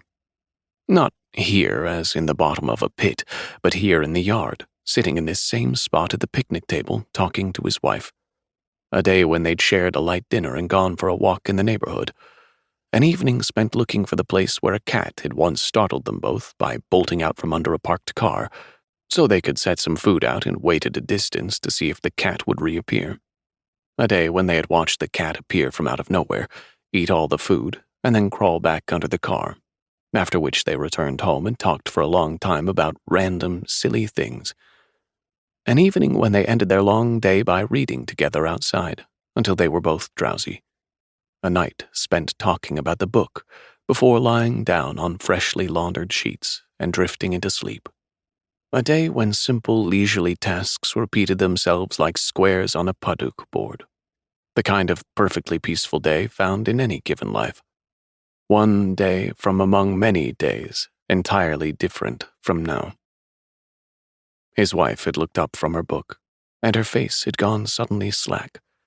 Ogi knew all of his wife's expressions, and this one was no different. Sleepy? Shall we turn in? No. Then what is it? I'm sad. Huh? His wife slowly recited the part she just read in her book. It was the story of a man who narrowly escapes death. One day as he's walking past a construction site, a beam falls and lands right in front of him. Though he isn't injured, he realizes how close he has come to dying, and comes up with an idea. Why is that sad? That's lucky. He disappears. He leaves everything behind, even his savings, and takes off without bothering to quit his job or cancel any of his appointments. He doesn't leave any clues for his friends or family or colleagues either, but just vanishes completely, just like that. His wife hires a detective to look for him. She worries that he could be hurt or in a coma somewhere, or wandering around with amnesia, not knowing who his family is. That's the only way she can accept his disappearance. After a while, the detective tracks him down. He's alive and safe and living in another city where he has changed his name and found a new job, with his new family. I guess his wife wasn't too happy about that. I don't think that's it. I think it's what she learns from it. What? Instead of answering, she stared at him. Ogi quickly asked, that he can have a good life somewhere else without her? That time as well, she simply stared at him. Ogi had grown impatient and tried a different tack. So then what happens? That's the end. He doesn't go back to his family? It says they get a divorce. That's pretty mean. Do they at least end up happy? She started crying. At first he thought she was just tearing up a little, but soon she was sobbing loudly. Why? Because of a man lucky enough to survive a freak accident? Because of a man who leaves one day? Because of a man who makes a new life for himself that's hardly any different from his old life? Was that why she was crying? Ogi looked at his crying wife and laughed. How was that a sad story? What a thing to cry over. Had his wife always been this emotional? It made no sense to him, but he was amused by her sentimentality and wanted to make her feel better. We'll always be together, he told her, no matter what happens. I won't cross over into the great beyond without you. It wasn't until much later that he realized how much better it would have been if he'd let her find her own way out of this grief, slowly, without any empty promises or hasty conclusions. Ogi had quietly held his wife, who seemed to be experiencing some future grief that had not yet taken place, and watched as her tears slowed and then stopped. The fact that he was now lying at the bottom of a deep, dark hole did not mean that Ogi finally understood his wife's grief, but it did make him realize how completely he had failed at comforting her. His wife's tears had stopped not because she was no longer sad, but because the time had come to stop crying. And at last, Ogi cried. Not because of his wife, but because his time for crying had come. The Hole by Hye-Young Pyun.